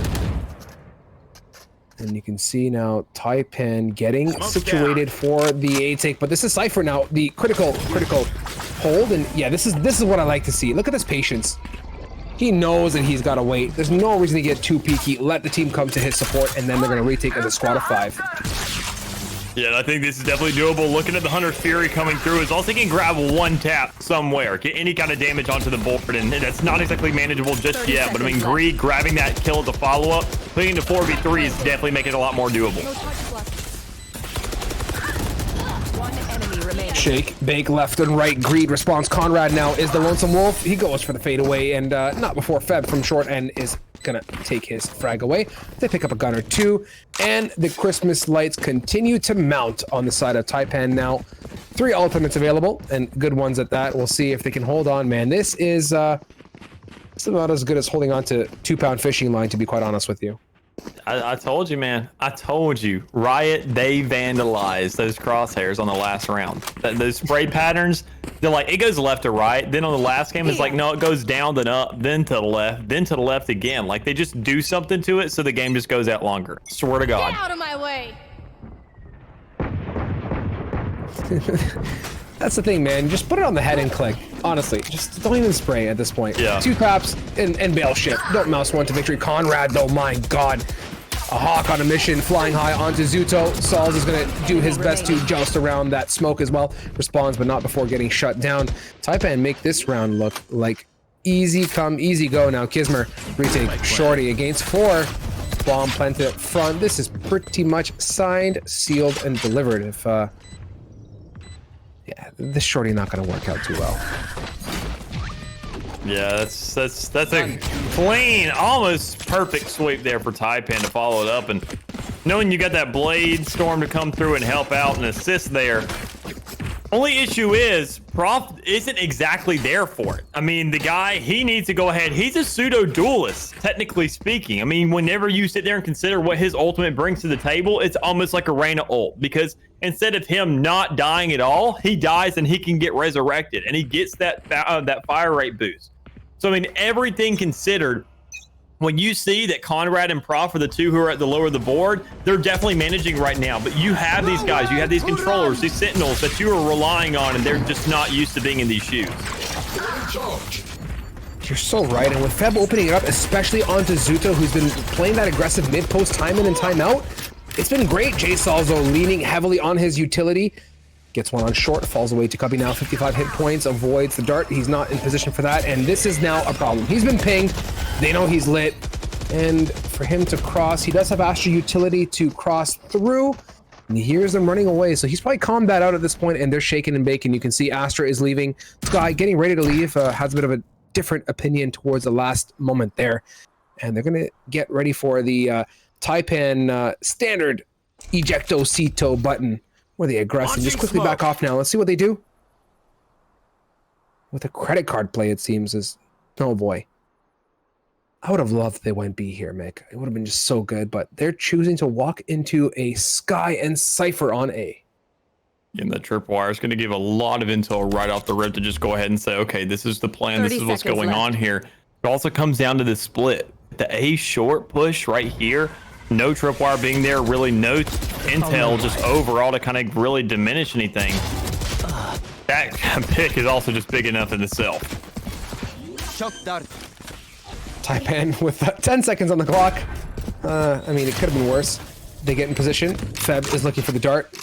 He sees it. Oh no, he sees it, but so does the bullet to the side of his head. Leaves it to 1. This is Hawk 2v1, the biggest clutch of this matchup thus far.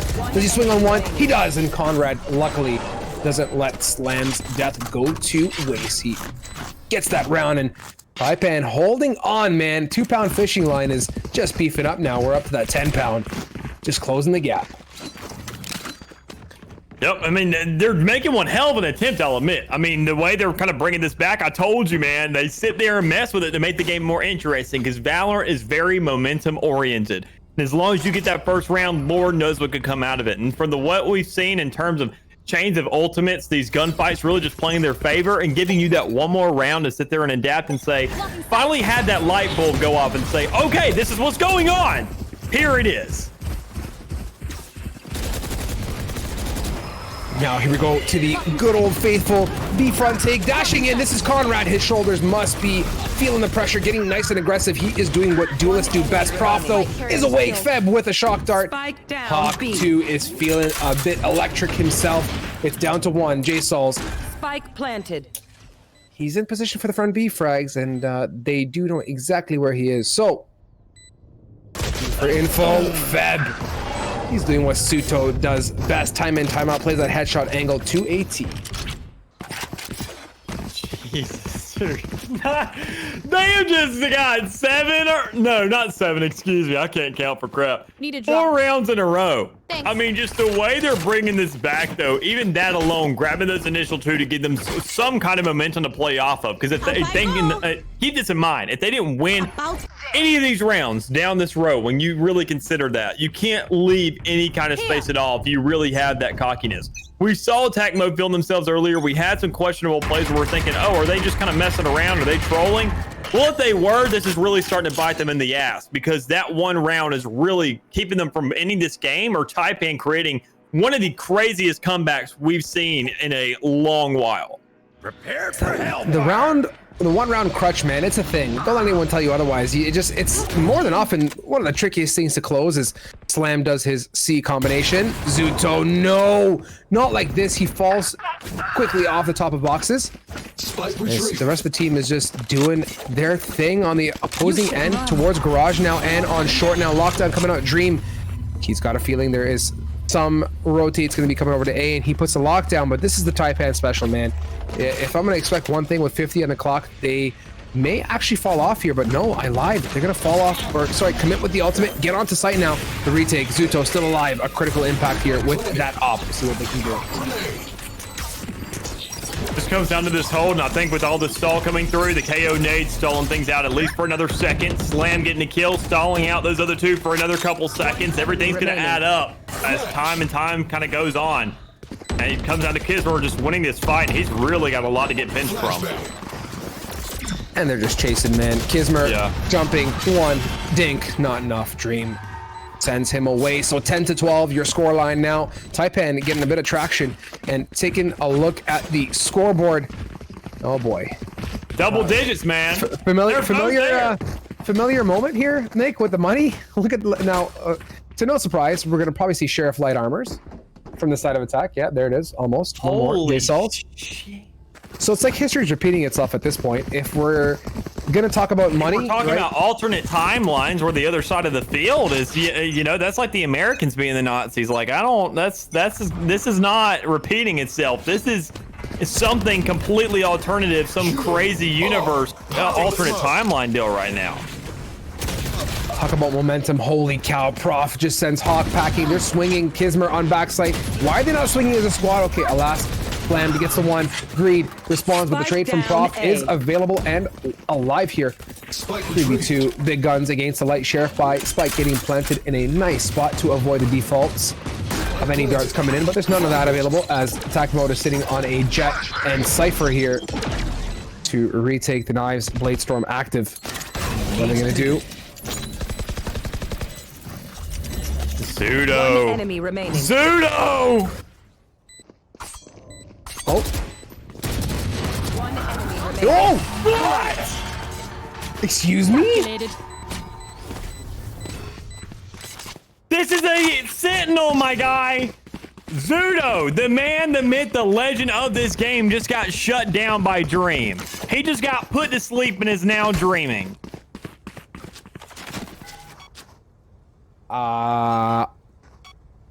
Nick, I mean, if you want opportune clutches, that was it, man. Like, you want pressure and to come out on top in the most perfect time possible, you just did it. So, Dream, I mean, berserk set of plays. Zuto was looking so good and healthy with the Bladestorm active, but he just couldn't close it with the. I'm lost for words, my friend. That was so well done, and we now sit on an opportunity to tie it up and take it to OT here tonight. Taipan now, bomb drop, looking for default, full guns across the board. Let's see if they can make it happen. Conrad searching, crosshair, homing in, waiting for the cage to drop, and no one available now. Fake jump. J Sauls knows exactly what's happening. Oh my god, dude. Y'all got 4 ultimates attack mode. I mean, Taipan, this is the only edge y'all really have. Y'all finally got yourselves some weapons in y'all's hands again. This is the last round. Really, before we go into overtime, this is the only opportunity where you're going to have the edge for the rest of the game. There goes the Astro. Divide. Yeah, this is it. No. What a choice of an ultimate. I mean, this is a time waster more than anything, right? Yeah, I mean, I understand the time waster. I definitely know what's going on, but I mean, Zuto, it seems to be a great little stall for Zuto. Because that first pick, that's what they needed. They've been missing that out for round after round. I was going to say that was going to be a bit of a sticky situation had they dry peek Zuto. They choose not to. He's now in position for more. Dart, the utility MKO1, more, misses. He gets swung on by Feb. That frag might be the determining factor for them, but the Hunter's Fury has a different opinion. Coming out, Hawk tags Feb out, and no more to pack it up. 6 seconds, they got to plant. Y'all just had to sell the plan. Hold up. No shot. No shot. Does Comrade come back from the dead? Oh! No, not like this. That was looking so good. That was definitely doable. That man could have gone full Rambo on him and sat there and brought this back for an OT. Sweet bait. Oh my God, man. I mean, I'll admit, I counted out Taipan way too early in that matchup. I was thinking they were going home.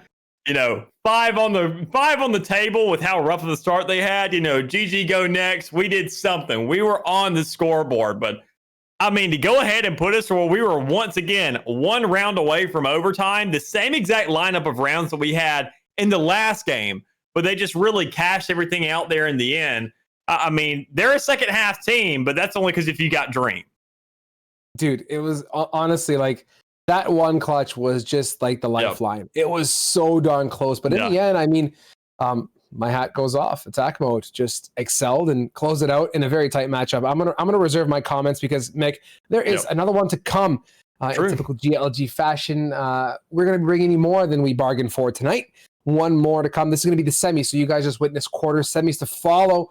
Mick and I are not leaving you, so get used to these two beautiful faces. We're gonna send you guys off to a snappy break. Don't go far. Before you blink, we're gonna be back because we got to get this next match going. Grands to come thereafter. So sit tight, break time, talk to you momentarily.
We promised you a quick break.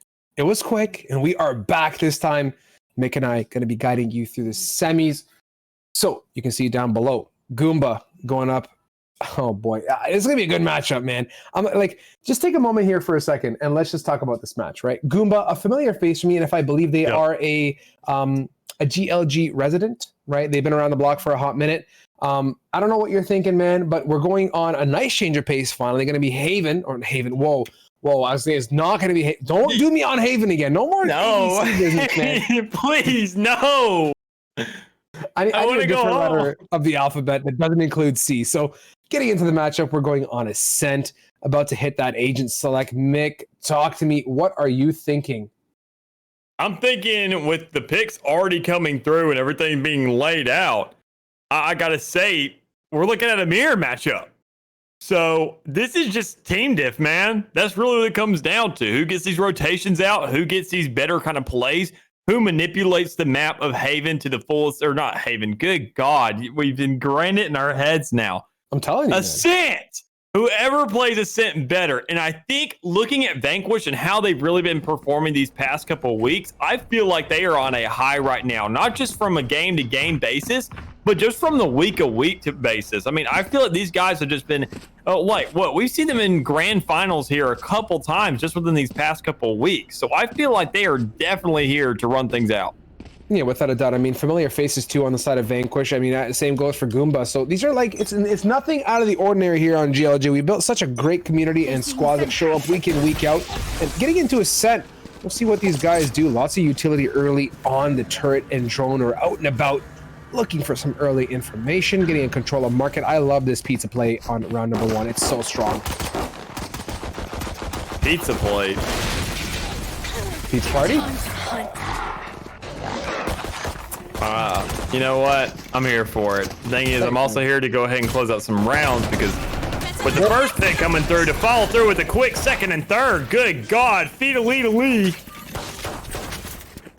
Spike planted. Talk about ghost play, my friend. Really good job there finessing those picks. Nice one taps to the forehead too. Now it's down to 2 members of Vanquish, a Lit Sky, a full HP Silva, to hold off the barrage of the Goomba gang. AGB with the 1, getting swung on by multiple. Nice dash, getting up close. Whoa, with another! And that was looking good. Good crosshair placement all across the board from 8, but AGB is able to close it out. Full hit points. They're going to pick up round number 1. The Goomba gang absolutely wrecking so far. Yeah, great start. I mean, looking at how Feed really just grabbed most of those kills off the rip to go ahead and stall out that initiative as much as he could. And then AGB following up with the last 2. I mean, not really giving too much for the rest of the team to work with. I mean, Feed saying, all right, you know, I've ate up a pretty damn good bit this round, so I'm going to go ahead and make sure that going forward, you guys don't have too much to worry about. You got 4 guys, allocate, 2 men for each one of those. That's a 2v1 situation. Y'all should be able to manage that. And I feel like at the end there, AGB doing a great job to close it through. And I mean, I gotta say, even with the follow-up, I'm loving AGB's play here. I'm more of a ghost player on the second round myself as well, and I gotta say, I'm loving the kind of ideology going through right here. With you, and you can see now with the spike drop really far outside of A. I don't expect the side of Vanquish to be getting too overzealous early on. They just want to open up some opportunity, get some intel and some picks, pull some utility if anything, and they're gonna shake and bake and meet up with 8. We've just been watching long now, meeting the likes of an Astra Star quickly before it disappears into the darkness. Now regrouping towards long. They have KJ lurking in the mid to cut some rotates here. Minute 4 on the clock. They're going to walk, and I believe it's going to be a nice explode on contact, which is really a great way to execute on this long A. Yeah, I'm completely with you. I mean, this A main play, great little setup, but with all this killjoy nades coming through, it really just comes down to the timing of when to go ahead and pop those. Because if you can go ahead and grab yourself a kill with Polka being so low, and even then, I mean, don't go for those kills. Don't go for that initiative. Don't go for that utility, because with the reset coming through here, the initiative going right back across the map once again, I feel like this is a lot of time to be burnt. And it's really going to put the pressure on the sides of Vanquish if they want to go ahead and grab this plant. Interesting scenario now with the judge. Manish with the one fadeaway. Polkan now is out of the picture. Nomel comes out with a nice scope on that Marshall. And they have tree room control, it seems, as Bon is doing his part now. 3v3, 12 seconds. This is tight, man. You said it. You want to run it to the wire. I mean, heck, you're doing it right now. Break the door and try and get the rest of it. That's it, man. They floor up the plans with that pick. Yep, that's all you really have to do. I mean, AGB doing a great job saying, you know what, I can get as reckless as I need to, as long as I find myself one, and it's the one that's putting down that spike. That's a one round, because they already, as we said earlier in that round, going for that rotation, going for that alternative avenue. You sit there and sacrifice a lot. You have to guarantee that plant. Otherwise, you're not even going to get that 300 extra credits to spend the next round, because you didn't even get that bomb down. And then therefore you also lose that round unless you can find those kills quick enough. And with too much on your mind, too many prerequisites going into the game of macro, the bigger picture, there's just not enough really there for your whole entire squad to execute something like that. And I think that alone, Goomba Gang found themselves that second round. It was a huge one at that. Vanquish was just really committed to long. That's why I called it out the way that I did. I felt like it was the play, right? They were going to just walk, slow on contact, get in, and get comfortable. But the fall back to short just kind of set them up for what I believe was a complete disaster. And now look at this Asher utility doing such a good job at blocking off that middle area as they aggress one more time. Pete's in a market. AGB gets the one, but not before top with the one and the two combo this time. The left-right jab cross scenario. Sitting on the 4v3 now. Goomba Gang on the retake. And this is a good, bit of control from the side of Vanquish this time with ample time on the clock, thankfully, to get it down. Now we'll see Churro and Gang coming from market, AGB from CT here, and that nice slippery one way on the top of the wall towards barrels at CT. Now if he crosses, he's spotted first, and yeah, no surprise, Polkan opening pick, spraying away, Blob with the one, and it's down to Manish coming out, and he gets sent home packing before he can even blink. Two eyes, my friend. Ape gets that one, and this is a nice bit of recovery from the side of Vanquish, and I'll say, guns go a long way, man. They do indeed, and especially in the third round, when you sit there and get the rifles in your hand, those are the ones that really go big. I mean, obviously, guns are great when you sit there and get a pistol that you get for free every single round, or you find yourself a Judge or a Spectre, but, I mean, getting these Vandals and getting these Phantoms in your hand, they just absolutely game-changing. And I think Vanquish, seeing how they performed over these past couple weeks, following through and looking at the potential they have to carry out these games, once you put those rifles in those hands, that is, I would like to say, 80% of the game of Valorant. If you're on that winning side, going ahead and buying those every single round, carrying through with those, and making sure that's where you follow through with your momentum. And we see them, if you're just a better rifle player, that's really going to give you the game.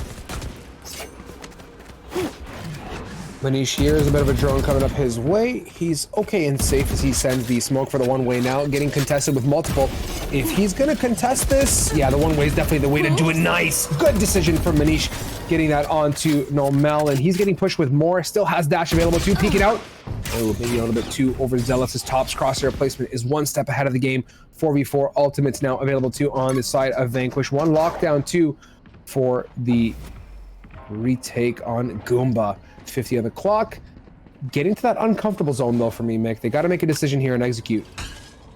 Yeah, I'm completely with you, man. It's that same exact scenario they were shoved into earlier. Just a little bit too slow there to go ahead and get this plant down. 38 seconds left on the clock, and a move has to be made. And I really like the split here. Going ahead and going to the tree, going through that middle area on catwalk, and that main. 30 seconds left. There's so much here, and with the Seekers, that's going to be huge. Opening picks every which way towards A now. Polkan getting ready to plant. He's going to consume what I believe was a smoke charge there. First start comes in. Is there a follow-up? No, there is not. So he gets taken down to 75. Flashes aplenty top, and poor old Bond there pinched towards the top of rafters at Heaven area, getting absolutely annihilated as Vanquish very, very commandingly pick up that round.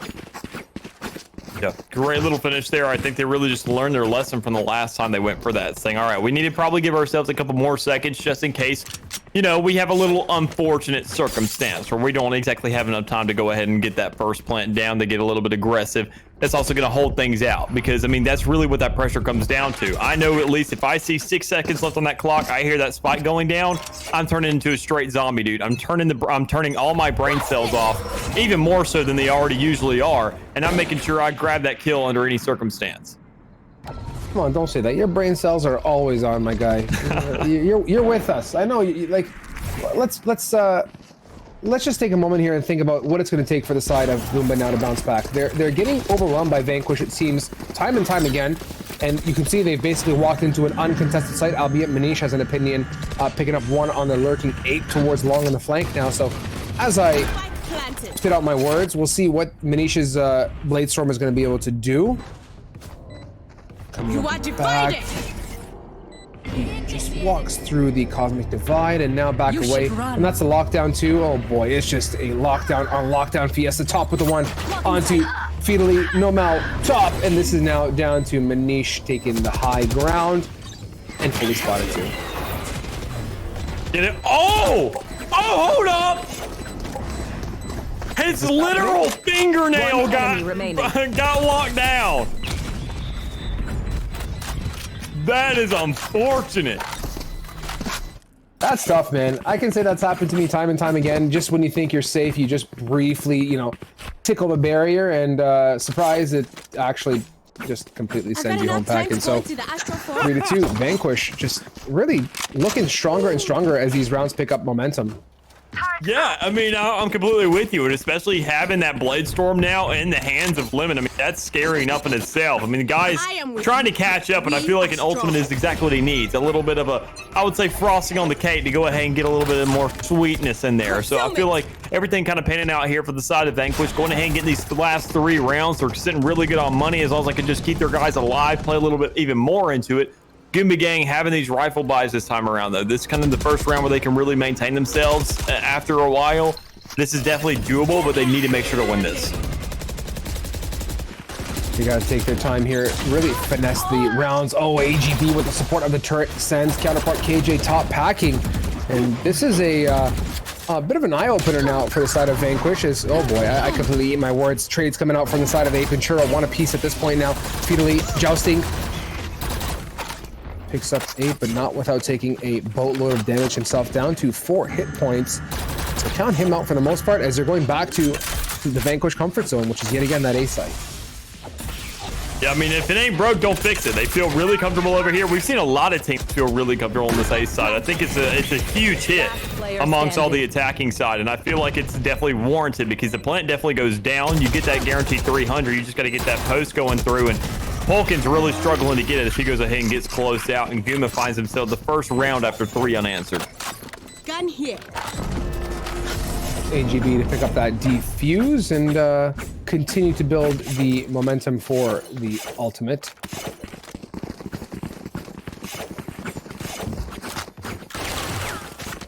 I mean, going forward, dude, I mean, they're looking most definitely better. Goomba Gang needed that. I mean, more than anything, because they would have been locked out of the game once again. They would have been buying those marshals that you kind of sit there and mention time and time again, which is just really isn't the best investment overall.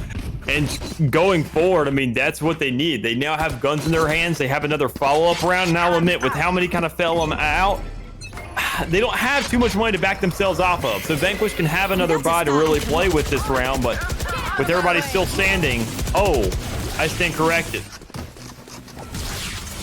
Everybody, except not everybody, is still standing. It seems as the early picks come out nicely for the side of Goomba Gang now.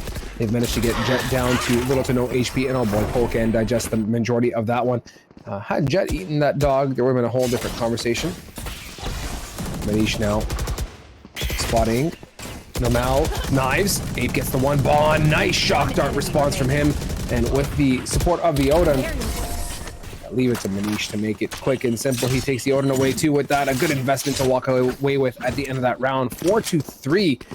The Goomba squad looking good. Really good back and forth, man, tonight. What is happening with these matches? I'm just I don't know, man. It's one of those pit of valors, to say the least. Everyone's on the goop tonight. Yeah, I'm completely with you, man. I mean, there's all kinds of just crazy twists and turns going on. We've seen comebacks of the ages. We've seen, I mean, almost, I'll admit. I mean, just at least getting into the situation that we were sitting in. We've seen some great back and forths. And albeit Taipan was the one to bring that to the table time and time again. But, I mean, we see now one of their rivals, Vanquish, really bring it to the table as well.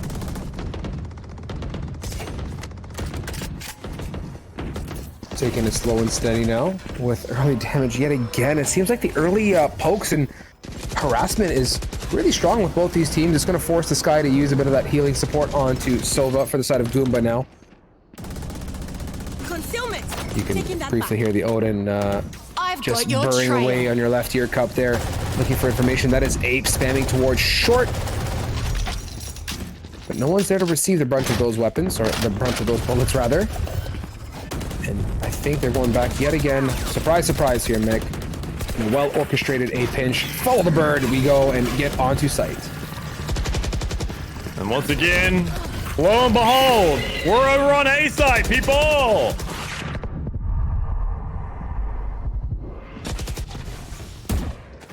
Manish now coming out of tree. AGB Bond, one apiece. Ape responds. And given the lack of spike in his backpack, 35 hit points and an Odin against 4 members of the Goomba gang. He's about to get blasted by Manish. Yeah.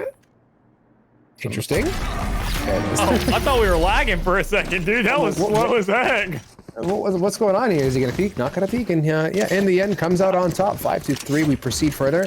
Manish decides to opt out and drop that weapon, and we're gonna hit ourselves a nice 10-up. Polkan is gonna make a valiant attempt to reunite his squad together. A bit of a pep talk, as we're sitting at semis here, Mick. This is gonna take us off to the $100 grand finals from NXG. If you guys have not already, be sure to !NXG in chat. Take this brief moment as well to get yourself familiar with the GLG Country Club membership too. $10 a month. One of your members holds that in your team, and you get entry to all the goodies and secured spots and priority entry at that. Player Zone 2K coming up on the Saturday 21st. We're talking about this matchup here so far. Mick, thoughts and opinions. What has been working for the side of Goomba? What hasn't been working for the side of Vanquish? I'll say for me, Vanquish needs to back off this A, right? It's not working. Yep. The pinch method is not really delivering results. They got to kind of mix it up. Maybe a bit of an opening pick and then make a decision from there. But having a plan too early on, especially on Ascent, doesn't always lend itself to victory. Yeah, and I think right here, this is probably what they're talking about in this timeout, because I love this timeout personally, where you still have a little bit of space here in the round. You still have at least a third available still to your extent to kind of bring this back. Because, I mean, they can bring this back to a 6-5. So, I mean, there is definitely enough room here to tie this out before you sit there and do that before the game is way too long gone and out of your control to tie it up. I feel like they need more presence in the middle of the map, personally. If they're going to go for that A push, go for that pinch. Stop doing it in tree and main. Find yourself into the back. Go to that window. Go to their spawn. Find yourself a little more initiative in the back of the field because, I mean, Goomba Gang is just doing a very good job of playing off that heaven over towards A site and just finding the winning kills. And Manish going ahead and grabbing an operator and getting it picked to the middle does not help your case at all when you're sitting there trying to peek an op. Such a confident peek out of short too at that, and now Churro has a bit of a hunch that there's some funny activities happening towards long. Now Manish looking for more. I believe that was a tag onto KJ2. Churro hears one at short, so he's for sure calmed that out, making sure his team is aware. As yeah, to no surprise, yet again, Mick, as I don't think the casters are being heard. Vanquish is going right back to A. Manish does his deed one more time onto short, onto Nomal, and they're grouped up towards long. 50 on the clock. To rotate out of here cleanly without being heard or have any kind of finesse, pretty unlikely. So I think the commit's going to have to come out if they want to ensure some level of comfort. I love this peak tactic from Feudally, by the way. This is easily one of the most broken peak tactics, and he definitely hears him and spots him too. Nice crosshair placement for the one. Falls off the spray. Churro comes out the bend there to shank that away from him. Leaves it to just one member up top. He gets the one, and that's a wild Manish. Doing what most people do to Goombas on the regular is just jump on their head and squash them. Yeah, and there's just, once again, man, I mean, that's really what we just mentioned. I mean, we need to, that A side just kind of has to be given up, man, at least for a couple rounds. I mean, even if you're sacrificing it, if you're already losing these battles and you know A isn't going to work, if B is locked up, who cares? Give it a shot. Your team is already kind of down in such a far deficit. At least run it with the marshals. Let the team know on the other side. Let Goomba Gang know that you at least know that B-side is on this map. Because as it seems right now, it's like y'all only have one eye working, and it's that right one, and you just see nothing but A. Predictability is a critical factor. I mean, you touched on it. You want to be sure that you have presence all across the map, and giving up control early on, especially, it doesn't lend itself well to, you know, at least play the mental game more than anything. And you can see is yet again Vanquish now falling to the mercy of Goomba Gang on this B side of the map. It seems like every which way they go, they're just getting finessed, my friend, and that's really the bottom line.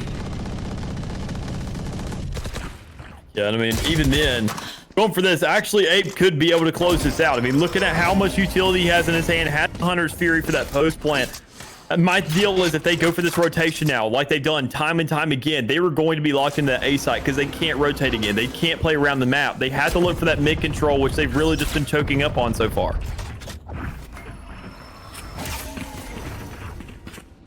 And now with 30 on the clock, this is Vanquish with a double ultimate available. He gets this, I guarantee it. Oh, AGB's here though. left. AGB is here. He is so aware of what is happening. He's gonna crank on that vice like no one has ever seen thus far. And if the guys in the front don't pick it up, you can sure as heck bet AGB is about to plunge that gun in places guns should not go. Oh, and turns around at the most opportune time though to trade that out. 10 seconds With left. 10, he's gonna walk away with that $4,700 investment as well. So good bit of back and forth. Unless Bon. Oh! Oh! Honestly, I love those witch hunts that occur at the end of the rounds when they know they're like, oh, no, you got the 4,700 gun? No, thank you, sir. Like, I'm gonna need that back. I love stuff like that. And just that closeout from Fiddly to go ahead and get out there towards the middle of the map. It's really unfortunate to see that the only time that Vanquish is in the middle of the map is that they're trying to save that post round. That we don't see him actually trying to utilize it to go ahead and get onto these sites, get enough control on the map. Because I mean, look at all this utility they have at their expense. They have Asher to go ahead and smoke it up for the operator. They have Sky to get the flashes to initiate on it. They have a Jet, for God's sakes. That is her job. Jet is scary anywhere because of how fast she moves and how much you have to track her. Namel had the idea. I was gonna say Jet dash onto sidewalk is a great play as Bon and Churro now are just single-handedly, dual-handedly locking down this site. And before we even hit that minute marker, Goomba Gang pick up the 8. And it seems like tonight's been a ratio of 33%ers, Mick. 3-1 is the number when it comes to rounds on either end of the spectrum. If this 9-3 shows up, I mean, this is a sign. I gotta play the lottery tonight. Yeah, I'm with you. Some states I know don't exactly allow that, but it seems like you and I are both fortunate to be in the right ones right now. Because I mean, it's just how it is, man. These teams, I feel like everybody, and we usually see a much better second half performance, I'll admit. It's really odd. We see the comeback come through. We see a lot more initiative. And speaking of initiative, we finally see some towards the middle of the map, and Polkin gets that first frag, which is a sign, in my opinion, that this is now possibly going to work for them as long as they play the numbers game. Oh, AGB though, with that drone now is fully revealed, so his position is, oh no, Melvo can't close it out, and I believe he actually dinks Sova 2 from the looks of it, albeit not by much. Ape 1, 2, Churro now out of the picture. Now Blob is just trying to look left and right and support his team, closes the door like a polite gentleman should. Now Manish out of heaven, Hunter's Fury, jump. Just a little bit slow with that bit of utility as he cannot escape the wrath of that bit of kit now. Fiddly. You should run. You should run. Oh, what? Oh, man. I love when those voice animations are that way. You should run, bonk. I mean, she warned you. That was a fair warning, albeit. $19 Fortnite card. Who wants it? Oh, goodness gracious. I mean, Vanquish finding themselves. They're finally breaking, though, the tempo with that one exact round. We've seen time and time again tonight. 9-3, 9-3. This is finally we see an 8-4, and it's that 1 round differential, as we say again. That is the difference between having a third of your opponent's score or having half of your opponent's score. It's crazy how it is just with a 1 round differential. So really, when we break this down, looking at things, if they go ahead, Vanquish grabs this first round, being on the defense, we didn't see him too hot on offense. But playing with Astra, playing with Sova, having that Sky to really play out the map, we see this mirror matchup. If they play just as impressive on the second half with Lemon grabbing the opening pick, good God, they have the potential to go ahead and close this out. But they just need to do things a little better. And with the opening pick from the side of Vanquish, I mean, you wanted a good start, man. You're getting it. And you'd be very surprised as to how much of an effect 1 round has. Honestly speaking, it's massive, man. And it's a good way to start off the second half knowing you have a bit more cushion. Oh no, Manish though dashes, maybe in a bit of a, I don't want to say useless, but not value added dash too. As he, oh boy, gets denied. Jeez, Nomel, Polken, just locking down that site. They might not be the strongest at attacking any time in, time out, but they sure as heck do a great job at defending. Yep, and it's a great little start for him to go ahead and grab 1. As long as they can get these forces through, which we see him already kind of working for it a little bit, that's going to be good because you don't see Goomba Gang really buying anything out. So this could definitely look like a 6th round for him because it's not like anybody's really, you have one guy forcing, everybody's trying to play off of him. The whole entire team has a consensus of, we're going to go ahead, we're going to get back to those rifles, we're going to make sure to go through this next round instead of trying to pull something off insane here because the Lemon's going to go ahead and grab in the same first pick once again. Look at this sneaky dart though, Polken is so aggressive on it despite that presence there. Goes for the suction, thinking they're gonna swing. Manish up top, supporting Sova Bond down below. Polken is making sure he can get away, but does he know there's presence every which way possible? One Cubby, there's another one, Polken. Keep your crosshair on that. AGB now is pinned, and he is also blinded, so they just gotta watch steady for that. Oh boy, this is the suction. This is the suction. Oh, it was the concuss, and he gets away. Bond just finessing it so nicely. And now with that, they have full control of that long A as well. The spike nowhere remotely, how can I say, backed by numbers, as Goomba Gang are just posted up, waiting for something special. I mean, I can't blame them. This is really what you have to do in this kind of scenario. You don't exactly have the best weapons to play off of. Your whole team kind of gets choked up. You know you're facing better guns just across the map. Every corner you really turn, you're afraid of whether or not you're going to be running in Spectre or something. And with that turret grabbing the last pick, honestly, it's the best play you can make. Rob that dignity of anybody. Give it to the bot. And that's going to be, you know, that's that. We're now here in a new round, and we now have full buys really across the board, potentially. But we are going to see a bonus here for the side of Vanquish, and it's very well so needed. Look at that pizza. I could really do with a slice of pizza right now, Mick. Well, I got some Domino's has like Philly steak. Nobody really tries it, but I tried it once and it's blessing. I've gotten it every single time since. Bruh. Okay, let me just hit up chat with a nice pizza recipe after this one. Remind me, guys. I'm gonna hook you guys up in chat if that's one thing I do and I accomplish at the end of the night. But talking about accomplishments, yet again, Manish coming out on the scoreboard as the first frag, quickly responded. And with that, I mean, I appreciate the picks, albeit they're not trades.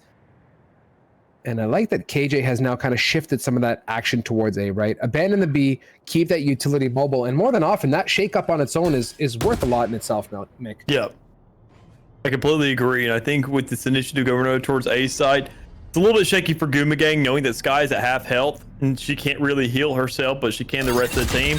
Her being up front, it's a great little sacrifice to be made, but not when she can heal.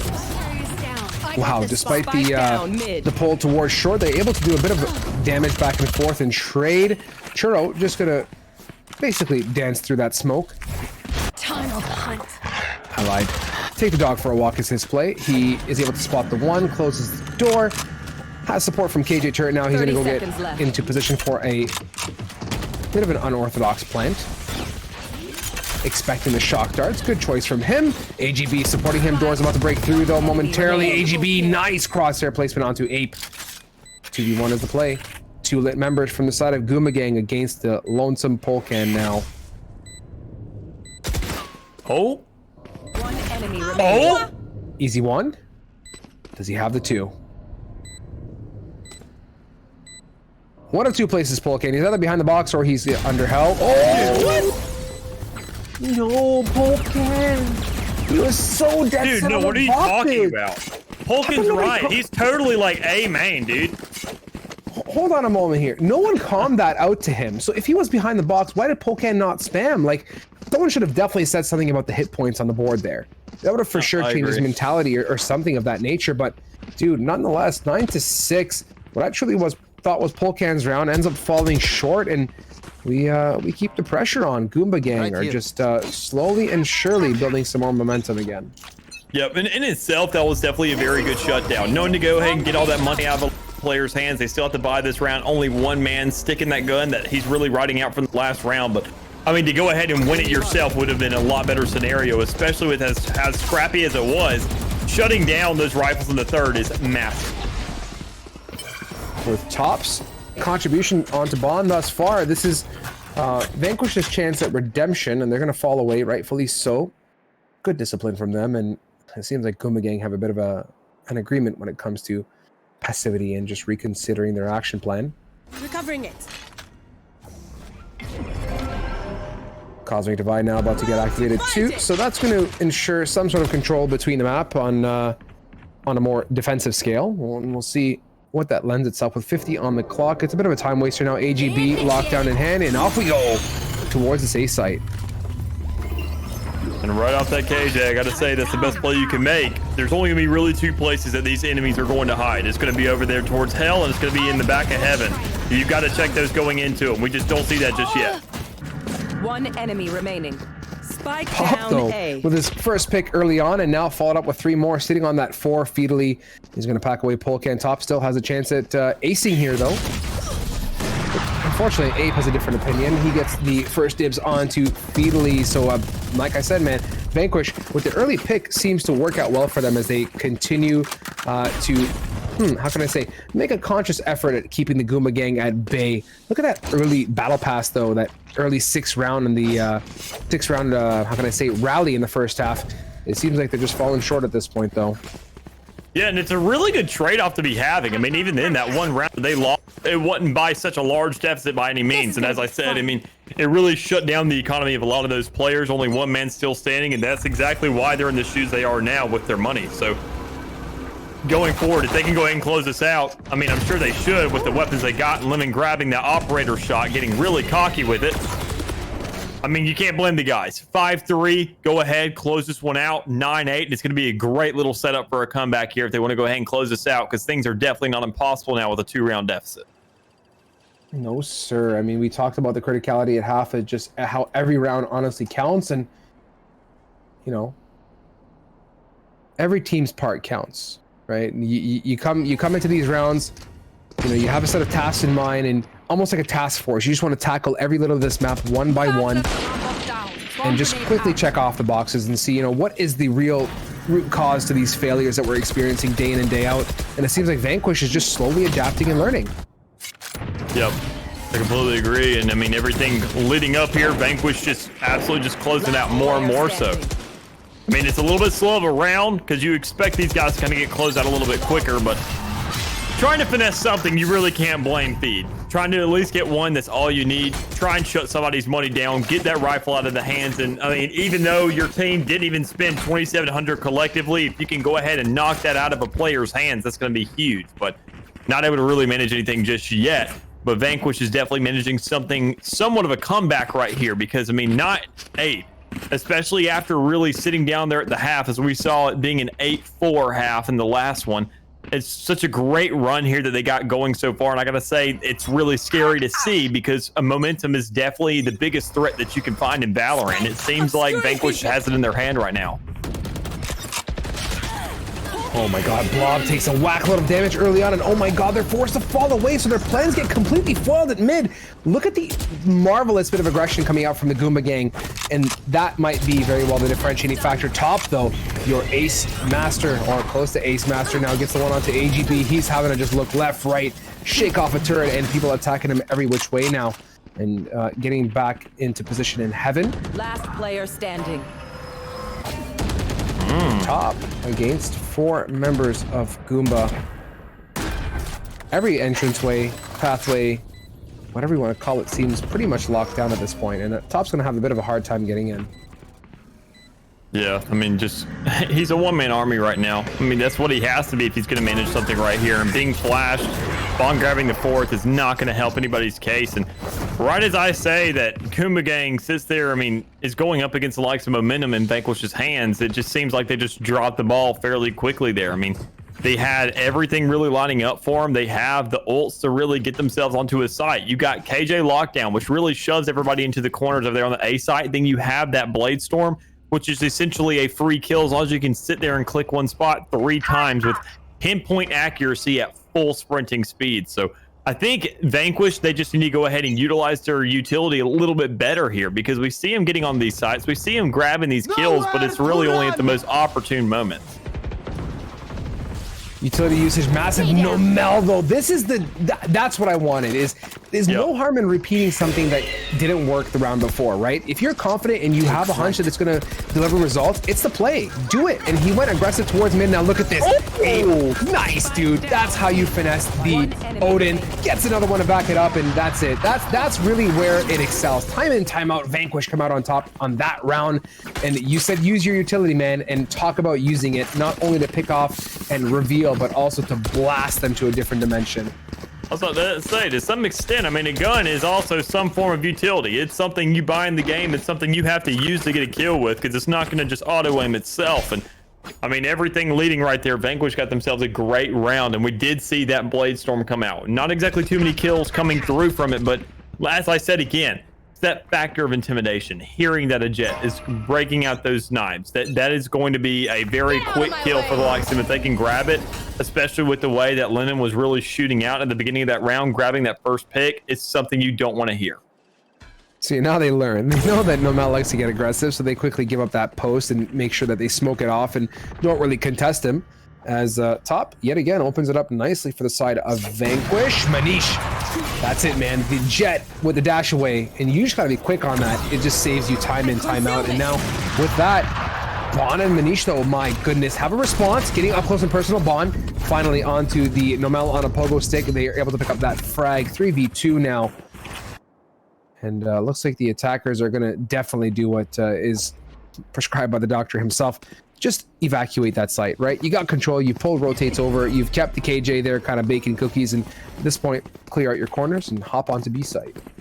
Yep, I'm completely with you right there. Have that Blade Storm out and go ahead and just ride it as best you can, because your boy's going to carry you all the way to the end. If you can just go ahead and protect him, make sure those kills just come out, refresh, and repeat. But going forward, I mean, just a great little attempt here, great little just initiative, I gotta say. A great little hold as well. It just comes down to this post plant, and I think as long as they can go ahead and grab Bond, which is going to be the man to be shut down, this is a lot more probable, but it's still close to impossible as long as Manish can just grab his shots. Oh my god, Feedly. Oh my god. So we said Manish has to get the shot, and that didn't happen. And the moment that fell on its forehead, yeah, just looked like Vanquish just, as a united squad, came in swinging, man, and they retook that with such confidence and style. So all things said and done, man, double 10s on the board, and holy cow, I said it before and I'll say it again, what a night of matches, dude. There's been nothing short of action left, right, and center. Yeah, and once, I mean, we're sitting at a double-digit tie right now. What are the odds? And I think after that disappointing kind of first game we had right before we came on, I mean, we're definitely getting our payback. We're getting enough really to kind of make up for it if you're looking here for some good Valor, because at time and time again, we're finding ourselves in these double-digit lineups right against each other. And here we are, 10-10. It really just comes down to whoever can grab these last 3 faster, or even then, if we can put ourselves in an overtime, possibly. And with Chur now getting control of the market area himself from bottom of mid. That's Lemon shaking it up. Nice crosshair placement though. Really good shot. Massive. Lemon's probably like, what the beans off that frag. And they've got Pizza more or less turret. So Manish is ready to explode onto B, and you can see Astra and KJ are getting ready to pinch on what I believe is going to be that B take if all the stars can align. No rotates coming out yet from the side of Vanquish either, so this B is looking very probable, and now with the ultimate coming out too, they got to make a play sooner or later, or else they're about to be engulfed. Counter ult going out from the side of Churro, and here they go onto sidewalk. Right here, Boathouse, looking like the target. I mean, there's really not too much you can do right there. Fully flash, you just gotta hold the trigger at that point, but that was not the call. The call is instead to let Churro go absolutely off this round and go ahead and close it out and give themselves that first one to 10. Oh, hold up. I take that back. Top taking just a little bit off the top. Mick, take those words back to where you came from, because this is looking semi-probable. Top has got to mow through Manish here. He clears the heart, it was looking like, but it was Manish ready to swing out and counter that. That little strafe tactic from Manish is honestly such a huge factor. Pro tip, don't stand still when you're about to get swung on. If you keep your crosshair in the right vicinity and shake it off, more than often you have a good chance at counteracting it, as Manish did just there. So 11-10, Goomba Gang just a mere 2 rounds away from taking us to victory. Full guns on both sides. I mean, if you want to end off a match in style, this is the way to do it, my guy. It is looking really good. Vanquish, go back to your roots. If they can get that aggressive peak, maybe, you know, set Lemon up for an aggressive mid pick early on, that might be the deciding factor. Blocking vision. Yeah, and one thing that kind of concerns me looking at the scoreboard is we're falling like a 2-1, 2-1, 2-1 here. For Goomba Gang, they had a great little start here, so it really just comes down to how well they react to this. And Polk grabbing a double, that is not going to be good. Jeez. Polkan straight beasting it with that transfer from wide area now. Lemon getting a bit of a shoulder peek action himself to deal with, as he's got his crosshair dead set on wine. The pick is viable. He's got a dash. I'm assuming enemy jet has a dash as well. And we're going to see what Manish... Oh! Talk about swift, man. That was clean. And his reaction time just on point now. Down to Feedly. Gains 4 ultimates on the side too. Chance of survival slim to none. Now Goomba Gang don't have too much of a, how can I say, a rope to lean on. And yeah, he tries to swing, but Blob is there.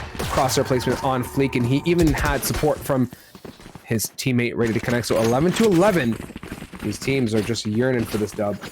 Yeah, honestly, as much as I would love for this to go to overtime, I would also love to see just one team absolutely step it up here, because looking at the buys that we have, looking at the ultimates that are over on the side of Vanquish, it's definitely doable for them. They just have to utilize what they have allocated to them correctly. And looking at Lemon already running that operator, and I highly doubt he's going to throw that down to sit there and take the knives out. I mean, everything going forward, I'm just kind of questionable, but I also feel pretty confident with what's going to go forward for him. Pulling them in. Feedly is going to be doing his best to use that utility early on, make sure no aggressive peaks coming out. Top is again, like you said yourself, Mick, taking one off the top from the 5 members that exist. And looking for opportunity. Manish looks like he's yearning to dash. Namel is not watching. The rest of the team is getting situated. Is he going to go for the tree? No one's contesting at all. Manish, look at this walk. Oh, and now he gets spotted. That's a problem. That's a huge problem. He's jousting up close. This is a good unduel, and he gets away again. Talk about... Last player standing. Vanquish. Oh my god, dude, that was, I gotta say, that was a weird skirmish from everybody. I mean, everybody was kind of doing their own little thing there. I didn't feel like too much collective ideologies were going on there, but I mean, as long as each one of your men are going to win that gunfight, who cares? I mean, that was a round close. We see once again the kind of 1-2-1-2 pattern that we've seen so far in this entire half. Look at that, look at that. Look at that scoreboard, y'all. 2-1, 2-1, 2-1, 2-1. So if we go ahead and continue this pattern by any means, we're going to overtime is what it looks like, unless Vanquish has something to say about it. These rounds and the joust back and forth, just about as predictable as the S&P 500, it seems, as we're just in for a massive roller coaster of a matchup tonight. Ape gets tagged, and of course he suffers the second, as you should. And in a typical predictable fashion, I don't know what the last one left off on, but Vanquish, I think, is slated to take this one home now as Polkan getting aggressive on short. The rest of the attackers getting ready for the B. The lockdown coming out too, so 105 on the clock. The fake is a huge potential now. AGB looks like he's ready to set up CT, and with the ultimate of Churro, they should be executed on site, getting for it. They've got CT smoke, they got the lockdown to push them away, and site is as free as it comes, my friend. But the retake now, what are they going to do here? Vanquish has members falling to the wrath of Bond for the tie. This is do or die for the Goomba gang. Oh, okay. A little bit. Goomba gang. One enemy remaining. Goomba gang, what are you doing? Lemon has Blade Storm though. This is possible. Well, if he dies, not really. We're going to overtime. Switching sides. Well, I mean, might as well at this point just keep it 100. If you guys have any post arrangements for this matchup to deal with, you might as well just cancel them. Call your work, call in sick. Yeah, just cancel everything, because I think this is gonna be a good one. Honestly speaking, 12 to 12 in a great back and forth joust. At this point, with full buys on both ends of the spectrum, it's just pretty much as even as it gets, and you're not going to be seeing too many hero up plays either. So both Manish and Nomel are going to have to make do with the rifles in this case. Yeah, I mean, I just don't feel like everybody has been using everything to its fullest extent. I mean, looking at the ultimates that are on the field, looking at all the utilities at everybody's disposal, I just don't feel like, look at those Astra pre-setups. They're a great shot. But, I mean, when really do you get those opportunities? I say, you know, that bubble, go ahead and pull it back instead of going ahead and triggering it. Save that smoke for later. There's just so many more things. You got to think about the macro, the bigger picture. And I just feel like there's way too much concentration on these smaller battles that's really letting these rounds slip out from under people. It's almost like a rug pull in a way. You just get so close, then all of a sudden, bam, you're just wondering what just happened in the past 45 seconds of that round. And now Churro is wondering what to do, right? At this point, they hear lots of activity towards B, and you can see the three numbers kind of shifting over there. And now that, oh no, Ape, good job. Churro gets absolutely devoured. I was going to say, they were really tied up at that B side. You can see the rotates coming from Sova and Astra now lacing it up through spawn. Meanwhile, the remaining two, KJ, Jet, are ready to go. They're going to be patient and wait for the rest of the team to arrive now. Polkan, sitting in sight. Oh! Vanquish with the one, Blob with a second to back it, and now Goomba Gang is just falling apart. Unless Manish and AGB, though, have a different opinion to make now. They've managed to bring it down to a 2v2. Oh, Polkan didn't grab the second? I'm actually really shocked by that, to be honest. Polkan knew that that lineup was going to be there. The term wasn't there for any kind of reaction to come through, and I feel like that was essentially free. But regardless of how the outcome of that one battle was, Vanquish still find themselves the 13th first. Should I play some stars in this one? For those ladies and gents who don't know how overtime works, it is, you know, you have to win by 2. So really, I could say, you know, all right, well, this close enough as it is, but honest to God, this could go all night. Goomba Gang just has to find a retaliation every single time, find the advantage, and if Vanquish doesn't follow it up, this win can be stripped away from him.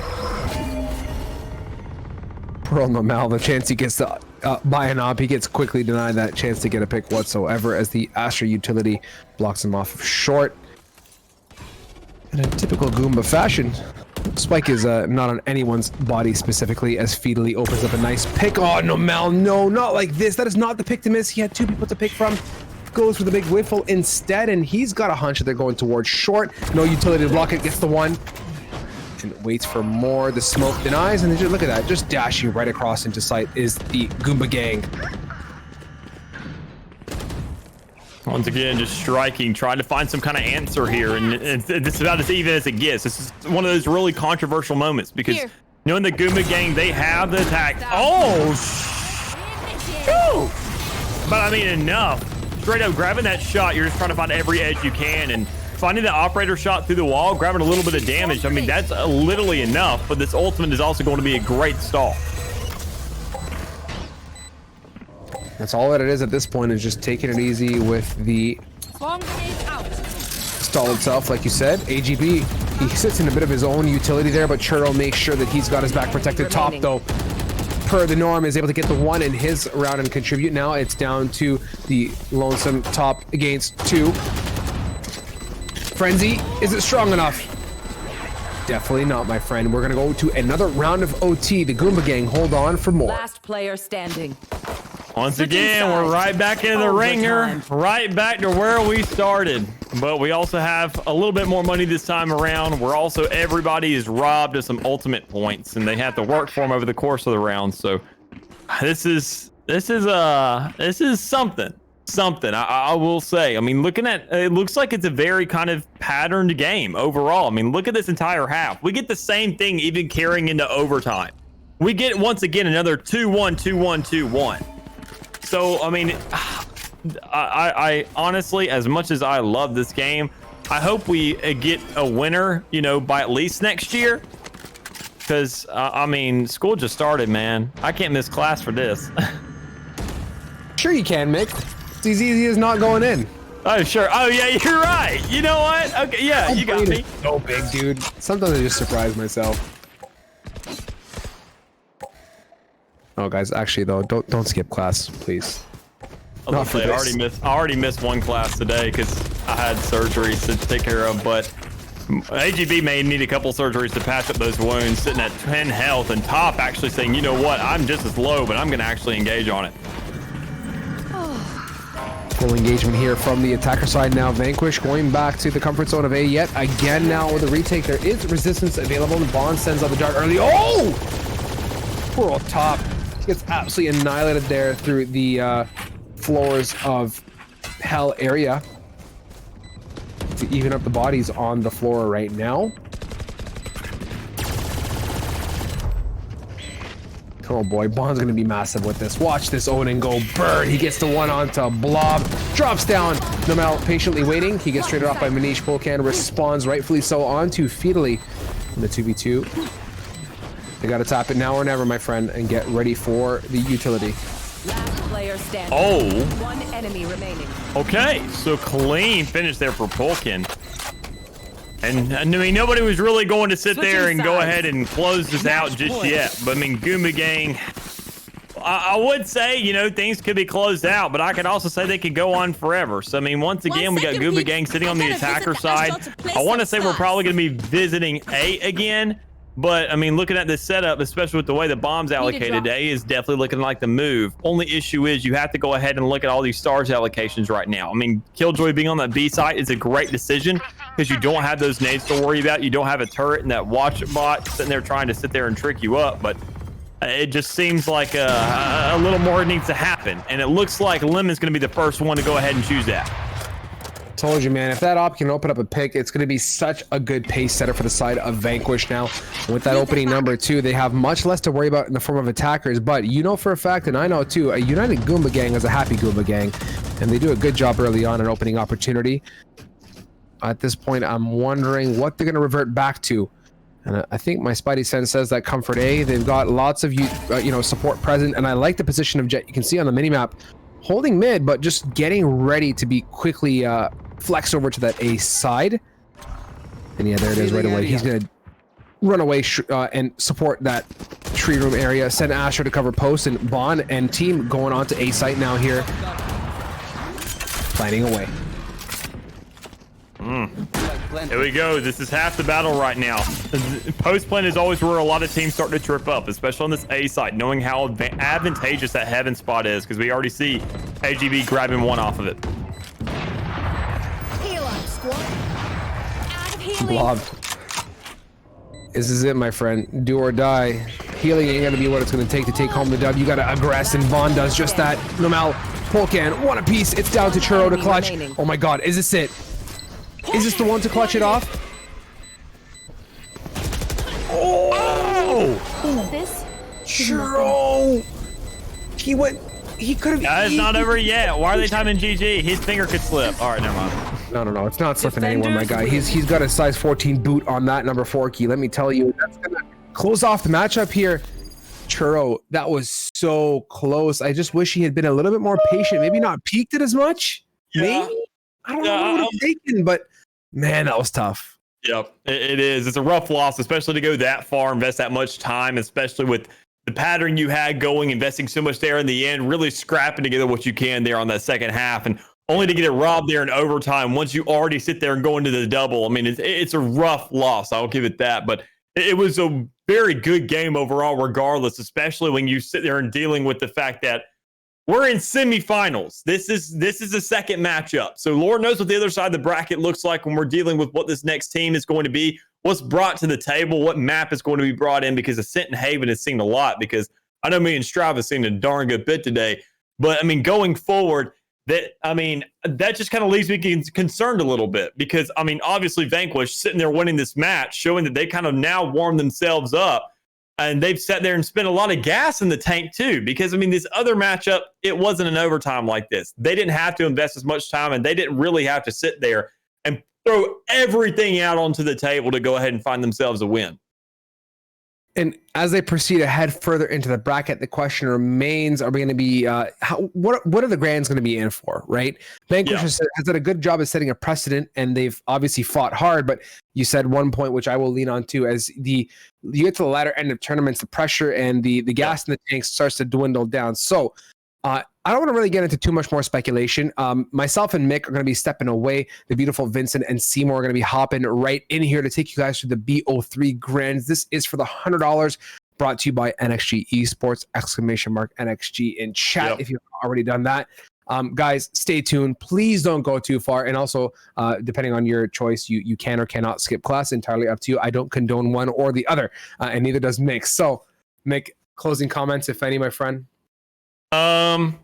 Really just a lot of close games here today. I gotta say, I don't know exactly if it's teams really just not feeling themselves today, and everybody's just kind of taking a minute to warm themselves up and get into those shoes where they know they can start pulling the trigger. But I'll say for this next week, this week's Pit of Valor is definitely something for everybody to kind of watch and go through for all these teams. So go ahead and get a little bit more of a realization of what things are looking like, and kind of sit there and learn how to manipulate whether or not everybody was on their own game and we just didn't see it, or whether or not everybody was kind of slacking a little bit, and find a way to manipulate that. Go ahead and make the most of, when your opponents are not feeling like it's their day, don't give them that chance to go ahead and start warming up. Never back off. And that's really what it comes down to, my friend. So with that, sending you guys away for a very, very snappy quick break. We're going to change some faces, get everyone situated, and bring you those Grand BO3s. I see we're sitting on a crispy 50 viewers at this moment. Yep. I expect 100. So get your gang in here, guys. Chill out, make yourselves at home, and join the GLG family if you have not already done so. With that, Mick and I signing off for the evening, wishing you guys a fantastic rest of your week, and of course, a fantastic rest of your night. BO3 is coming up. Don't go too far. Ciao for now.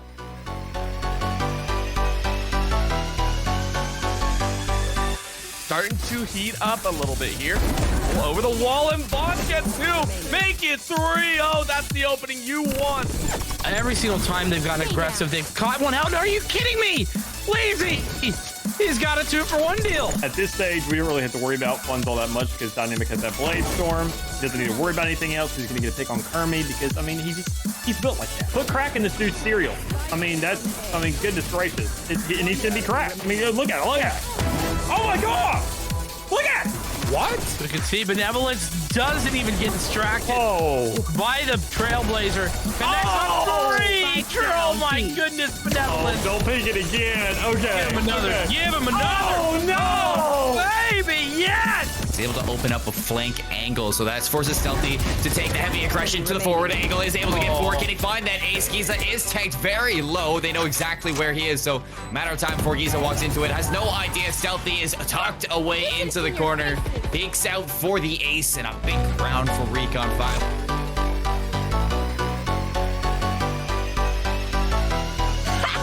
I didn't expect that.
so crazy. I just wanna be a freak, yeah. I just wanna rise to the top, yeah. I just wanna go reach the peak. So I've been really well focused on success. Hey, y'all will see, yeah. You'll see that I will get it, cause I'm really focused, man. I make it with the rap and I just follow my path. I just follow my passion. To me, this is what's precious, yeah. In my soul, man, I can feel it. So every single verse, man, I just gotta go and kill it, man. I gotta be the kid. I could be the guy taking you wild. I could be the villain, but good as a kid. Lately, I'm painting my path on my way, yeah. I got no time that I can waste, so I've been sitting in the space, yeah. Making rest every day, man. You know that I go insane, yeah. I hit you with a bullet to the brain. Let us stop first, cause we going and going insane.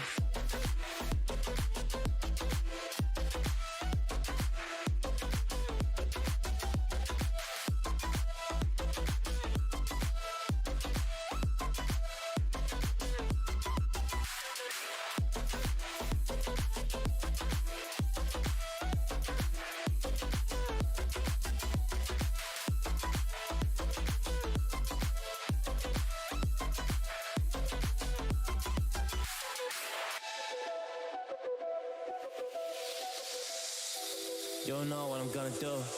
You don't know what is next.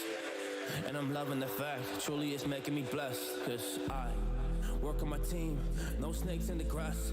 And we have a choice in the wind because of the work that we did in the past. Because of the work that we did in the past. Man, we went to hours, you barely got breath. So I get the realm and we didn't finesse. So I got the feelings that we might be next. Cause when we go in, we win in the match. When we go in, we win in the match. So that's how we do, cause we be the best. We be the best, best. Yeah, we be the best. Whoa. Yeah, we be the best, best. We be the best. Hey, yeah, we be the best, best. Hey, we be the best. Yo, you wanna come on and test? Whoa, you want to see we the best. Hey, you don't see that we're the best kid, so I suggest you never really come and test it. But otherwise, I will smash your face like Michael Jordan does with a ball in the basket. Oh damn kid, but you didn't expect it. You never really thought that this could just happen. But now when come on and we pull out with the action, cause people the feed, those they don't get it like.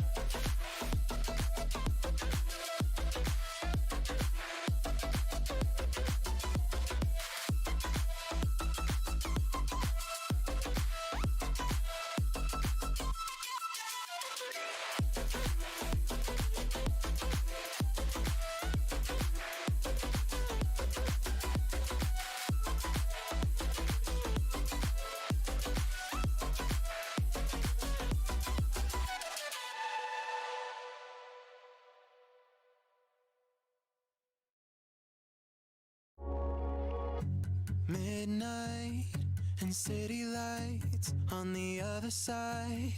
You're calling me up at the same time. I'm in the daylight. You're calling to say hi, but your words they cry. If there's something that you need to say, I know it ain't easy living inside your brain for sure. You keep telling me that it's all okay, but I know, yeah, your silence speaks so loud. Your silence speaks so loud. And I hear you calling up, yeah.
been cold for so long.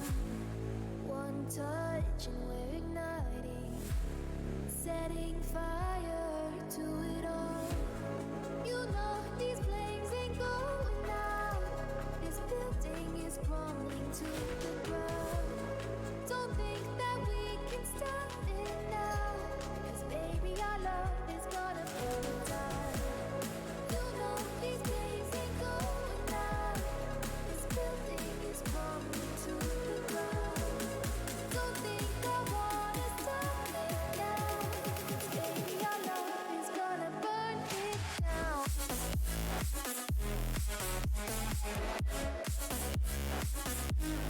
Burn it down.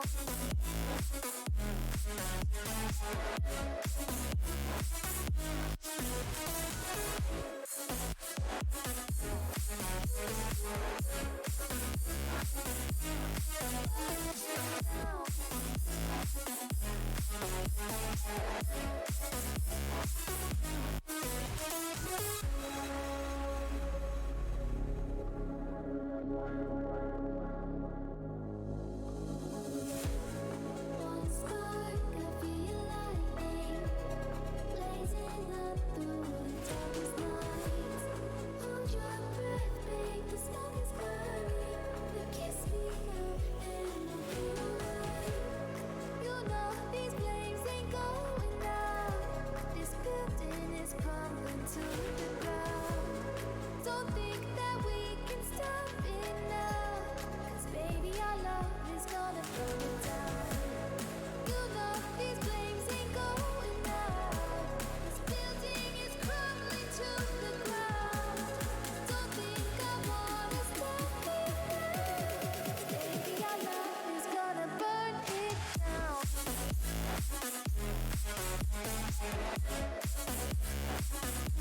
Burn it down.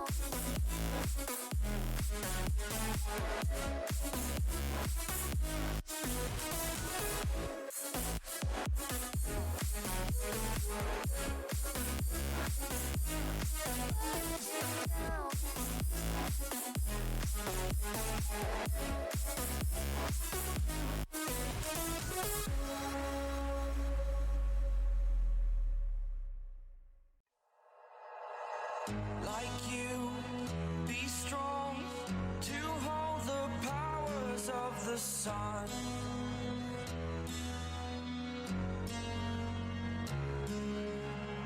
To dream, believe in strength. Now I'm the only one, only one.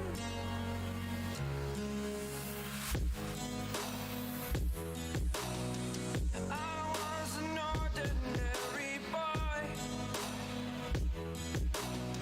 until I broke the rules. My life destroyed, life destroyed. Until I walk awake, scream my mind, I shout, the ground shakes. How much can I take? My mind will break. Will it break? Can I take? Can I be your superhero? Superhero.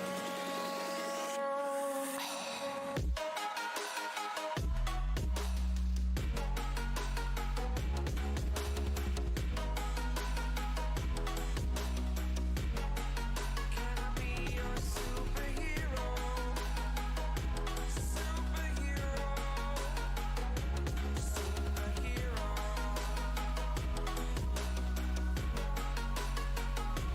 Superhero.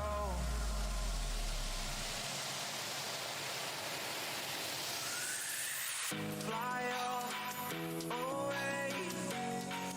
It's the first time of today. Today. To dream, believe. You are the strength, you're all I need. Need. Oh, gonna give it a shot.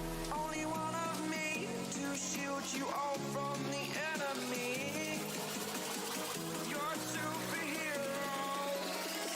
You're a superhero.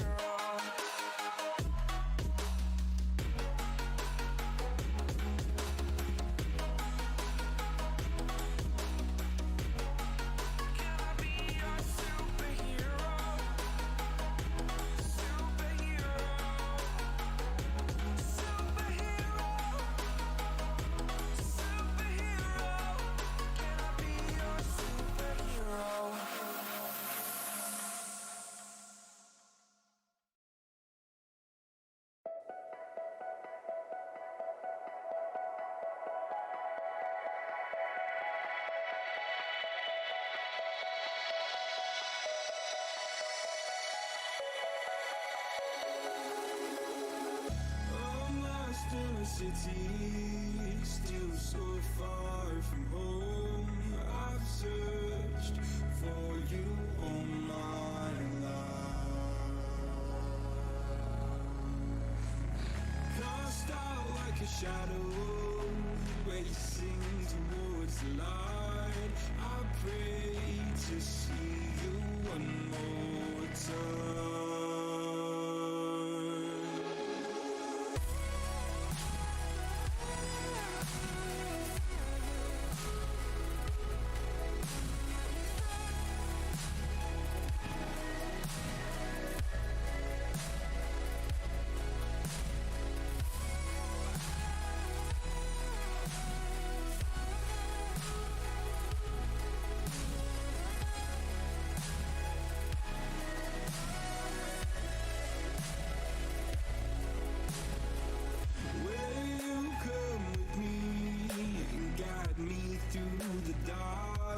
Stand by, watch me fall apart.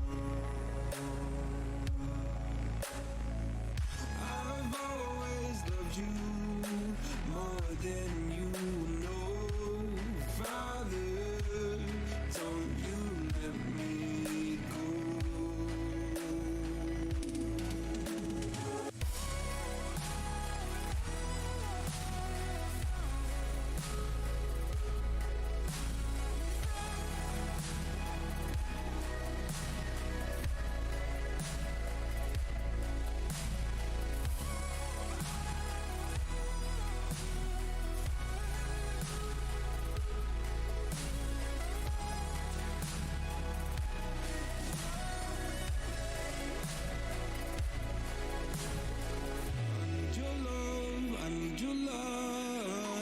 City nights and satellites. When I'm old and losing sight, carry me home all through the night. I need your love, I need your light. Like city nights and satellites. When I'm old and losing sight, carry me home all through the night.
It is time for the grand finals of the Pit of Valor. Finally, what a game. And you can see I brought the party to the house tonight. We got Sussy versus Vanquish. 3 maps to go along for the night. The 2 last teams of your Pit of Valor number 53. Vincent, it's going to be a great one.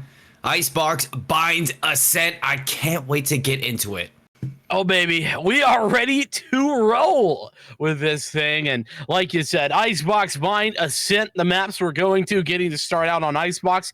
Absolute blast. We got Vanquish and Sussy coming in. New and improved logo, by the way, for Sussy. A shout out. Love that thing. And beyond that, you know, these are 2 teams that have been here a couple times, haven't they, Yeah. Seymour? We've seen Sussy the last couple of weeks. They've been making some moves and really, honestly, been showing out regularly. Vanquish maybe a couple of weeks ago was really showing out.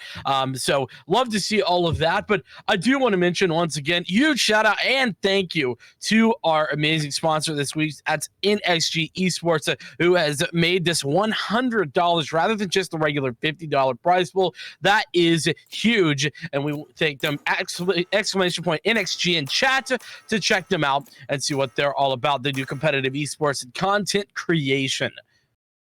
Let's get into this. The grand finals of your Pit of Valor 53. Sussy on the attacker's side. Vanquish on the defender's side. And already some locks into Icebox. Vipers, Sovas, Sages. I want to see what this last pick is going to be. Are they going to go for the double duelist onto Blom as well for Vanquish? Because you got the Reyna Jet combo for Sussy. Are we going to see it? Are we going to see a mirror matchup here? That's what I want to wonder for. But there's so many options that you can take here. There's so many more things that you can do. I mean, do you want to see the double duelist, Vincent? You know, it's hard for me because I really think it matters your personnel, you know? If you have a confident duelist, roll it.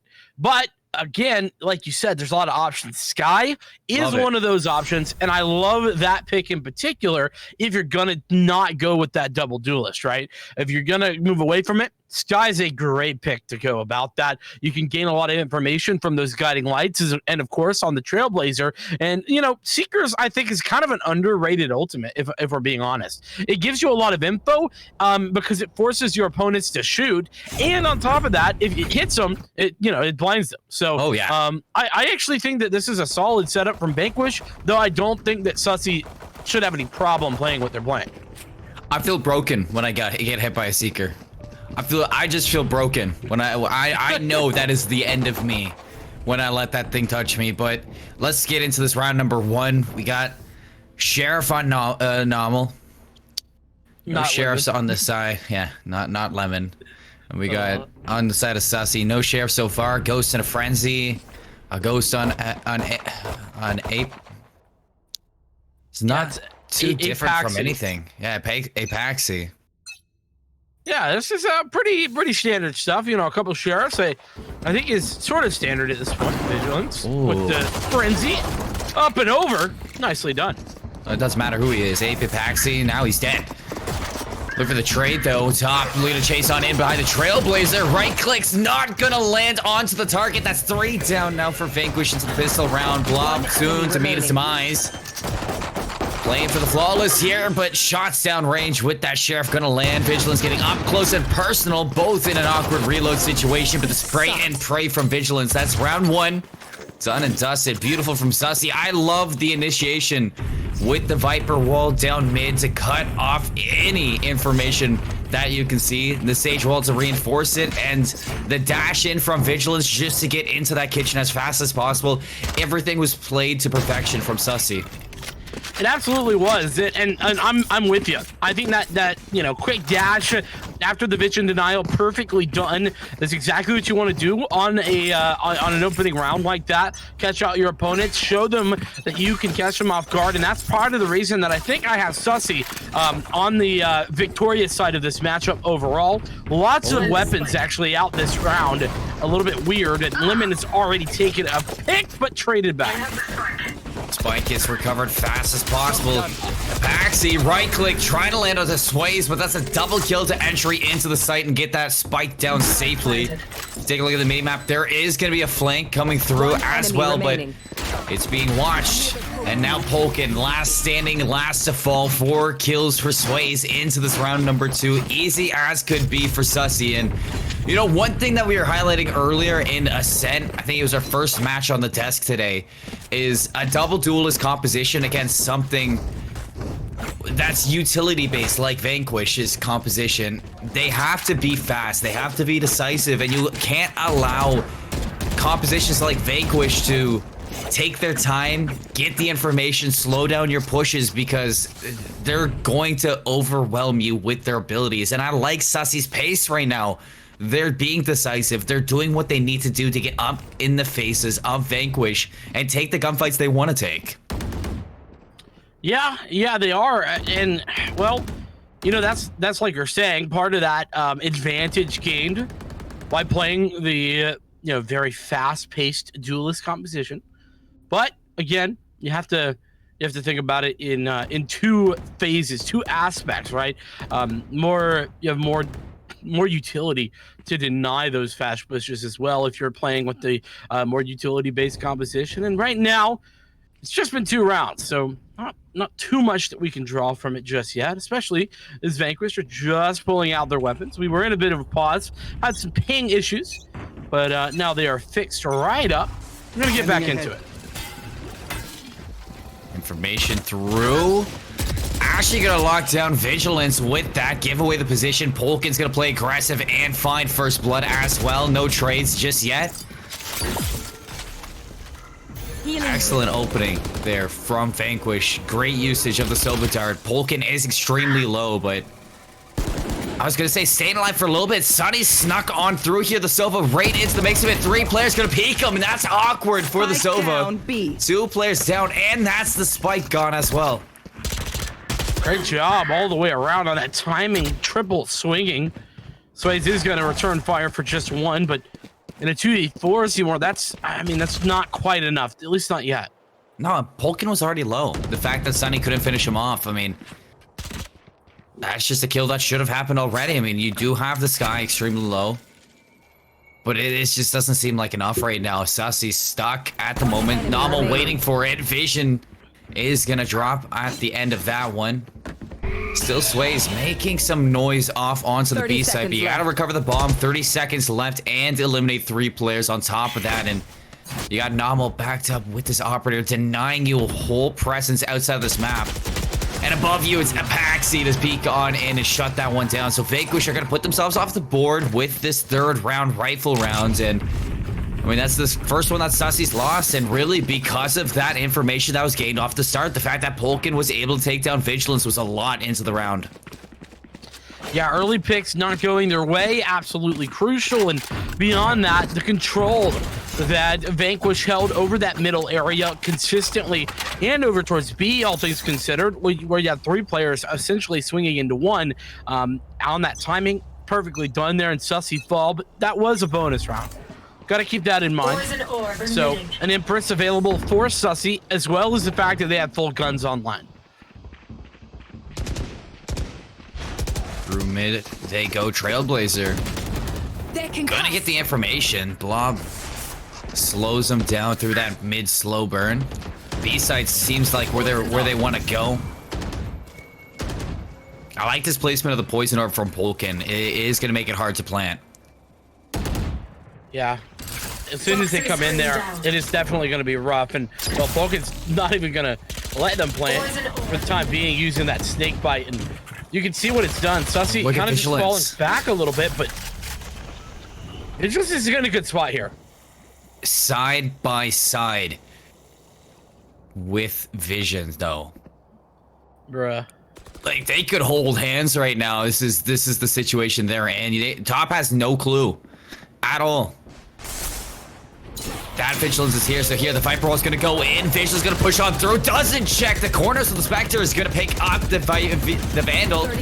Plant coming down. Poppy's going to fall. Do get the trade, that spike down, and numbers advantage now to Vanquish. It's going to be hard to get on here now. Sunny's going to lead the way back in with the pick to even us up. 3-on-3 spike is recovered. You got Novel all along there with that operator looking to throw some shots down. Spike now.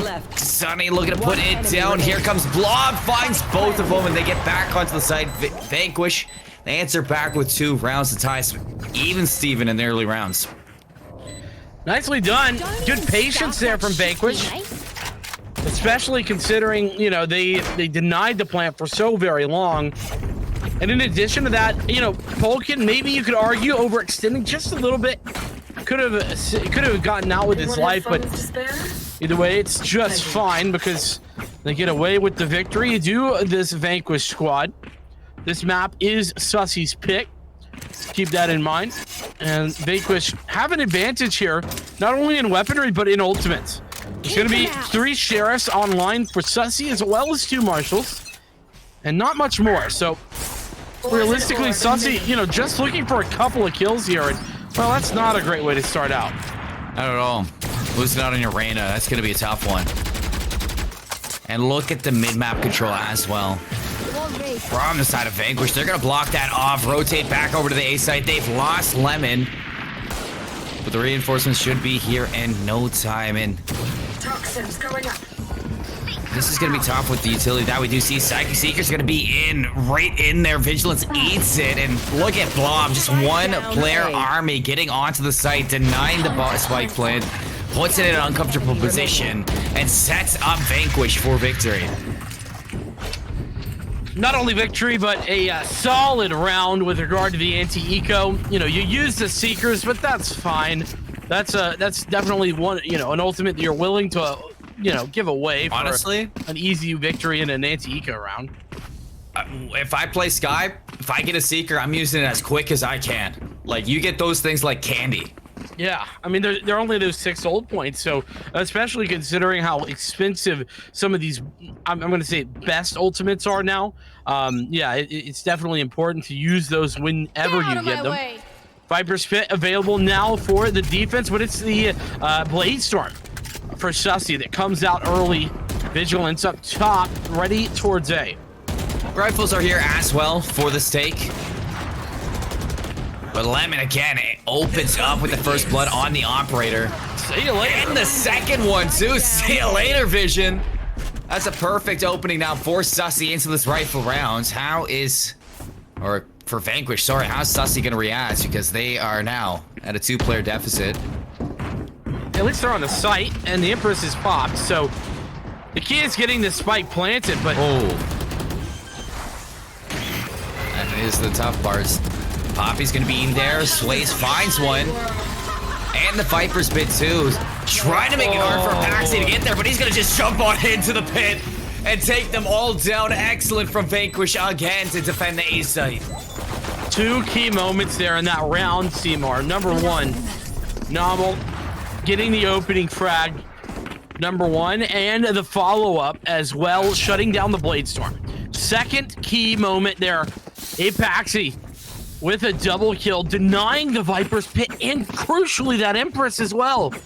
Both key ultimates gone, and everything is not looking as good here for that Sussy side. Vanquish up 2 rounds as they've won 4 in a row. On top of that, they are nearing 4 ultimates online against another eco round. You know, it's going to be hard, you know, with this double duelist setup if you're allowing those first bloods to go through. Look at this play from the defenders, getting aggressive onto that top. Steven going to take down Poppy. Look at this aggression from Vanquish that's paying off. That's incredible into it. They know they have the rightful advantage into this. They can take the aggressive play style, and they can walk away with basically murder as well. But what I was going to in the points, you know, the way that Lemon's playing it, when you're able to get first blood like that and slow down this take, that's on top of the information. That's making it harder for Sussy to work this composition into fruition. So into the later rounds for Sussy, I'm gonna need somebody to dance with the devil. Because that devil, Lemon, he is free as could be. That's for sure. Right now, he is dragging out of control. And, you know, Sussy just haven't really had an answer to it. But that said, this is the first time Vigilance has an operator of his own. So this might be the moment, might be the time. It might be the answer for Sussy, as Vigilance looking the direction of Lemon over there at A. Probably going to look for that duel immediately. The key, though, is these ults. The ult difference here, Vanquish have pretty much everything that they can want. Oh my god, Vanquish is stacked with those ults. Viper Spit used to the B site. Vigilance this time does open up, but goes for seconds, and Blob is going to answer back. So that's a big trade if you're Vanquish. And they are pushing to the B side. A few players, Sway's leading into this, but Vulcan is playing with their food at the moment. Yeah, I mean, this is a good pit. Just denying the B area. You already... What? What a find. That was disgusting stuff. How does Top find that frag? Well, I mean, usually when you're just playing around the Viper Spit, you expect them to be in the Viper Spit, but Top heads up onto that block and just finds a shot. Vigilance off the resurrection, picks the operator back up and finds Blob this time. So now that's an opening towards a full site control. Time to get on and plant that spike and set up for this post-plant position. Both teams do have that Hunter's Fury, so potential to deny the plant, and that's going to come out immediately. So Vision Billy not going to be able to plant just yet. Going to have to wait, and now he gets it down. So the good news is on the other side of things, you also have that Hunter's Fury to deny the fuse. Now Vision Billy almost walked right into the snake bite. That Hunter's Fury gives enough time for Vanquish to rotate on in, reinforce the site. Vigilance, though, set up on that site for Polkin. Almost puts this to rest for the round. A 4-on-2 for this retake. Not looking good. Top walking into it, running headshot onto Vigilance. It's the spray onto 2 takes down for 4K. Give him the ace. Give it to him, Sonny. Set up for the Hunter's Fury. Gets it to half. Top's gonna have to run right into this and take the gunfight, but not enough time to go for both. So you're just gonna have to stick it at this point. And not enough time whatsoever. Top made that so doable, which is not enough at the end. The man hesitated just too long. And honestly, I mean, it's so hard in this situation. But as soon as Top gets this kill, he should have rezzed. This should have been a res immediately. Or after these 2 kills. Massive spray control right here. By the way, what a great play there from Top. But I think that the right play would have been use that res. You have another player to commit to that spike defuse. And that's a 1 round for Vanquish. Oh, Lemon. Oh, what? Oh, timing. Oh, my heart. Oh, no. New tragedy striking there for Sussy in the opening stages of this round, but they're still pushing an A. They don't know where Lemon's playing. He is so aggressive. Oh, Lemon taking a different lane to this. Vigilance has snuck through into the corner. Are they going to expect it? Nomal doesn't see it. That's going to be Vigilance opening up onto the off player. Spike's going to get planted. And that's a great start now for Vanquish. Is the spike even there? No, they have to wait for the rotation coming in through. The Silva's going to be holding it. Vigilance has to be careful and could eat that shock dart to even us back up. Shock dart does well. Spike planted. Now a disadvantage here for Sussy, but there's that res. So even bigger now. Does Vanquish pull out the Blade Storm? Time to eat. Oh, but Vision Philly says no to the ultimate. 2-on-2. Spike gets down.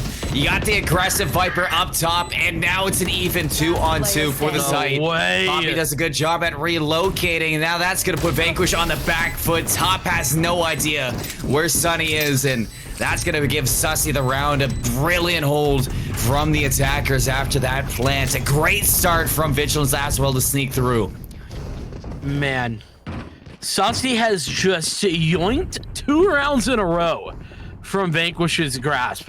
That was a 5v3 turned 2v4 that goes against the 5 and the 4 respectively. Vanquish throwing away 2 rounds that should have been incredibly winnable. And another buy incoming here for both sides, considering the economy that Vanquish had built up. This is still good for them, but they got to be frustrated at this point. You can imagine Vigilance looking to get up top now. There's a player stuck. Doesn't know. Top. Oh, Vigilance barrel stuffs him with the operator off screen. We go even. This is looking like a good B take indeed. You get that spike down with ease. Well, Vision just being a little bit tentative, doesn't want to get denied, and that's understandable.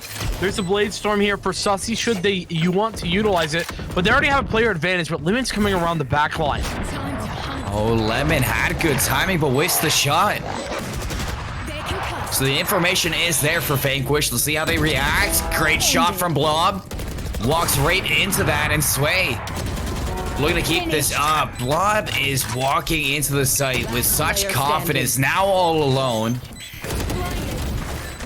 I'm out of stuff. Taking the wrap around. Sunny's gonna be the first contact. They know where they are. They just have to dance with them and really play with the food here. Vision Philly has to wait for the gunfight. Can play the time indeed, but that's gonna be Blob taking that shot right there. Has to push the gunfight. Both will die to the bomb, and that's gonna lay us even at 5.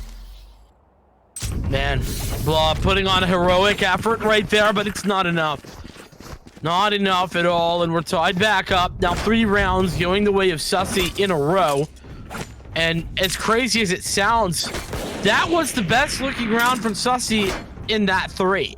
I mean, the first 2, honestly, bit of a throw from Vanquish. They could have had it, but they really gave it up. That time, though, Sussy played it right. They used their player advantage to great effect. And here it is. A great effect indeed. Blade Storm coming out, but Blob, that is not what you wanted to do. Not against the Blade Storm. Went for the parkour, but sometimes parkour is just not what you need. Now Lemon all alone here with a Marshall. They're overwhelming him onto the site. This round, it just looks all but over. Spike planted. Man, Sussy, they turned a corner and they turned it fast. This is still technically winnable, but there is a res for Sussy should they need it. And this aggressive pushes. I mean, that is... Talk about a ballsy push right there for the attackers. I mean, you say ballsy, but I say, you got the numbers. Just set up a firing squad on the rotation. Not many teams will expect that. I mean, you're right. It's a good play, but it is an aggressive play. You know, if they are ready or they lose those gunfights, suddenly it's a 2v1 instead of a 2v3. Yeah.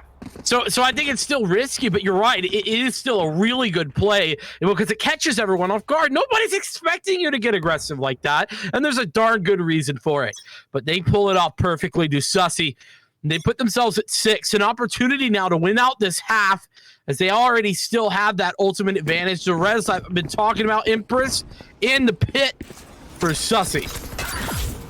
Oh, and Lemon goes down. You know, that's something I was talking about earlier, was the first bloods that Lemon was finding. Really turned around now. I've just been all Sussy lately for the first bloods. Now, onto the side. Here comes the pit. We do see the domain expansion in here from the Viper. Apaxi gonna get caught out, denies the Trailblazer, and finds Blob on top of it. Everything you can ask for from your Viper. And it provides so much now for these attackers. They get onto the site, they lock it down, and they find the advantage. Yo, Colin, res? Who needs it? Hunter Fury? I don't want it. Empress? Who cares? This guy's Sussy. They don't need none of that. All they need is the pit, and they got it on lock, baby. Love it. Big run there at the end of the half. I mean, you know, in fairness, Vanquish kind of had a big run too, but you know, it was just shut down. It seemed as soon as, like you said, a great adjustment that you picked up on was whenever Lemon was no longer finding success, and whenever Vigilance was looking for Lemon's aggression, and they were getting picked, that's when Vanquish stopped having success. And it's just frustrating for Vanquish. You have to dance with the devil, and when you do, you are gonna find. You're just gonna find that it doesn't make it easy for that player, for that Jet player who's looking for those opening first bloods. When you're going to toe to toe with them, when you're denying that presence, it makes it harder for them to do their job, and it makes it easier for you to just play those aggressive playstyles that you want with the double duelist. Now here, to split through mid, to get onto the B side, planting on the opposite side of the open. Vision's gonna get on, find some timing onto Polkin, but the kills are going the way of Vanquish right now. On this attacking setup, they have the player advantage. They have the spike down, and this pistol round, it's gonna be tough. I mean, Sunny does have that go, so you could look to tap away at some heads. But you gotta get in there, Sways, for the pinch. They're working this in tandem now, 2v2 as it's a big play now. Here comes Sunny, all up to top. They collapse onto the side, and they bring this one back. Sussy, insane plays from the duo. Once again, Seymour, Vanquish are just, they're giving away these player advantage situations. That was another 2-on-4, just entirely thrown out by Vanquish. You gotta play the trades. It's basic Valorant, guys. Basic Valorant. Play those trades, especially when you're up like that. And well, props to Sways and Sunny for pulling it off, but I have to say that Vanquish is giving some of these rounds away, man. Help a girl out, would you? After seeing that, I have to agree. I mean, anybody would agree after seeing that. That was a 4v2. You had the post plant set up, and Sways really opens that one up with those 2 kills. It is going to distract the player Sunny on site. And that opening was just everything you needed from your Reyna. Doing the lurking job right. And finding a first blood now into the 6th round. Yeah, that first blood, nice to find, but Top has a trade. Or at least a ladder trade. Ooh! Okay, Polkin. That's a classic, by the way. Oh, okay, Vanquish. I guess they all can. All you really need is to click on some heads in this pistol rounds. And they're doing that well. Sways now 1v2. I'm sure that Vanquish players have recovered some rifles here. But we've seen Sways be the difference maker time and time again. Spike's gonna get planted. And now they know where they are. Any rifles here, actually. I think it's only gonna be SMGs. Okay. I think the only rifle was this Phantom. I like the setup from Lemon. Getting in behind towards Snowman and playing underneath them. Sway's gonna accept them to be far, but they're not gonna be there at all. Set up for the trade that you get Sway's on the turn and burn, but I mean, Lemon's gonna be there all day long. Something I was highlighting earlier, making sure you have your duos back, and that trade was a big round there. Much needed from Vanquish. Yeah, and on top of that, you know, been giving Vanquish a whole lot of crap here for their poor man advantage situations. They played that one perfectly. You called it at the time, and you're absolutely right. Played the trades exactly as you should expect. The crossfire set up, and that's exactly what you want to see. Dash forward there. It's Vanquish getting a forward position, and already Poppy gone. Here we go. First Bloods have had a lot of meanings to this series so far. This is the grand final, so I don't expect them to go out with ease. Vigilance tries to get in. The dash is going to be out. Lemon going to reconnect now, readjust, and find that kill. Vigilance going to be off the board. Spike goes down. Post-plant setups are going to be here, and how do you want to see this retake? I mean, this is an eco round, so honestly, just get as many kills as you can. And if that's 1 or 2, that's okay, but that's a nice start. Marshall in hand for Vision Billy, connecting a headshot. Oh, but you lose out on Sways, your entry. You're taking a lot of damage to the Viper wall, and Apaxi is going to make sure that Sunny doesn't have anything to work with. They hunt down the Sova, and that is going to be 7 rounds on the board for Vanquish, looking to climb back in Icebox. So far, so good. Look at the difference here in the leaderboards, though. You got Lemon and Top, 14 and 15 kills for themselves. And then the difference between Sways and Sunny. I mean, when Sways is vibing, that's when you see Sussy really take control of this. But other than that, I mean, you need some players that could be a little bit more consistent to back up your Reyna, because the Reyna's doing a good job at finding these entry kills, finding the first and second ones, but they just fall off towards the later end of the rounds. The moment. Guns back in the hands here of these players, and Vigilance has really done a good job of finding a forward position. Lemon does trade whilst it's happening, but that still kind of thins the herd. So whenever you get a pick like that early for the attackers, it's always going to favor the attackers, because now Sussy have to spread their defenses just a little bit more. You will not kill my ally. Res on Apaxi. Blob doesn't check the corner. Poppy finds some good timing onto that one. So we remain even after that one, after Lemon does get res. Looking to go for the A site. You do hear the trampling on it, and Vigilance not ready for Top to swing into that corner. It's a great setup right now for Vanquish, and they find even more. Vision does walk away with 1, but that's about it. Now Poppy has to do the deed, get down and dirty, but Top with some great shots out there. That's going to even us up 8-8. Hey, Vanquish, they've made the comeback. It's all tied up. I mean, in all honesty, not a big comeback, only 3 rounds, but hey, every little bit counts, and especially when you tie it up 8-8 and then you force another save for Sussy. What that now means is that you can start to build your advantage. They've already got some money in the bank. 5,800 here for Top, 4,000 on both Lemon and Blob and Polkin respectively.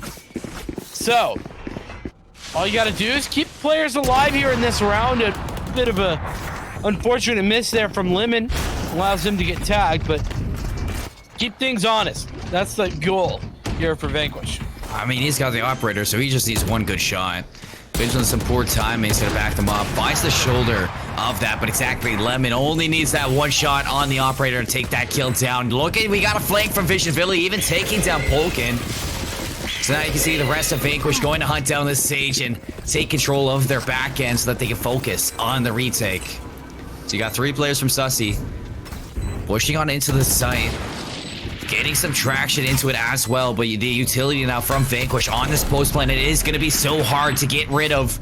You got Lemon set up from this, but it Sways with that Marshall, finding 2 of them. Poppy's got the opening into the back line, and he's going to take out Blob, so it's going to be all up to Lemon. The Blazestorm up there looking for the spike diffuser, but Sunny, the first line of defense, takes the kill, wins the round of 13 for Sussy. Man, that was supposed to be Vanquish's moment. Vanquish, they were supposed to build everything off that round, but they lose it. They lose it in massive fashion. Sways with the hero plays on the Marshall.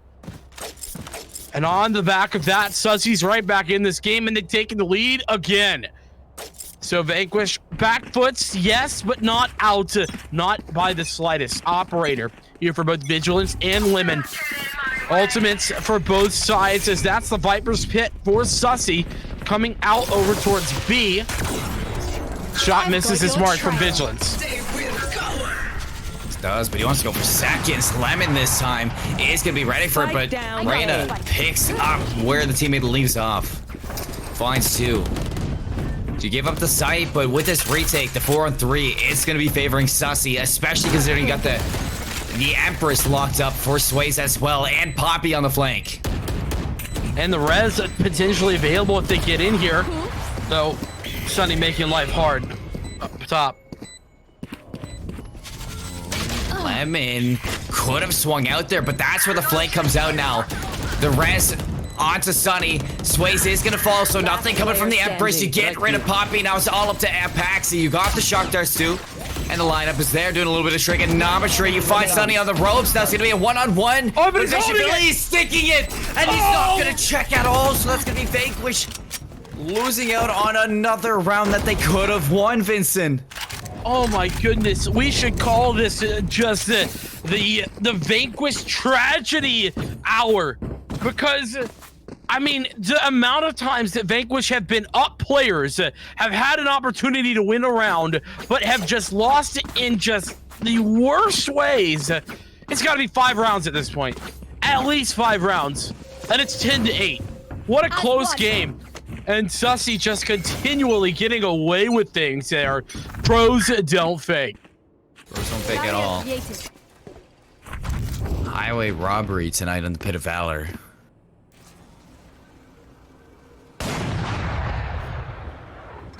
Okay, quick. Vigilance actually gives away the position. And now Lemon's gonna be set up. Oh, Vigilance knows. He's like, dude, get me the heck out of here. Oh, what a play! That's so big brain, Colin. He just put down the Cloudburst to reposition himself. I love that. I mean, your duelists are showing up tonight for Sussy, and when you're not, you got the clutch, the ice in the veins for the rest of the squad. So you can see why Sussy is up 10-8 right now, because they are not afraid of Vanquish. That was nasty. Vanquish are down 3 players to 5. Hunter's Fury and Viper's Pit. If they get on the site, this is winnable. But you gotta get there first, and that's the problem. That is the hard part. Getting onto these sites, especially when Vanquish is being, or Sussy are being so aggressive in this playstyle. I mean, take a look at the minimap view. Rotate over to the B alley. Swayze is there now. Swayze has denied this, and even still, Swayze is ready for the cross, but Polkin is too. With 17 seconds to work with, not a lot favoring the Sussy squad. It looks like they're just trying to save these rifles until the next round. 10 seconds left. Yeah, that's definitely what they're trying to do. Vigilance. Vigilance kind of figured out there that he was getting a little bit too far forward. But... oh, Polkin, save the op. You got it. Save the op, bud. Oh, gotta be real skinny right here. Oh, thank God. All right, now give that to Lemon and see if Lemon can start finding those first bloods again. Yeah, for real. No more lemons. Gotta be hitting them shots. But Swayze, I mean, Swayze has been the hero. Continuing to do that here now. Vigilance.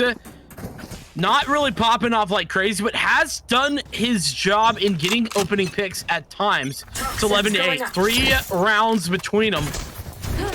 And this round, a highly impactful one. You know, Vigilance is not like star power, but he's doing enough to make sure that Nomel's in check. Yes. Not letting him run rampant. It's a must-win here for Vanquish. Oh, yes. Nomel opens it up and finds Vigilance this time, so the Jet v Jet keeps on going. First blood to Vanquish. Working on side control next, but playing very passive. Sussy do have angles to kind of set up to deny the spike. Look how passive Vanquish are playing now after that opening pick. Very unusual, but I think it's really smart. They're allowing for Sussy to potentially rotate out. Enemy tag. And now that they know where they are, if they can spot Poppy in this corner, they do, so they know. That Poppy's here. Spike's gonna go down. You set up for these post plants, and again, in this situation, you got the Viper's Pit. You are gonna get that domain expansion down to cover that bomb. Make it harder for Sussy to get onto the site. This makes matters worse here, and Nomel finds Sunny off the back of it, and you know what? When life gives you Nomel, you make Nomel 8. 3 in a row with this operator. He's doing everything you need for Vanquish. When you put an op in his hand, he makes magic happen. Gonna get another one, though. The spike ticking extremely low. If I was Sussy here, I would just get out. Look for exit frags and carry these rifles on to the next one. They line up and he gets a Paxi and top. So a lot done from Visually to make it expensive, but a round on the board for Vanquish. Not too shabby, all things considered, on that save for Sussy. They get a couple kills and they get a couple saved guns. They have enough money to buy back in, but that money is certainly going to be out if they were to lose another. Vanquish in that must-win round, win it in pretty dominant fashion, and they only use that one Viper Spit. They still have the Hunter's Fury, they still have the Bladestorm, they still have a Res online. So that means that they really did a good job of keeping tools available for them to continue winning rounds as they move forward.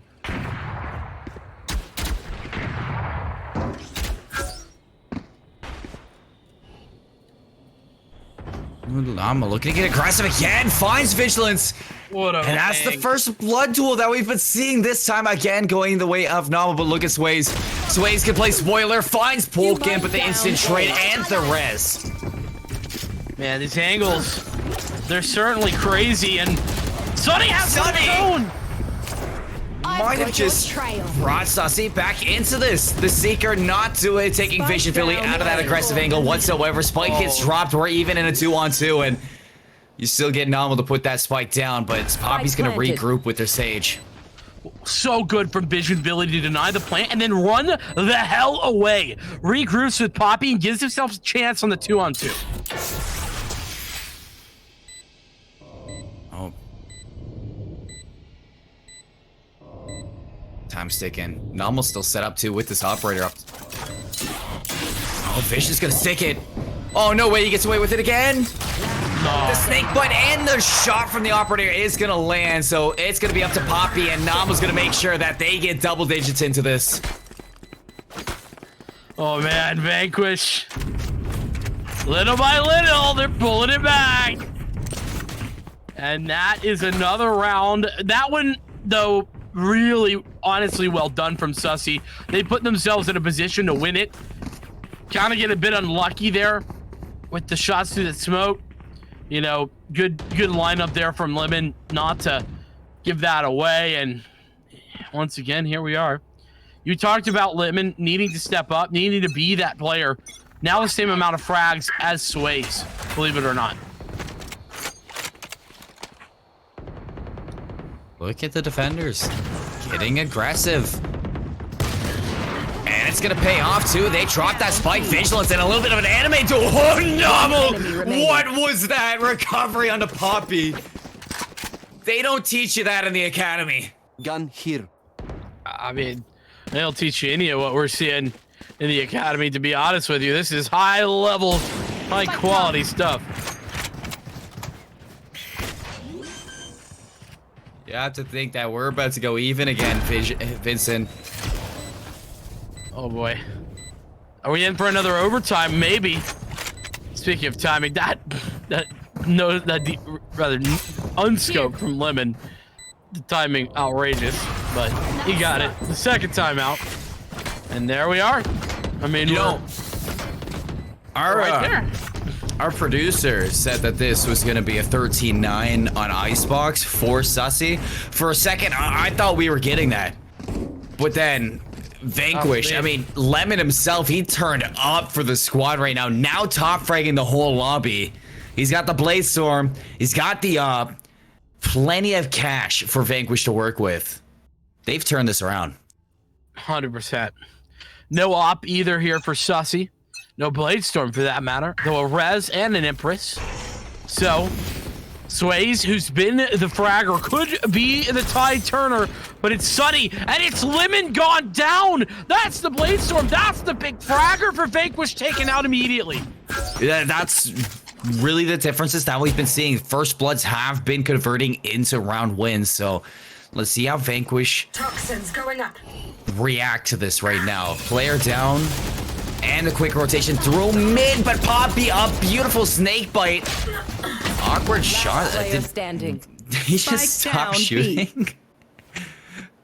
Oh, he said in chat he gave up. You know, interesting decision making for sure, but hey. Blob 1v5 is one. Oh, okay. Vision Billy is as tilted as they get, dude. He got accidented. He just got accidented. If you somehow transition to Sunny as well off of that, Vision Philly would be just wow. Yeah, 100%. It's just sadness, right? Like, oh, if you're in that position. But here we are. I'm just glad Polkin and Poppy had a moment there. What could be the ultimate round of this game, or could be the driver to overtime. 7 ults across the board here. Guns for everyone. Vanquish a little bit low on the economy, but the pit's out. Deploying drone. That was a huge pit too. Look at the amount of spacing that guy covers over the B site. The only option is A for Vanquish. And you got Sways and Vigilance here, the 2 players that have really been shutting down this Vanquish squad. There's just no B site anymore. Seeker's in. Bladestorm pops. Vulcan's gonna be leading the charge on this Viper. But here comes the trades. Baxy's actually gonna find Sunny too. Get this spike down safely. And while the Ruz comes out, it's already been done and dusted. Polkin looking to get aggressive, but Vigilance converts with 2 to get into the site. Things are getting dicey here for Vanquish. We might be looking at the end of the game here. Vigilance leading the way, can't take down top. 1v3 for the Sage. Oh, Swage is gonna hop this defuse. Will the swing come out for top? 2 bullets, has to reload. Sunny's gonna take advantage of that, and there we go. Icebox. It is going to be secured for the Sussy squad, 13-11. They take a lead in the series, and after all, they take their map pick. They do, but it was so close. And man, we talked about Sway so many times, but boy, did Vigilance step up when it was necessary. Huge triple kill right there at the last moment, that final round of regulation, doing everything that is needed for his squad in order to bring them over the edge. Denies the Bladestorm, Seymour. I mean, and on top of that, able to take down the planter. Really good job there to the jet of Sussy. Vigilance stepping up when it matters. Not nearly the fragging power of Lemon or Sways, but hey, sometimes you got to do what you got to do. And he was right there when it came to First Bloods. I mean, yeah, look at him. 6 First Bloods for Vigilance, 9 First Bloods for Anomal, and 3 for Sways. So, like, players doing it across the board. Top was into the mix for First Blood as well. So, things were going there. Things were going back and forth for these squads. They were doing a great job at making sure it was a close Icebox game, but only one team could win, and it is going to be Sussy taking their map. Bind's going to be up next. We're going to take a little bit of a break, a short one, but it's going to be quick into this. Bind coming up next. Stay tuned for some more Pit of Valor.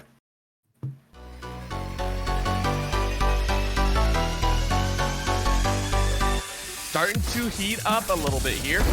Over the wall, and Bond gets 2. Make it 3. Oh, that's the opening you want. Every single time they've gotten aggressive, they've caught one out. Are you kidding me? Lazy. He's got a 2-for-1 deal. At this stage, we don't really have to worry about funds all that much because Dynamic has that Blade Storm. He doesn't need to worry about anything else. He's going to get a pick on Kermie because, I mean, he's built like that. Put crack in this dude's cereal. I mean, goodness gracious. It needs to be cracked. I mean, look at it. Look at it. Oh, my God. Look at it. What? You can see Benevolence doesn't even get distracted by the Trailblazer. Connects on 3. Oh my goodness, Benevolence. Oh, don't pick it again. Okay. Give him another. Okay. Give him another. Oh, no. Baby, yes. He's able to open up a flank angle, so that's forces Stealthy to take the heavy aggression to the forward angle. Is able to get 4. Can he find that ace? Giza is tanked very low. They know exactly where he is, so matter of time before Giza walks into it. Has no idea Stealthy is tucked away into the corner. Peeks out for the ace, and a big round for Recon 5.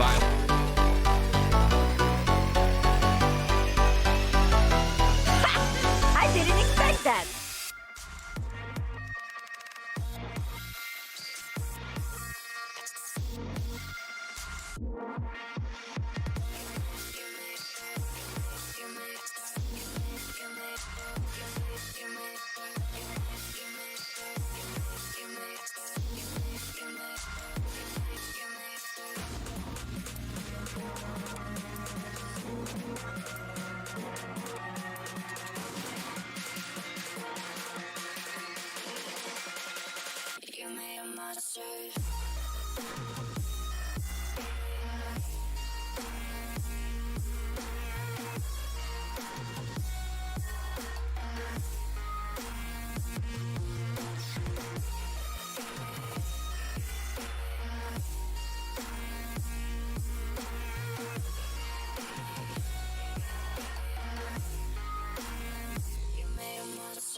And welcome back, everybody, to the Pit of Valor Grand Finals. Map number 1, Icebox, already done and dusted. Vincent, map number 2 is going to be Bind. We have it right up next. Players are ready. Teams are ready. What are you expecting? Man, what a barn burner there at the very end, right? You have that 13-11 victory for Sussy on their map pick. Bind, of course, is going to be Vanquish's pick. So on paper, it makes sense for Vanquish to take this one, but with Sussy having the ability to just close this out in 2, I feel like that there's a darn good possibility that they could pull that off. It just is, it's the feel in the air. You know what I'm saying? Sussy, whenever they have their grip on you, they don't let go, and it's going to take a monumental performance from Vanquish or a big letdown from Sussy on this map for us to go to 3. But I think it's definitely a possibility to hit map number 3.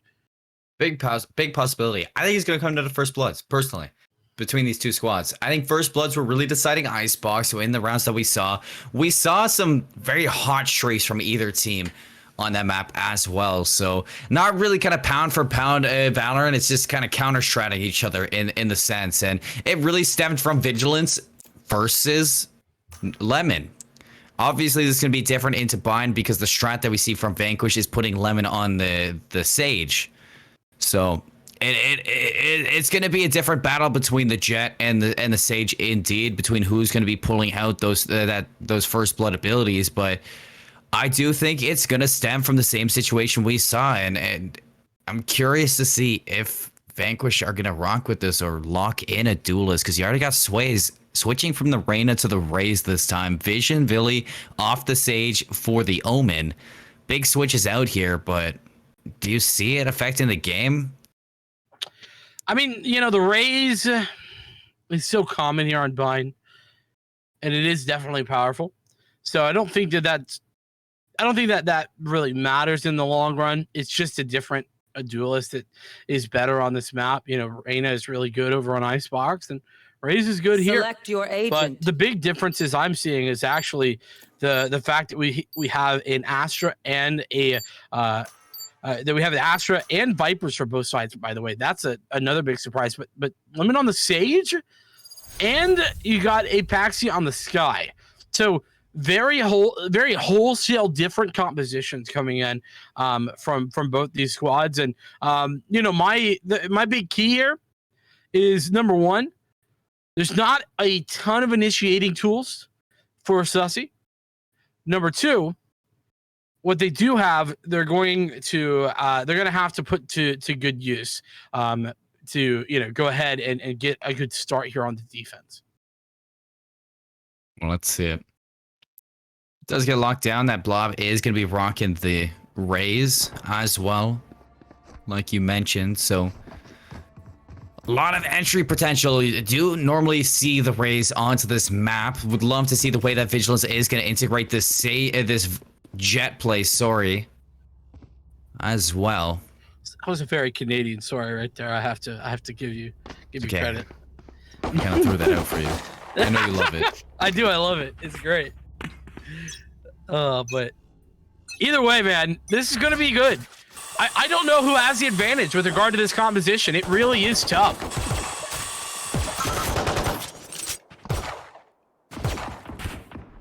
It's Vanquish looking to send us to a map 3 off of Bind, so let's get into this pistol round. Let's see where we're headed to. Shower control is being gained by Vanquish at the same time as Hookah control, but very patient towards Hookah. However, you look towards Shower, and it's Lemon to open up onto Visions. Again, the First Blood battle still going. Even when you're not onto the Jet, you get the paranoia, but Apaxi has this back of Blob. Seal the trades come on through for either side. It is going to be Vanquish to come on top with it. Sunny scratching his head is where his teammate has gone.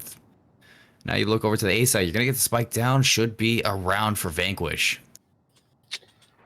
Yeah, a bit of an unfortunate trade scenario there outside of Hookah. But, hey, it is what it is. It happens.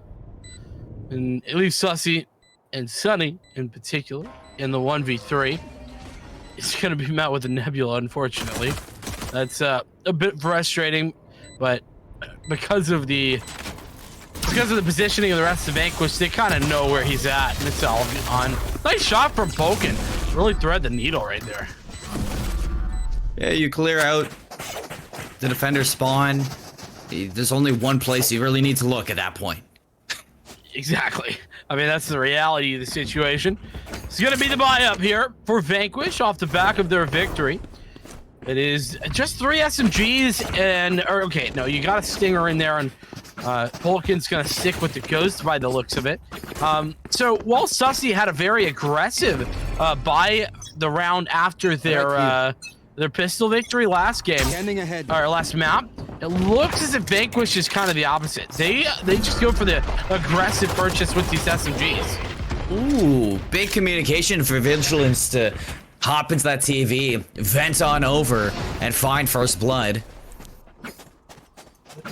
Nicely done. Opposite side of the map, though, opening now for Vanquish. The bomb is going to be rotating to the A side. Take a look at how quick these rotations are coming through market. Polkin is going to have a hard time getting the spike delivered, but still going to win the fight on the sways. And now rushing through showers. Yeah, Polkin's got to run away. This makes a lot of sense. And Vigilance with that recovered weapon is going to try and apply some pressure here. But that's the problem. With low HP, that pressure is going to be hard to apply. So despite the 3v3, this is very much Vanquish's round. 3v2. Nebula's gone. Top finds another one on the Vision Philly. They know exactly where Vigilance is, so it's just about time for Top to swing on through, find Vigilance, and bring him up 2-0 with that advanced riflery that they did have with this SMG. So now moving into this third round, you expect to see the buy-up from Sussy here. The rifles are going to be in hand with low armor as well. That's because they went for a little bit of a force in the past round for the upgraded pistols. That's going to affect him into this one because, I mean, those Spectres are already dangerous when you have full armor. When the run and gun with half armor, this is going to be a dangerous round for Sussy.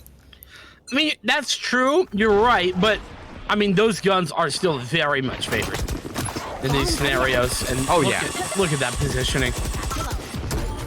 Who hits that? Okay. And why they just let them run on through? Oh, it sways. He's dropped out. He's able to find Blob, but I mean, I think that's a missed opportunity. I mean, I think it's just a flat out mistake, if I'm being honest. You gotta help your teammate out there.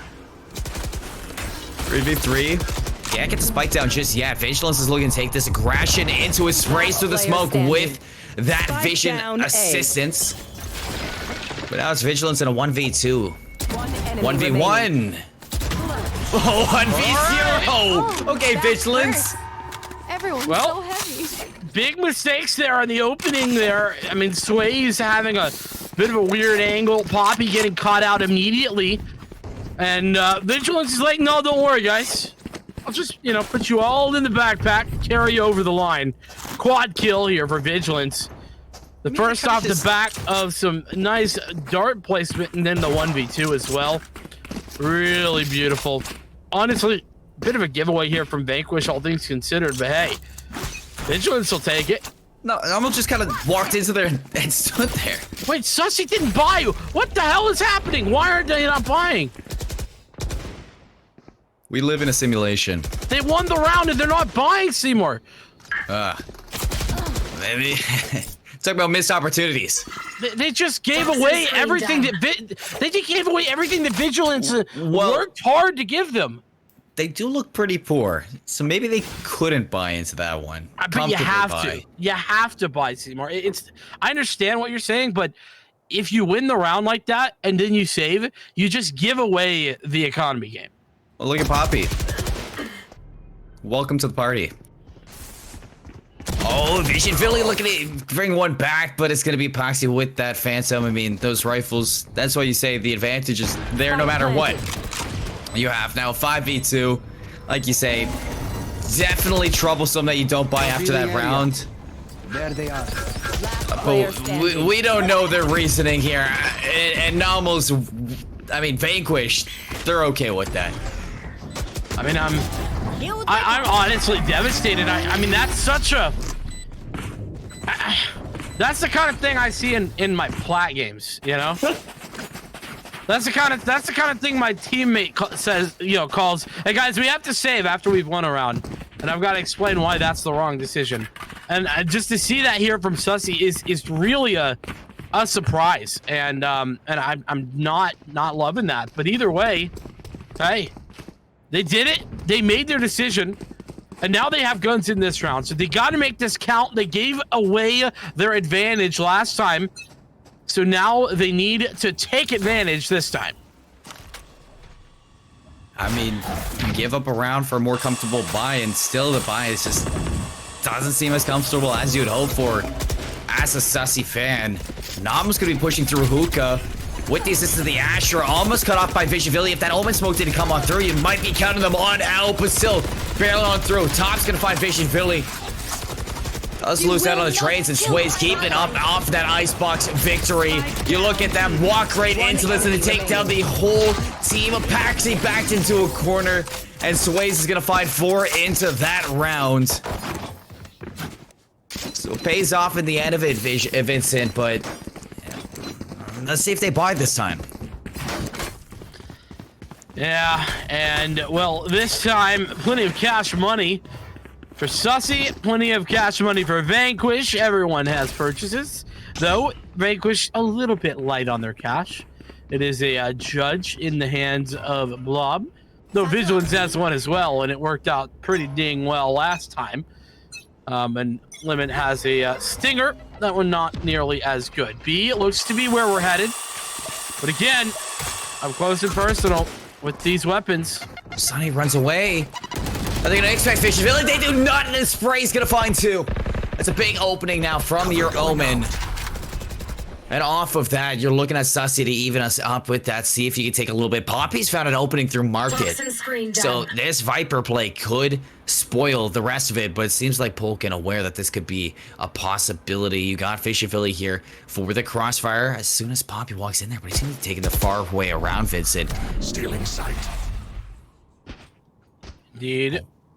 Oh. Poppy might get some brilliant timing onto these two. If he finds this, that's outrageous. Oh, and they're just standing still. They're sitting ducks in the situation. Polkin's getting the slow rotation. As soon as they come, Poppy's just going to reap the reward of 2. Not even needing Visionvili to swing on out. And that is going to leave all alone your Viper top. Was actually in lights. 33 seconds, a 1v4. Should be able to find Sways here. Oh, and the quick switch. If Sonny was like a second later there, that could have been top finding it. 8 bullets into the chamber. They have every single angle watched. This is pretty much it. That's a fat unlockers right there for Vanquish. I mean, they just got rolled by timing. Poppy found the moment of his career. I don't know. It's hard to call it anything else, really, Seymour, because, like, you know, it's not like Poppy was doing that timing on purpose. So, yeah, he had some audio cues, but hey, here, hold those gets away with one. Sheriff's in hand here for Vanquish as they are on the eco now, but they got lots to work with here. 4 ults to be precise. So if they wanted to commit, they could definitely win this round.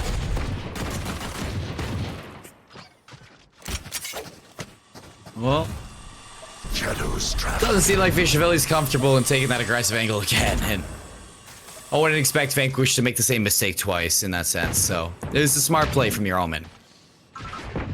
Yeah, makes sense. Looks as if A is the destination of choice. Look at Sways. Oh, Sways in a perfect position to find that one. Showstopper throws one, a Hail Mary downrange.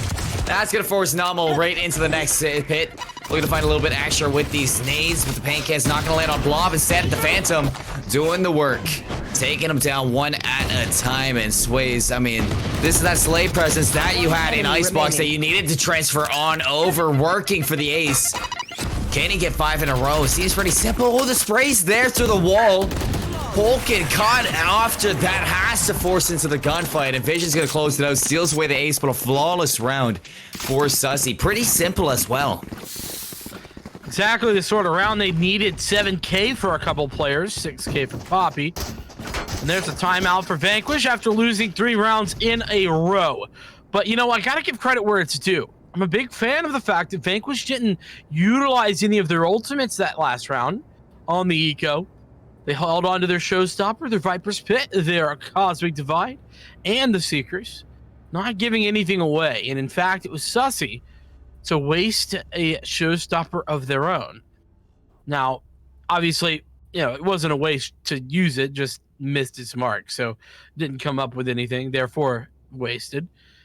But I think that now Vanquish, you know, they're talking about how they're going to use these ults, and they're going to come up with a plan. And as long as they execute it fairly well, this should be an easy round victory based off of those ults. A little bit of a timeout from Vanquish. After a strong start into this round, they have started to meet some pushback from Sussy. 3 in a row is going to call for a little bit of a break to get your mental in check, talk within the team, see what you can change up now into the sense. It hasn't been the best couple of rounds from you if you're Vanquish. You've really been playing into the hands of Sussy time and time again. Yeah, and you've been on a bit of an eco too, so now that there's guns, maybe things will be different. But this time, Vigilance as an operator, that's also a difference we haven't seen before. Too bad that there was a smoke there. Might have maybe baited that player, this guy, into the shot, but smoke's gonna keep him back. Instead, it looks like they're gonna be clearing out the side. A pretty default push right now from Vanquish, is looking and fishing for a mistake. Here. That Trailblazer gonna find some information, doesn't really get too much. And you can see that the spike is sort of inching its way back the other direction, but Vulcan is now giving me the information. Hey, look, there's a Viper's Pit over here at like a short. I don't know if you guys know, but that's like hard to push through. Y'all still want to go there, but maybe they will commit this, as crazy as that might sound. I've got your trail. Seekers pushing into the pit.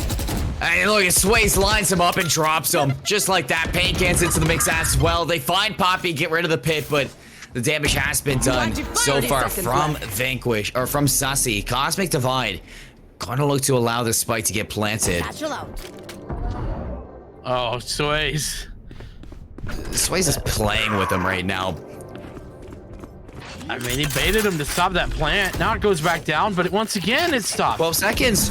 Oh, do they even have time for this? It's gonna be close. I'm not sure. They need just over 4 seconds to plant, I think. Oh. No, there's not enough time. That wasn't the call. I mean, literally nanoseconds in between the time that spike could have gone down and when it did, though. So I don't think the call in and of itself was bad. It's just, you know, microseconds off, right? I mean, it's hard to give Vanquish so much crap when they, you know, where they were so close to the right thing, you know? It really is. But like, what's the point of the Cosmic Divide if you're not going to dedicate to that spike plan? I have to say, I think they waited too long for that. That's, in my opinion, that's the Sways effect. Well, Blob needed to be on the other side and helping out, but, well, this is an eco round, so we'll just leave that alone. But yeah. Blob needed to be on the other side of that Cosmic Divide, holding for a push through. That's why it was too dangerous for, you know, anybody to get the spike down. Blob just wasn't anywhere to be found.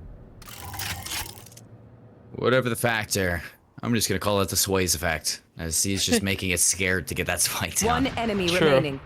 So in explosive ordinances. Yeah, Vigilance finds another.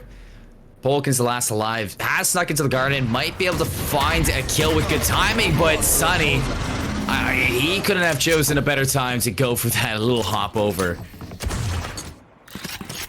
Everything coming up. Sunshine and rainbows for Sunny in that one. Same for Sussy. As, well, I talked about their money. It's still very, very healthy. Pretty much 3 rounds of cash flow available for Sussy, no matter the outcome of this one, which means that, I mean, realistically, they They're going to be buying for most of the rest of this half, I think. So, Sways has the operator this time. Vigilance giving that away. And Sussy continue their roll. Fire in the hole! Showstopper through hookah. Sonic's gonna eat that one. Few kills go the way of Vanquish in the start of it. A very change up of rounds that we do see. And this default push, that fishes for the mistakes, that fishes for those opening bloods. They found it now. What more can they find? A little bit of pushback into showers from Sways. And if I was Vanquish, I would just use the numbers now to push onto the site. You know there's going to be at least 2. Sways might be able to hold control of this. And there you go, top Poppy. They hold on strong. And the Showstopper in advance to take them back. They completely shut this round down from Vanquish. And everything that looked like such a great start suddenly not as A-okay as you'd want. But Sways hunted down a Paxi. Made the difference. He finds that kill through the box as well. What a great find. Planted. Instead of Blob taking the 1v1, he packs. He's just as like, yeah, don't worry about it, mate. Vision Billy now left in the 1-on-2. Has the potential to teleport. One enemy remaining. Oh. There's the first one done. And Blob gets in there for the swing. Vision Billy had the proper read to check the corner just in case, but the wrong corner was where Vision Billy's sights were set. So Vanquish, they find the round nonetheless. Very dicey into that. You gotta give it to Sways and Poppy. They always sway my decision on who's gonna take these rounds. They do a great job at holding down that A side. Just the numbers advantage was just a little bit too much to deal with. The Paxi finds the opening to U-Haul, and the flank round was perfect. We'll talk about swaying the decision. It's a Paxi this time for me, who sways the decision most accurately because he picked up that big double kill. You know, it was good for Vanquish early, then they came back, did Sussy, and Apaxi pretty much put the nail in the coffin, making it the 1-on-2. So, Lemon, nice job, but Vision Billy does well indeed to trade. It's 4-on-4, Seymour. I'm surprised that Sussy's called for an early rotation from the 2 players. I mean, you know that Vanquish has been playing slow every single round, so just a surprising one. But I guess they do want to reinforce the A site for a 2-on-2, but the rotation from Vanquish is going to come through over to the B site. Yeah, but it's relatively slow, that rotation you were discussing, and with the res information now going to be gained. This should mean a rotation, but actually Sussy aren't building that rotation, and actually that's good news for them because ultimately it's going to be an A push. They use the res, they kind of bait or like attempt to bait the rotation, and they go back A. The Seekers let them know there's a presence towards B. They're going to rush right in here. Look at this rotation. Oh, the big dart. Out of Poppy. Can Poppy do it again with the flank? It seems like he doesn't want to dedicate himself all the way. 4 players for the retake. Make it 3. These players are falling fast for the side of Sussy. They have to take this fight head on now. Vishvili looks like he wants to push into U-Haul. Still undecided for this. Flash is going to push him back even farther. The Viper Spit dedicated from the side of Vanquish. And finally, Vishvili into strike. Takes down 2. Can he make it 3? The reload. The right click. Oh my god, Blob! He's doing it! But just not enough. You had to take down 2. Resurrection couldn't have been any better for Vanquish. Last round before the switch. No, it could not. And there we go. I said it before, and I'll say it again. Fortunately for Sussy, they had the cash, and they do have the cash to continue buying. All 3 rounds left in the half, this being the last. Vanquish off the back of their 2 victories, have plenty of cash themselves, and well, there's only one ultimate here available. Polkin, though, close to his Cosmic Divide. So both of the controllers, the smokes, have their ults online, but it's Lemon with the opening once again. Poppy is getting absolutely demolished in that shower area. Yeah, Vanquish doing a really good job at clearing it. I'm not a big fan of these slow plays from Vanquish. I think it gives a lot of time for Sussy to readjust. Well, I mean, I'll tell you what else I'm not a fan of. Solo pushes up in showers. That is a way to give a player advantage away. Oh, Vigilance. Oh, good luck, bud. Okay, Trailblazer Looking to take it out. Still getting the stun on out here. Judge not even getting a shot off before Top finds that kill. So Vanquish, another good entry onto the site. Spike down immediately. And the Sage Wall too, just to disrupt things and block off the retake. You do have the flank from Vision Philly, able to find Blob, but will that be enough? It's just looking maybe all but over here. Maybe it's tied half, but there's still 3 players alive, and Shock Dart's doing massive damage. Top survives though. He's lucky as can be. And now here comes Sways, the heavy hitter from Sussy. Rotating into U-Haul, finds Top. Looking to get this conversion onto Paxi, but he's all alone there. They know exactly where he is. Should be around for Vanquish. They gotta hit their shot. Sways, not enough time to get this defuse and take the kill onto Nomal. And not enough time to get the defuse alone, so Nomal's gonna find the kill. Even us up. We're gonna head into the second half with a 6-6 tie. Huge run of 3 rounds there at the end of the half for Vanquish. To indeed tie the game, like you said. Put themselves in a real solid spot. You cannot lie, this is really good for Vanquish compared to what they looked like there in the middle of the half. It was really starting to you know, it's really starting to look like it was all Sussy all the time, right? And, you know, in the mid stages there of the half, but at the very end there, Vanquish kind of came back into it. They gave themselves an opportunity to kind of win out and tied things up. Pistol round incoming, a shorty for Vigilance, a weird decision, especially on the attack, but looks like they're going to get up close and personal with that dash. Doesn't matter. Vulcan, Ghost is a little bit better for that. All right. Need that back. You get a trip from Bobby extremely low. Vulcan's gonna find a second into the rounds. Oh, unlucky to get that plant down. It's gonna waste a little bit of extra time, but off screen, Sunny finds the equalizer. That's a big pick, because that could call from the rotation through the TP. Polka, can you take another one? The shorty's gonna come and take down.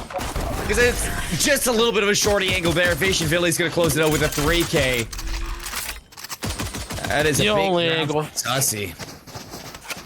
Literally the only angle that works well in, and yeah, they get away with it. I'm a little disgusted, not gonna lie, just a little bit, but hey, Sussy pull it off, and it's all Vision Philly. Triple kill. So here we go. We get to see it one more time. So a little bit late. The old double kill with that. Toxins going up. I mean, you had to know. Oh, we didn't even get to see it. Because it's being a little bit too fast. You're keeping up the pace if you're Vigilance with that shotgun. Not a shorty, but a Judge this time. An upgrade. In fact, and look for a little bit more, but that is a shotgun in the face Blob. I mean, what are we getting? This is madness. I mean, Blob says, whatever you can do, I can do better. That was the clear indication that I got. Well, no matter what, it's still... Take out your gun! One now. Wow, okay.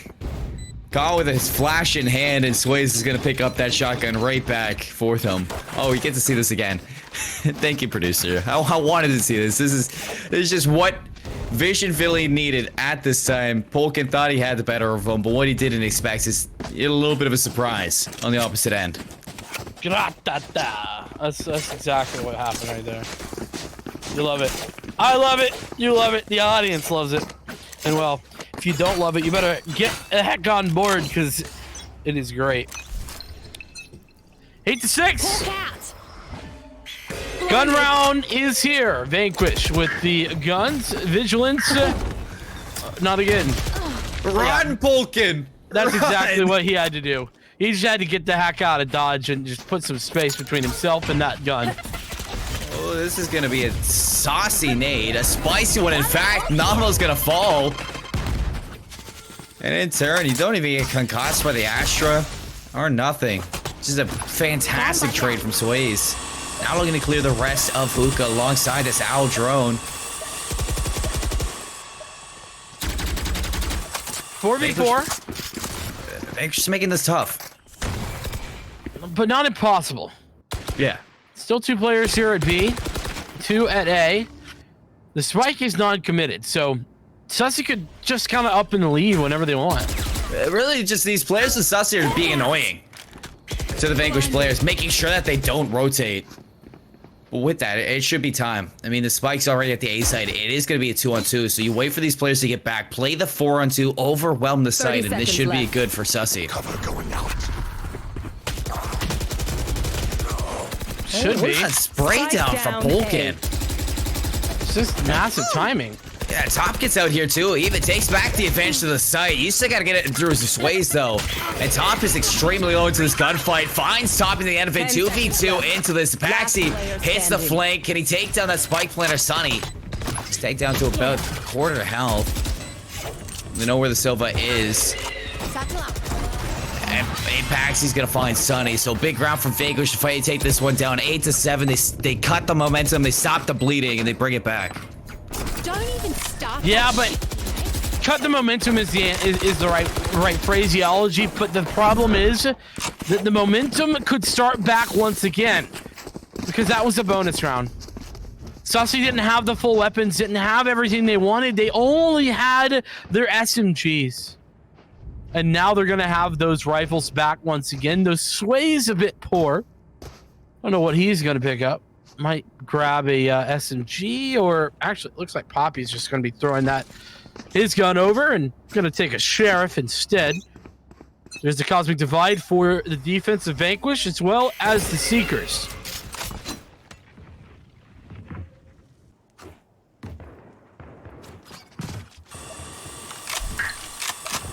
Paxi. Oh, play with fire.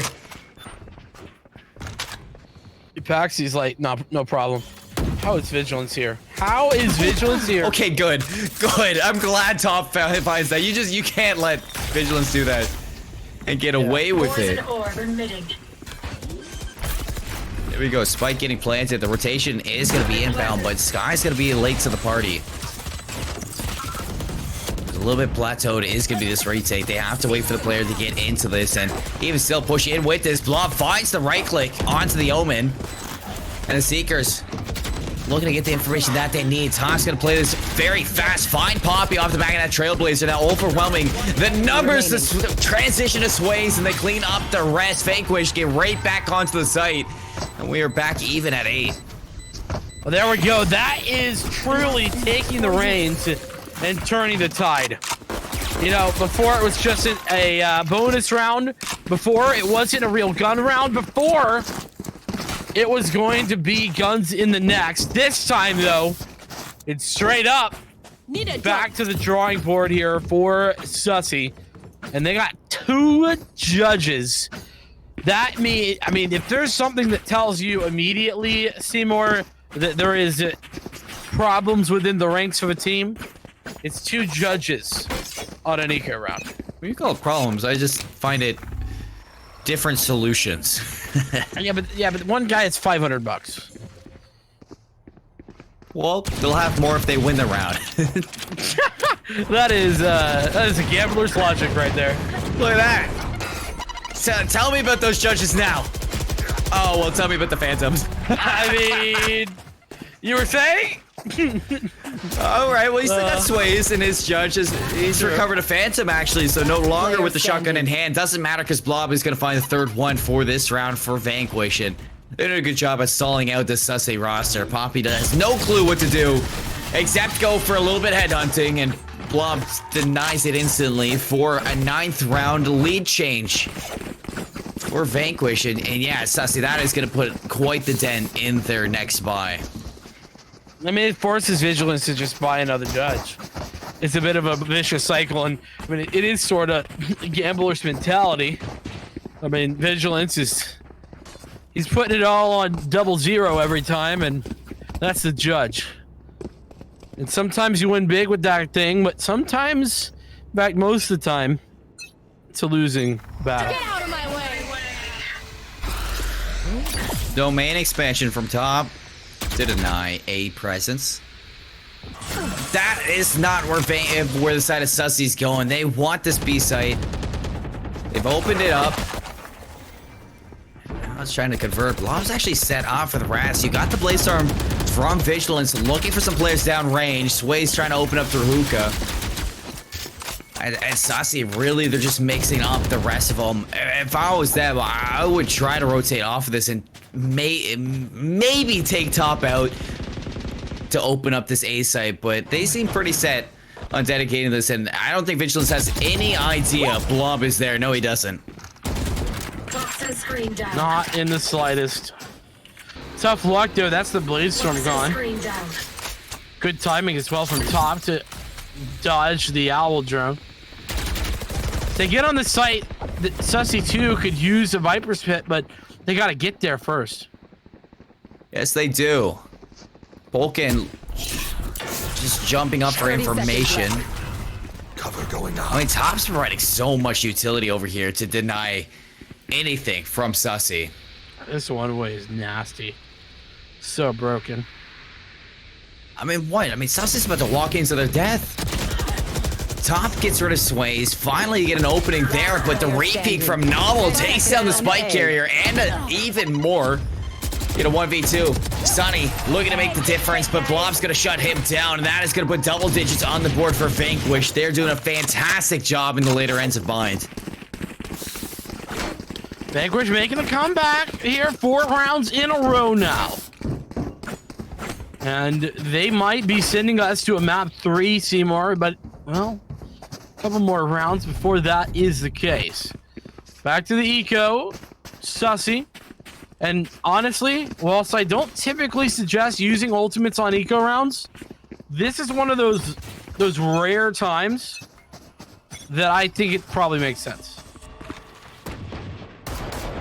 You gotta win this round, or you gotta try to win this round if you're Sussy.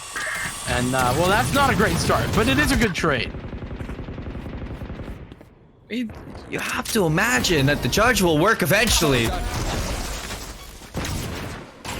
That is going to be quite a damaging shock dart, but not enough still to deny anything at that. They're going to be forcing out of Hookah, and Sassy looking to rotate back over to A, where they're pushing up with this Cosmic Divide. Showstopper could have been a free kill there in Hookah, but hey. Can they even play it? I don't know, actually. Great question. They can do this. Welcome to my world. Yeah, they can. And now they can play it. You know. Well, look at this. Pushing through U-Haul. Vulcan walks into the site. Drops the spike carrier. Traded. Plan still coming through, but Apaxi doing so much to make sure that Vanquish keep this round in their hands. Showstopper's gonna land there. Poppy all alone. Blob gets the kill with the Boomba. 11 on the board for Vanquish. No! Not the robot. That's tragic. Devastating scenes here in the server. And Sussy had all the right ideas with all the wrong executions. And maybe even better than that, Vanquish had the better executions. With this, guns are back out at the penultimate round of what could be this game. Another judge. Yeah, another judge. I mean, Vigilance is just judge only this half, is what it's done. I'm surprised. I mean, I don't think it's been effective enough to justify it, to be honest. Oh, maybe this time, though. Vision, Villy, and Vigilance, the V squad, they break into A with ease. And it's about time that we start seeing something from this shotgun. I mean, he's been doing good, usually getting 1 for 1, but I don't know. That's usually the best case scenario. Maybe you can find more. 2v4. Smoke dissipates. Blob in the open. Oh, it's peak for Vishavilli. Could find Blob. No idea whatsoever. Paxi is able to find 1 in this retake, but the overwhelming pressure is going to be there. Vishavilli for 4, and that's going to put Sussy up to 9 onto that round. And yeah, I mean, I think Vigilance is pretty well set on this judge play. I don't think he's going to swap off of it. But in turn, if they're going to run this judge, they need to play like they did in the past round. They just need to send it. And they need to back Vigilance up when he does get that 1-for-1. 100%. I mean, that is their strategy here. It's not like it's stupid, right? It is a coherent strategy here that Sussy are putting on. It's just not always working. Lemon has a judge of his own, and he's up close with the wall. Oh, Vigilance dashes on through. Sway to follow. Are they going to expect this play from Lemon? They do not. Oh, no. A little bit of a judge, a little bit of taste of their own medicine there from Lemon. And now looking to take down Vigilance, but it's Poppy who sneaks on in 3 kills in retaliation. Advantage to Sussy. Spike goes. Ooh, Spike doesn't go down. Down A. Big denial there. Still a man advantage, but Vision Billy with the frag. This is now looking dire. Paxi again. Against the world. Oh, Vigilance holding this close area. You have to expect this. But you don't. Well, I mean, even if you do expect it, like, that's just not that angle is not something that's easy to contend with when you're playing against a judge. Never. Gun here. Now, Sussy, they've gotten 2. 1 more to equalize, 2 more for match point here. But Vanquish only need 1 for their own match point. The big problem, though, that is heading them up this time out, Seymour. They're out of eco. They have to eco. It's a shorty, a Bucky, a judge, and 2 sheriffs for Vanquish as they go every single shotgun in the game in an attempt to take an eco round. Well, Vigilance is a little bit more comfortable on it. Let's see if Polka can find this. Oh, they do, and Top finds the Bucky kill as well off screen. Backs up into U-Haul the disengage now. You do have to crossfire with Polka, but I like this call. Hop on over here, but look at this situation. Are they gonna accept the Vanquish player to be there? They don't even pay attention to him. You're gonna have a flank here if you're a Paxi. They have no idea whatsoever. But Sunny still playing this. Sunny. Oh my goodness, a Paxi. The timings. A Paxi. Oh, you he can't can't see him at all, but still sways into the back. Now they know. Blob in with the judge. Abaxi lands the headshot. All alone is going to be Sunny. It's Top hitting that flank. Abaxi finds the last one. And Vanquish are going to put themselves on there with a thrifty round. Oh my word. They win the eco. Are you kidding me? 3 shotguns, 2 sheriffs, and a dream? Vanquish pull it off, and they're at the point at which they can equalize to send us to a map 3. What a turn of events that was. Oh my goodness. What? I mean, Sussy now in a position where, I mean, they're going to have some money. I mean, is it a surprise that Vigilance is still on this? Not at all. Lemon has an operator, though. Full guns across the board here for Vanquish. 6 ults as well for everyone in the server. Blade Storm, potential, and that's already going to be popped for Sussy. How many rounds have you attempted the shotgun play for Sussy from Vigilance? And just like that, Vanquish, you take 1 of every shotgun and you just win like that. Like, that's so unfortunate for this. You got the Blade Storm from Vigilance. I'm mind blown at what I saw. Get out of the snake bite, Vigilance. Come on, you're taking unnecessary damage as well. Spike's gonna be rotating onto the B site. And if they play this time well, they could actually overwhelm Namahu. He's very low on health. Push towards A, shut down immediately. So now the reaggression towards B is happening in real time, and Lemon connects his shots. Oh, yes, they do. Hunter's here to answer on back. He find another one looking to clear the corner. Still Vanquish keeping this up. Trying to punch their ticket into this map number 3. Seek them out. Here come the Seekers now. Oh, it does land the flash. Gonna eat that one up. Sunny still shoulder peeking into this, just trying to find the equalizer. They're stuck in the corner. Polkin now into Hookah to get this crossfire. Oh, I love this. From the shadows over to the A side. Get the spike down, and you can see the reaction. Vanquish, they are running. 50 HP and a dream. 2 Vanquish players are low. 3 of them define. Spike going down. Not a lot to work with for Sussy, but this is do or die. They have to make this work. Vision Billy. Sitting inside default. Mike had some brilliant timing, but Blob was watching it. Let's go to Ascent, everyone. Let's hop on the train further on to the pit of Valor, and let's just make it so. It seems like Blob really wants that defuse, so give it to him. Send us to the end. We're going map 3, Vincent. We're going the distance here. One enemy remaining. The distance for sure. Bind going the way of the Vanquish squad in very close fashion. 13-11 first map, 13-10 our second map. Boys, it's been a close one. Could have gone really either way on either map. Once again, who's at the top? Sways sitting near or at the top of things and really showing off that they can play. In fact, it's Vision Billy as well. 24-16 with Sways. Somehow two highest players on the scoreboard on the losing team. Yes, it is. Well, Ascent coming up next. We're going to head to a quick break. When we come back, the epic finale of the Pit of Valor number 53 is going to be Sussy or Vanquish who takes it. Stay tuned to find out. You don't want to miss it.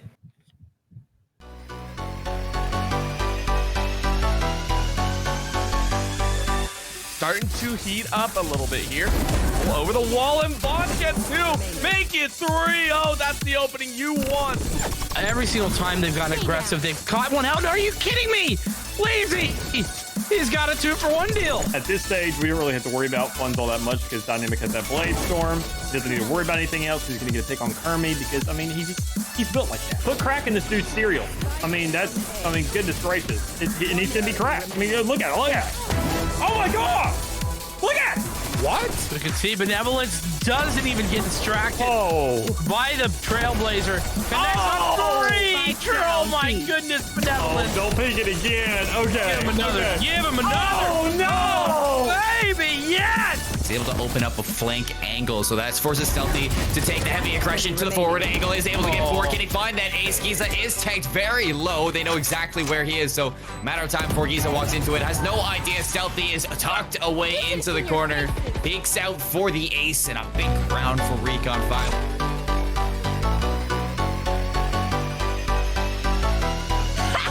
I didn't expect that.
soul will light the day we met.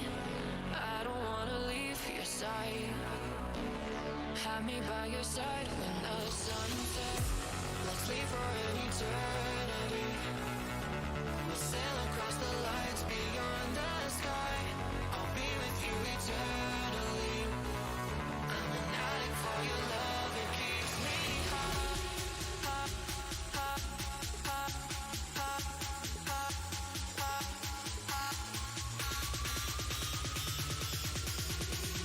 Tell them what your name is.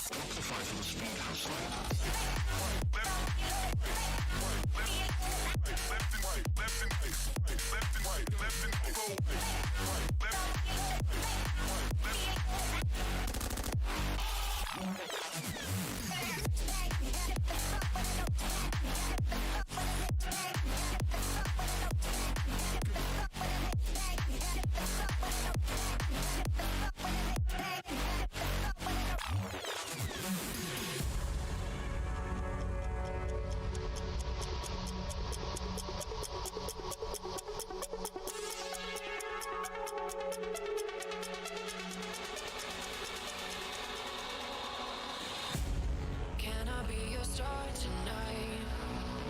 You fill my soul with light the day we met.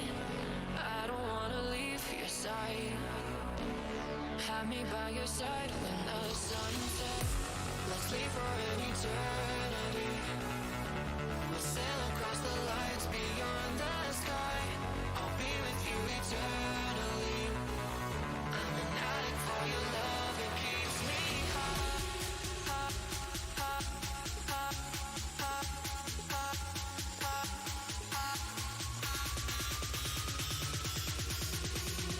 Tell them what your name is.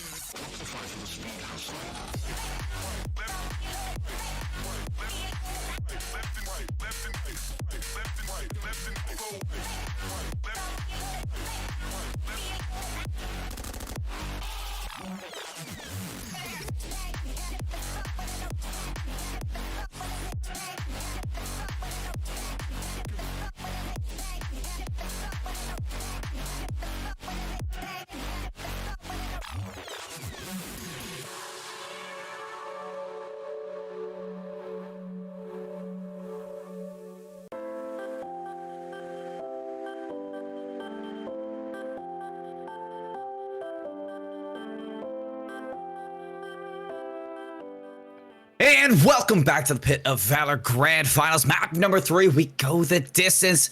And it's couldn't be done without NXG, our lovely sponsors, making sure that we have $100 on the line between both these teams. I mean, they're looking for the big bucks this time, usually 50, but with the help of NXG, we've bumped it up to a whole 100 for these teams. So type !NXG in the chat, show them some love, go check them out because they are an amazing group of individuals doing some content creation for esports. It's fantastic, couldn't do this without them, and we'd love to see it, Vincent.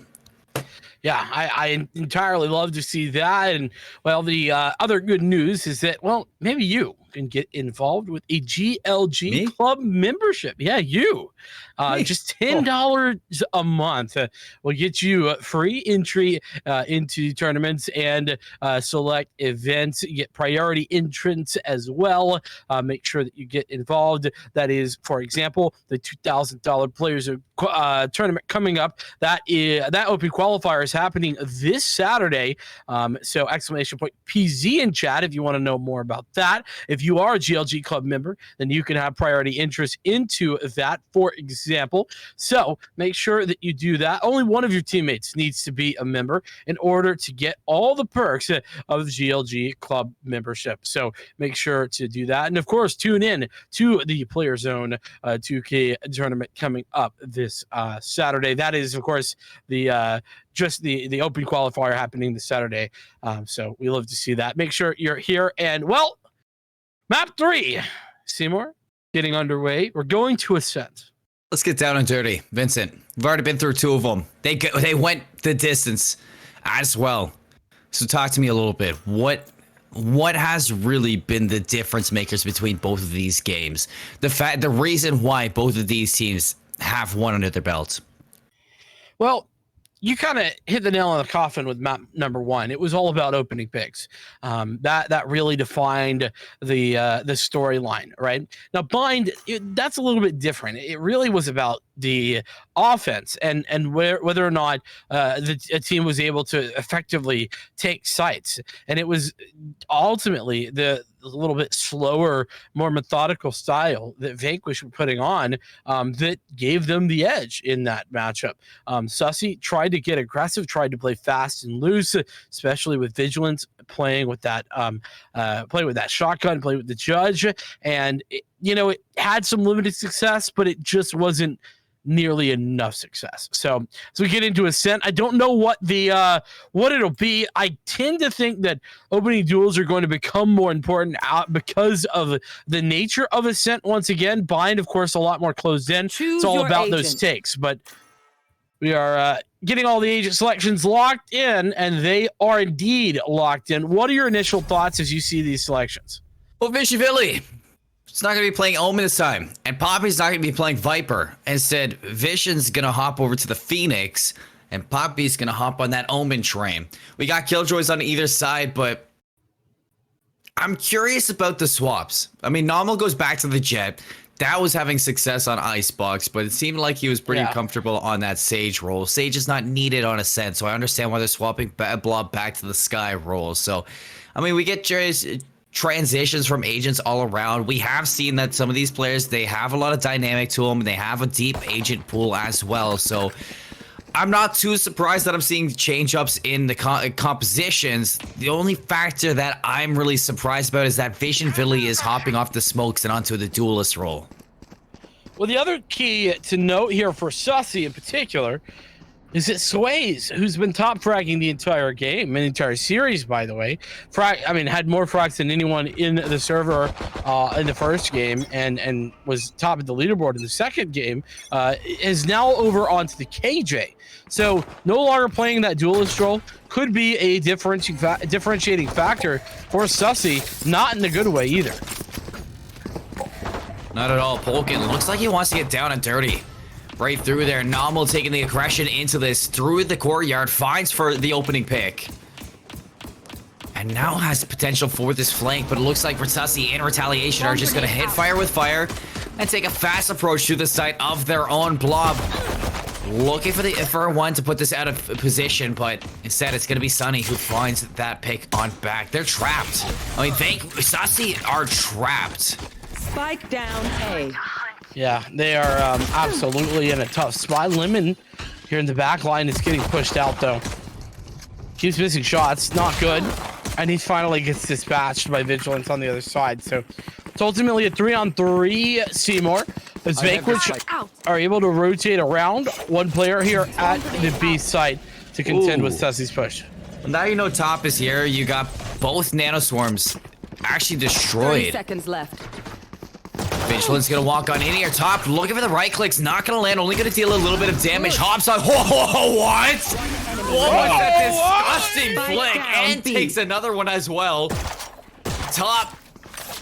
There's only one place to shoot, and that's at those heads. Can you get another one? The jumping right clicks are gonna do justice to this Killjoy player, and you couldn't ask for more from top right there. That was insane. There's no way to top it. Realistically, that is. Love that. Vanquish just coming out and fragging right there. Lemon able to find a couple of key frags on that flank position, and then top just cleaning up the final two. So, regardless of how you slice it, it's a good start for Vanquish. This, of course, by the way, is Sussy's map pick technically, but it is final map. So there was only, 2 maps left to pick from.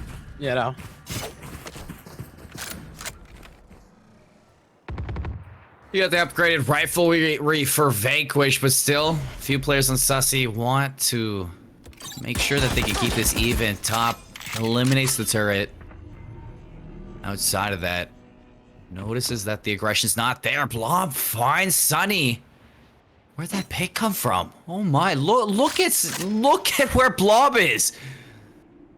How does Blah. I still don't know how. I don't know how he's just stuck his way to this position, and everybody's gotten so far forward because they pushed through a main that nobody's here to like see him at all. I mean, Vigilance is inside of trees, but what's he gonna do there? Maybe set up for a flank with Vision Villy, but Vanquish are set up in a very succeeding position. And if they even back up here, Sways, are you gonna be? Oh, okay, Sways. What is with Killjoys and hitting disgusting flicks today? I mean, yeah, that was crazy from Sways, and I guess ask the question like this, is it gonna matter that Sways is on the KJ? Guess not. I mean, KJ can frag out. Look at Vulcan's position too. Inside, able to swing with the Spectre, take down that Spike carrier. Can they spray Poppy down? That's gonna be the question. And he can. Vision Billy up top. Last player standing, tries to go for the falling hit fire shot on that Marshall. Not gonna hit their target, and that is gonna be another round for Vanquish. Connecting 2 in a row off this. So coming up next, it's gonna be the rightful round for Sussy. Hey, Top, you want to defuse that spike, eh? Bud? No? Okay. All right, there we go. Just want to go grab. You have an Ares? Poking. Honestly, not sure that Ares is worth all that much, but hey, at least the Sova gets it back to, budget Odin. Fair enough. It is a bit more expensive, so whatever. Epaxi going to take that over there towards B, and like you said, the buy-up continues. Sussy with their guns in hand. 1 Vandal, 4 Phantoms, and just 1 set of light armor. This is potentially the turning point, but again, a bonus round for Vanquish. They don't have everything they could want or need, and that's okay. Ooh, Blob gets out without a lick of damage, and look at that. It's actually snuck their Asher Polkin into 1 undetected. So will Sussy check this one? That's a big question. Not needed. The flash gonna come through. The gravity well. Polkin and Blob mow them down with these submachine guns. And they know there's another one there too. It's gonna be Sunny with this Vandal. Looking to bring the numbers on back. Vigilance with the pinch. But still, we're left in a 2-on-2. Sunny's gonna hit the road. But Nomel's found his way into the courtyard too, so Nomel can play spoiler to this rotation. Really weird decision right there. Killed my What are these rotations? What has happened? There is so much confusion going on because everyone just decided to rotate at the same time, and enemy remaining. now it's straight. It's 1v1. 1. Got spike. 30 seconds left. Has to collect the bomb. Top. Clutching up for the team. Recovers the Phantom. Swings on out for a 3rd into the round and a 3rd for the map. It's a big play for the Killjoy. 7-0 to start off Ascent on top of the leaderboard. This is a perfect start for Top. So let me just explain what happened right there, because it's very confusing. So Top gets a kill because of some carelessness at top mid with the judge. Sussy kind of overextend there. Then off the back of that kill, Sussy rotate towards A, while Vanquish rotate towards B, while Vanquish rotate towards A. They all meet in mid and frag each other. And I'm not sure why either of them rotated, if we're being honest. Not sure either. Top again. Looking for Vigilance this time. Alarm bot gives away the jet and walks right into the line of sight. Ready as could be. First blood again to the side of Vanquish. I mean, Vanquish just keep grabbing these first bloods like they're nothing. Like they're candy to be snacked on. And there's Blob with another. Spike Blob with a A. second as well. Nicely done. I mean, that's exactly like Icebox. We saw a flurry of rounds from Vanquish, Vincent. And it was because of those first bloods. True. I mean, you're exactly right about that. And I mean, this time it's Blob who's putting in the work. This is an anti-eco round, in all fairness. So, the fact that Sussy have gotten a couple of kills is pretty solid. But hey, you know, there's not a ton that you can do about it. And now a much more impactful round is upcoming. Gonna be an Odin coming out for both of these Sovas, actually. And do we see an operator or no? Lemon currently has one pulled out, so maybe we are going to see the Lemon op get involved once again. We know Lemon had what, 28 kills in the first game? Yeah, 28. I'd like to see Sways play for this orb, get there, lock down use the lockdown over towards B, get control of this position, but not even attempting to go for it. Blob finds Vigilance again for first blood. Vision Billy finds a way out to the side. Cosmic's Fight actually stops the shots onto top in the back line, or Blob, sorry. But even still, Poppy's gonna find that one, and that's gonna give the side now normal with the operator. Is he gonna be ready for the player into the corner? Right inside Wood. Oh, it doesn't seem like he is, but only going to be a shorter, so now they know Sway's going to be there. They overwhelm him. Vision Billy again with the trade. So it's putting up this post plant. Excellent position here. Top has the lockdown, so you could, yes, you could use it. Now 11 seconds, and now you need to see this Sussy push back into these players. Take the gunfights. Top wins out of the first, Bulk in a second, a 1v2. Now how tables have turned. Top is literally running this lobby. He owns it. Literally owns it all. He basically just has it for free. Vanquish taking their next round, and well, oh baby, that was, I mean, that's just an incredible turnaround, is it not? You know, Top, he's 10-0 on this game. I should probably play some stars. If there was a time to pop off, I mean, this is damn well it. And I mean, I gotta give credit where it's due. Top is popping off big time here. Sussy, they do have some weapons. Actually, they've got a couple of weapons. Even after, you know, buying in a little bit, they have enough money to save and buy next round. So they're gonna have something to contend with, but Lemon has another operator, and he's already found Vigilance with it. You know what he does with those things. Yeah. Oh, we almost go what? He almost gets Vision Billy there. Blob finds another two kills as well. And he's dropped that spike. They are dropping Sussy in the blender. I mean, it's a little bit disgusting at this point. Sussy, I don't know that they really have any solution at the minute, because they're just kind of losing gunfights.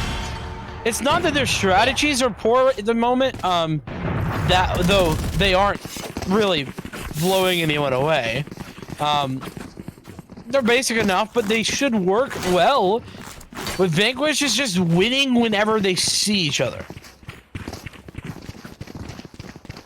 You know, it's not like the mechanical skill's not there either to Sussy. I feel like they're just overlooking a lot of these positions that Vanquish are taking. I mean, look back to Icebox. You should expect that Vanquish are gonna get aggressive because they did the exact same thing in that first map. And honestly, they didn't stop and bind either, so I don't know why they're neglecting the aggressive plays from Vanquish. They should be expecting it. You're right, they totally should. And Sways, how have you managed to find a turret kill? Yeah, you should in a gun round. Well, off that, he is gonna get this lockdown towards B, force the likes of Vanquish off the site, and look at to get this spike down and take control. That's a perfect gravity well. That is a perfect gravity well. Now the Killjoy ulti has done nothing. You get onto the site, but you haven't really secured a lot of control. Yeah, you're right about that gravity well. I mean, it really just shuts down the push. That's why Astra's still so good. That's why I still stand Astra every time, and people think I'm crazy, but that's the reality. It works. Now every single player for Sussy is stuck into the site for the retake. 5 on 4, you have numbers. Let's see if you can hold on. That's going to be a good Hunter's Fury. Split right down the middle of them all. A ton of damage is going to be dealt, and as you push in, the rest of them are going to mow them down. 2 kills go the way of Sussy. You got the last one standing. Top finally dies, and that's a round of Sussy. And Sussy finally get on the board more aptly. I mean, yeah, Top does finally die at 11 kills, but Sussy are definitely going to be celebrating getting on the board for sure. But it's 6-1. It's too little too late. I mean, it sort of seems that way, but hey. I don't think so. It ain't never too late for a comeback. You pull it back, 6-6 half, not too shabby. That's true. Keeping it positive. I like that, Seymour. You know, Sussy, you're gonna have to try and keep these very positive. They want to get away with this, and well, that's not a positive. That's negative. At least you're from the Sussy camp. But the comeback, that's a big negative. Baxi actually spots out Sunny too, forcing him out. Can't get any sights onto the rest of them, but you should assume that they're gonna be there. Shock dart. Blob walks in, and he immediately dies. The utility coming out from Vanquish is so good. Yeah, pretty much unmatched at this point. Still 3v2 off the back of some, I mean, fair to call them boneheaded plays a little bit. You know, walking through that nebula, for example. Recovering it. And now what? I mean, Sunny recovers this operator. Hopefully can walk away with it, but you have to waste 30 seconds off the clock. Make sure that Vanquish don't chase you out here. And most importantly, oh, the Odin! Let it rip, buddy! I mean, if you can mow him down, that'd be fantastic. The remainder of this. But I think I expected they do. There's not a lot you can do in that situation if you are Sussy. Yeah. That's what we like to call being stuck between a rock and a hard place.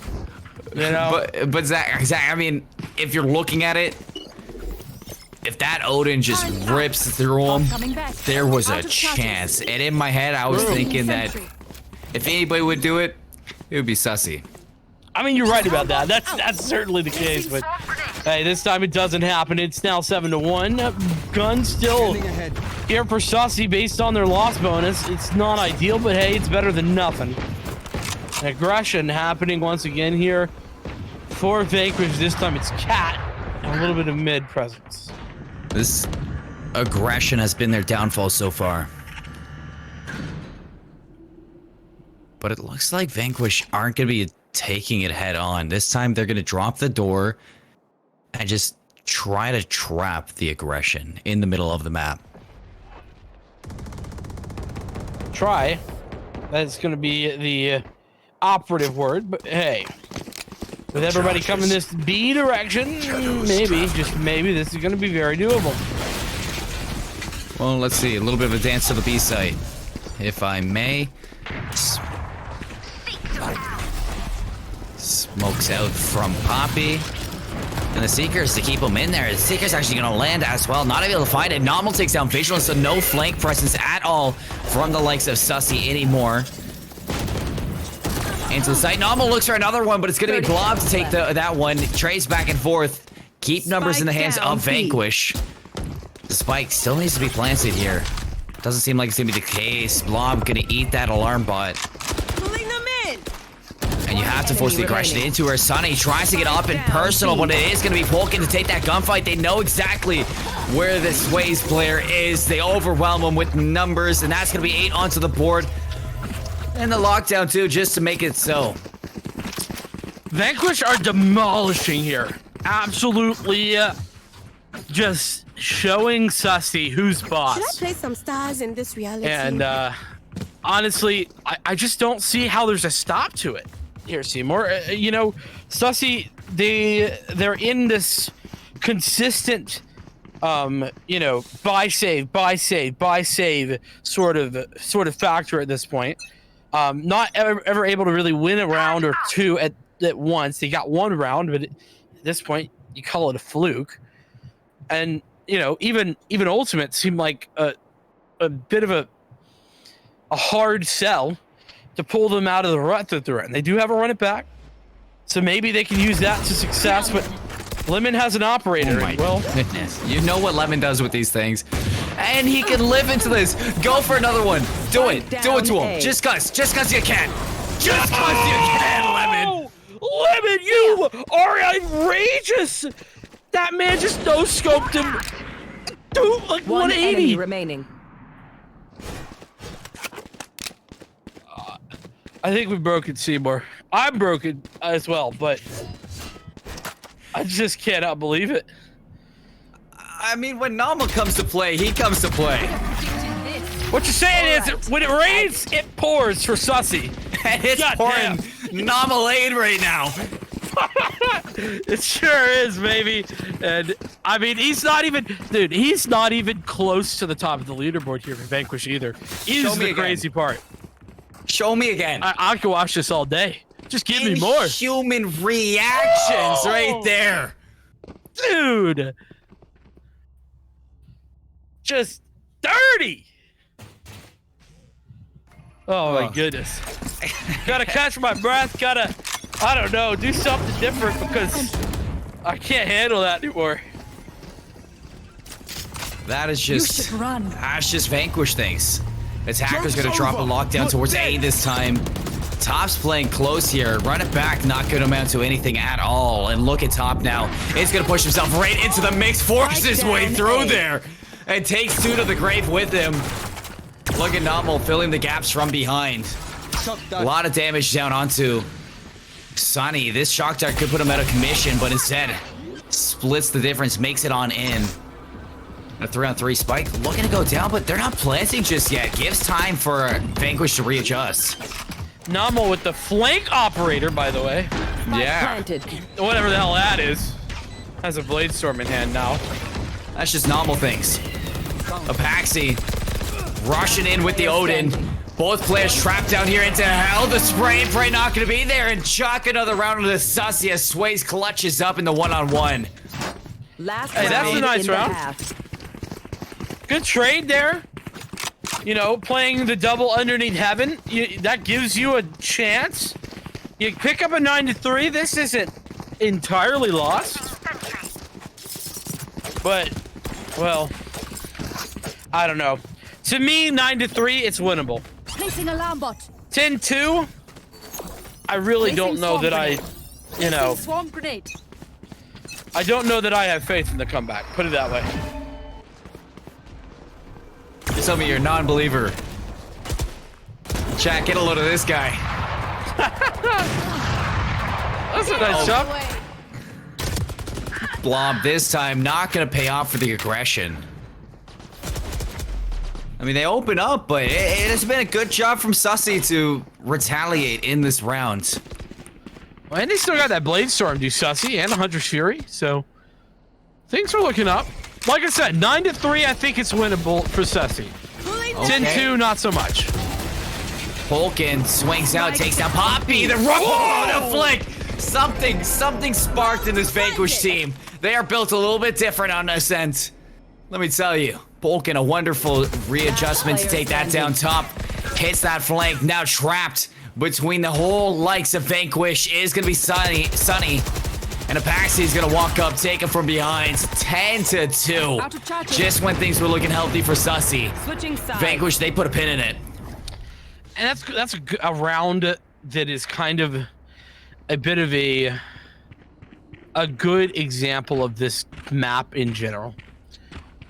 Sussy, they start out the round going 2 for 1 in frags. Now with the player advantage, it's 4v3. And all 4 Sussy players die without getting a single kill. And that kind of has been the story here. Just those sorts of struggles for Sussy in map number 3 of this best of 3 grand finals. And you know, I have to ask the question, you know, is it that it's finals? Is it that it's so late? You know, or have we gotten to the point where it's, you know, some either nerves and or the fact that you're running on fumes coming through? I don't know, but the speculation's there. And sometimes just the gas in the tank runs out. When you're running on fumes, just it shows. Just a lot of damage from the flame pit. And you can see the tagged up players on Vanquish are running to their deaths. Top left alone. We've seen what he can do on Killjoy, but against 4 players, just odds are stacked against him. 3 rounds now on the board for Sussy. This is time for their comeback. Well, there's Sussy doing what they had not been doing before, playing together. You know, all 4 of those players you were talking about, you know, 1-on-4 should never be possible in a perfect world. But they are because of mistakes and human error. That said, that time Sussy not making those mistakes. They, you know, pulled it together, played it together, pushed it together. And, well, together, they got a 3rd round on the board.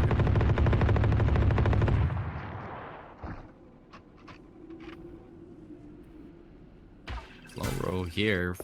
A lot of presence towards A. And almost got that shorty in hand too. How does Sways keep finding these kills? 1 down. And how does Nomal keep doing that to him? All right. I mean, just don't ever regress on this guy. Unlucky for Nomal, not expecting Vishavili be in that position. Blom able to find the kill onto 1, but once again, alone is going to be player from Vanquish. 1v2 with the classic in hands. Hasn't recovered anything at all. Finally picks up a Spectre. But Sunny's waiting for him with the Ares, and that's going to be now 4 on the board. We're heading into round number 3. Rifle rounds for Vanquish. Let's see if Sussy can keep the success up. Yeah, this is where the real tests begin. You know, you win a pistol round, all right. You know, fair enough. Anybody can, you know, pick up a pistol here or there, right? But gun rounds are where things get difficult. And now you have 2 potential gun rounds to play with. You Sussy. Placing swarm grenade. Against this Vanquish side. Swarm grenade out.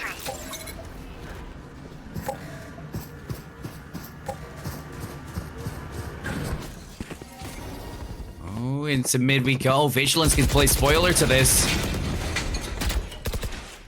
Is he gonna peek on out? That's the big question, because he's just sitting in the nebula. Placing a lockbot. And he backs out as well. So they know that Vanquish is in here. They have him trapped. But it's time to take the pedal to the metal and take these fights. Blob gets a free kill on the Visionary, and here comes the Seekers now to give away the information on where these players are sitting for Sussy. 2 in the back line, Poppy and Sunny. Vulcan finds an opening, takes him down. The paranoia is out. Poppy gets the trade, but in turn, the numbers just overwhelm onto the site. And you got to think that Vanquish, they have this on lock. Well, I mean, you don't really have to think, do you? It's 4-1. And now 4-0. When it comes to the players, and the Vanquish have the round. 11-4. This is looking good. Enough money in the bank here for Sussy to buy back in. 1 more round, and it's match point, grand final point. And that means that we're awful close to the very end of this Pit of Valor. Sponsored by NXG Esports. Again, big shout out to those guys.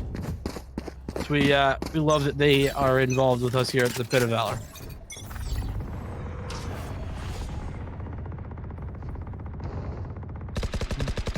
Crossfire is set up here for Sussy. Oh. Poppy's getting forced out by the Nano Swarm. Doesn't land, it does, but the flash is going to be into it. It is going to be Vanquish who come out on top with the trays. Vigilance a little bit awkward for Blob, and he dashes on out, still poking, catches him on the exit. That's going to be side control. Spike goes down, numbers advantage, 3-on-2. Indeed, but still somewhat winnable. For Sussy, they got to get the timing right, though. It's all about timing. Only 2 players coming up top. This is big. Out of charges. Placing sentry. Oh, Sways. He's going to have a wake-up call as soon as he exits.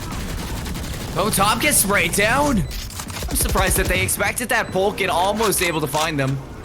This is a little bit dicey for Sussy to get back into the site. And after he found one, ID keeps Oh my god, spamming. they're throwing this one away. Vanquish, I don't know how they're in this position. Both get a 1v1. Sunny gets it. Is there enough time for the defuse? I think so. I don't know. It's gonna be close. I think this is enough. Yeah, just enough. I can't believe Vanquish practically threw that away.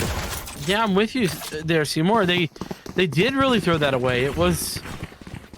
It kind of felt like they had already, you know, they thought it was over, that there wasn't enough time, but no, there definitely was, and they definitely made poor decisions off the back of it, no doubt about it in my head.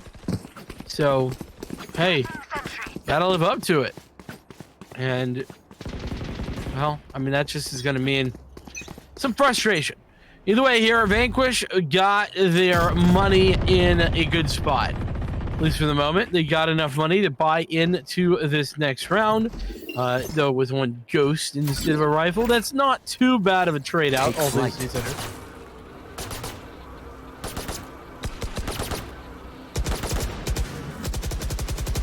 Through mid we go. Slow roll into the Poppy swings with the Bulldog, but not gonna find a kill out of it. You get the Cosmic Divide to split this site from the defender's spawn, but you still got Sunny to get through on this Odin. And inside logs, it's gonna be Sways. They check it. Amazing read from Vanquish. They gotta just overwhelm Sunny, and they do. They find the kill. Spike going down. We're looking at match point if Vanquish takes this. Sussy seems like a must-win round, and that is an amazing start for Visions. Able to bring it back into a little bit of advantage. Running back's not going to come out to anything. Blob actually pushes into the respawn. And now Vigilance left alone. Blob's going to put the nail into the coffin. 12-5. They are running through Sussy. And this is very unexpected.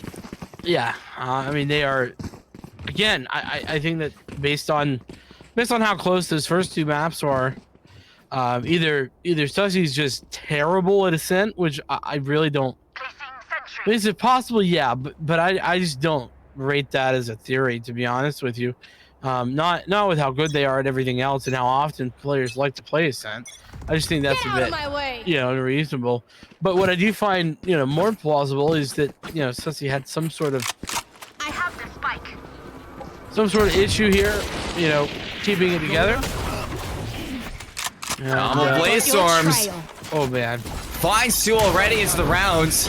It's Vigilance trying to push on through and be the difference maker, but Nomal tearing through the opposition. Sway standing tall here. Oh, is Nomal gonna find anything more into this round? He's almost full health as well. This is insane. Defender's gonna pull their lockdown. But Nomal's now inside the mix. Gets in behind, finds a fourth one, and Vanquish. They're gonna be your Pit of Valor 53 champions, taking home a whole $100 from our sponsor, NXG. A very commanding win on Ascent. It is quite the grind to get to where we are now, but you look below us. 13-11. That was Suss's round. 13-10 to Vanquish. 13-5. Very quick turnout over onto Ascent. And look at it. It is just because the pure dominance around it. We're taking a look at that leaderboard. We'll take a look at Blob, Vincent. 22-13. Yeah, Blob had a really solid Ascent in particular.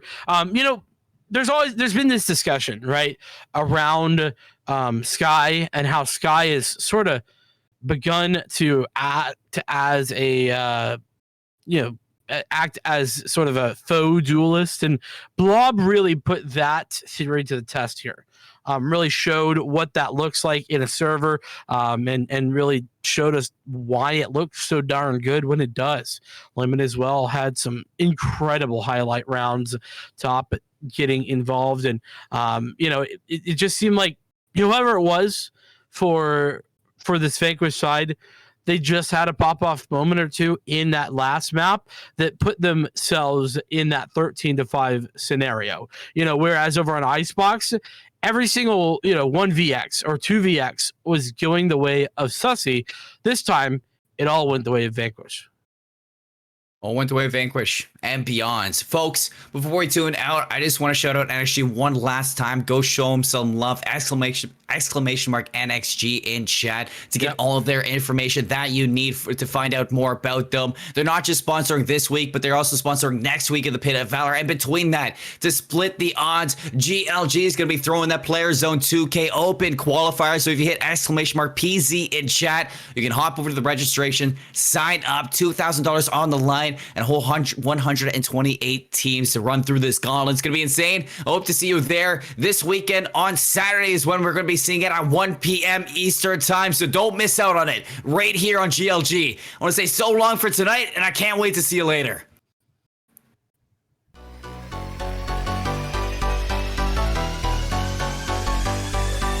Starting to heat up a little bit here. Over the wall, and Bond gets 2. Make it 3. Oh, that's the opening you want. Every single time they've gotten aggressive, they've caught one out. Are you kidding me? Lazy! He's got a 2-for-1 deal. At this stage, we don't really have to worry about funds all that much because Dynamic has that Blade Storm. He doesn't need to worry about anything else. He's going to get a pick on Kermie because, I mean, he's built like that. Put crack in this dude's cereal. I mean, goodness gracious. It needs to be cracked. I mean, look at it. Oh my God! Look at it! What? You can see Benevolence doesn't even get distracted by the Trailblazer. Connects on 3. Oh my goodness, Benevolence. Don't pick it again. Okay. Give him another. Okay. Give him another. Oh no! Baby, yes! He's able to open up a flank angle, so that's forces Stealthy to take the heavy aggression to the forward angle. Is able to get 4. Can he find that ace? Giza is tanked very low. They know exactly where he is, so matter of time before Giza walks into it. Has no idea. Stealthy is tucked away into the corner. Peeks out for the ace and a big round for Recon 5.